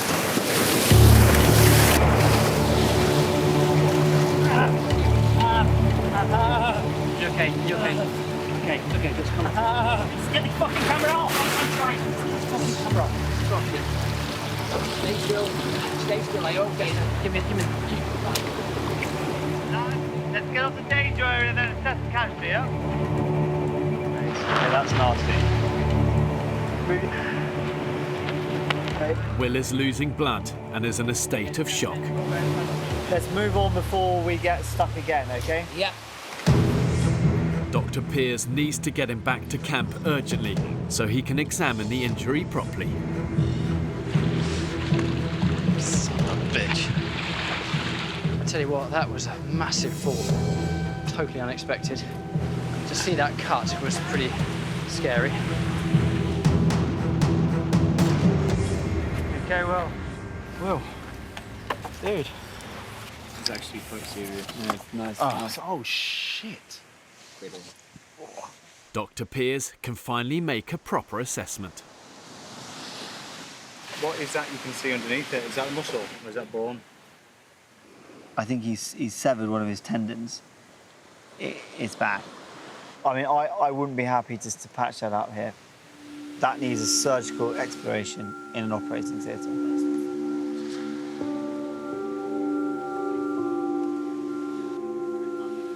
If I have to go, I'm really devastated.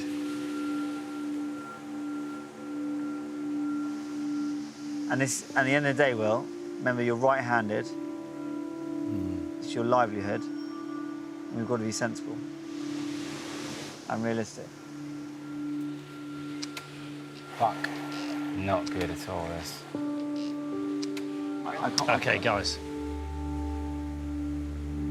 Just give me a minute, yeah? Give a minute, lads. He's such a valued part of our team. If he leaves, I would totally feel gutted. So I'm desperate for him to stay with us. Knowing Will's injury is serious, Dr. Piers has no option but to call the emergency paramedic team for a second opinion. You think he's going off your hands? I do, yeah. I want him to go, in fact.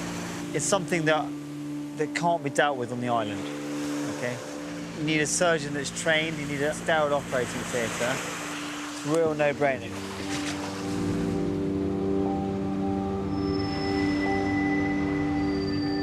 It's gone quite deep. So it goes there. Okay. Injury is muscular and not just superficial, so he needs to be evacuated. Okay, I'm on board ASAP. Over. Get your stuff together, okay? Yeah. All right, fantastic. Keep Brilliant. those for you guys. After 5 weeks on the island, Will's time is over. Smallest things. It's a simple fall like that, and it's cut my experience off.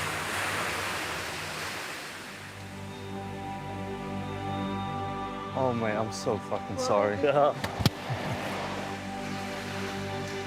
You've been a fucking hero, mate, you really have. Guys, we need to go right now. I don't care what anyone says. We've effectively had a leader out here and it's been Will. He's led by example. He's led by inspiration. When people can't be asked or don't want to do something, he's done it himself. And he's filmed the whole thing as well. The man's been a machine. I think we'll regress to kind of ape men when now he's gone. See you soon, Will. Oh, he's got a sob on, hasn't he, bless him? Yeah, I think he's upset. See you soon! Good luck, Will. Good luck. All right, fella? Yeah? No, listen, it's how it works. You did your best, that's how it works. I never imagined that I'd be so gutted, so disappointed, so kind of upset with one of us leaving. Especially in the last few days, I've got on with him so well, and I've really made a really good friend there.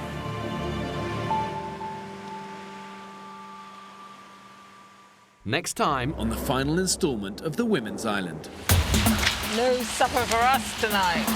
Starve. You're doing a poo in the ocean? Yeah. What? We are completely dysfunctional as a group. We need leadership. So you're not here for the team anymore. Are you trying to start an argument? I'm asking that for you. You are trying to start an argument. Do you know what, Jamie? You're a fucking twat. We're going to end up killing each other by the end of this.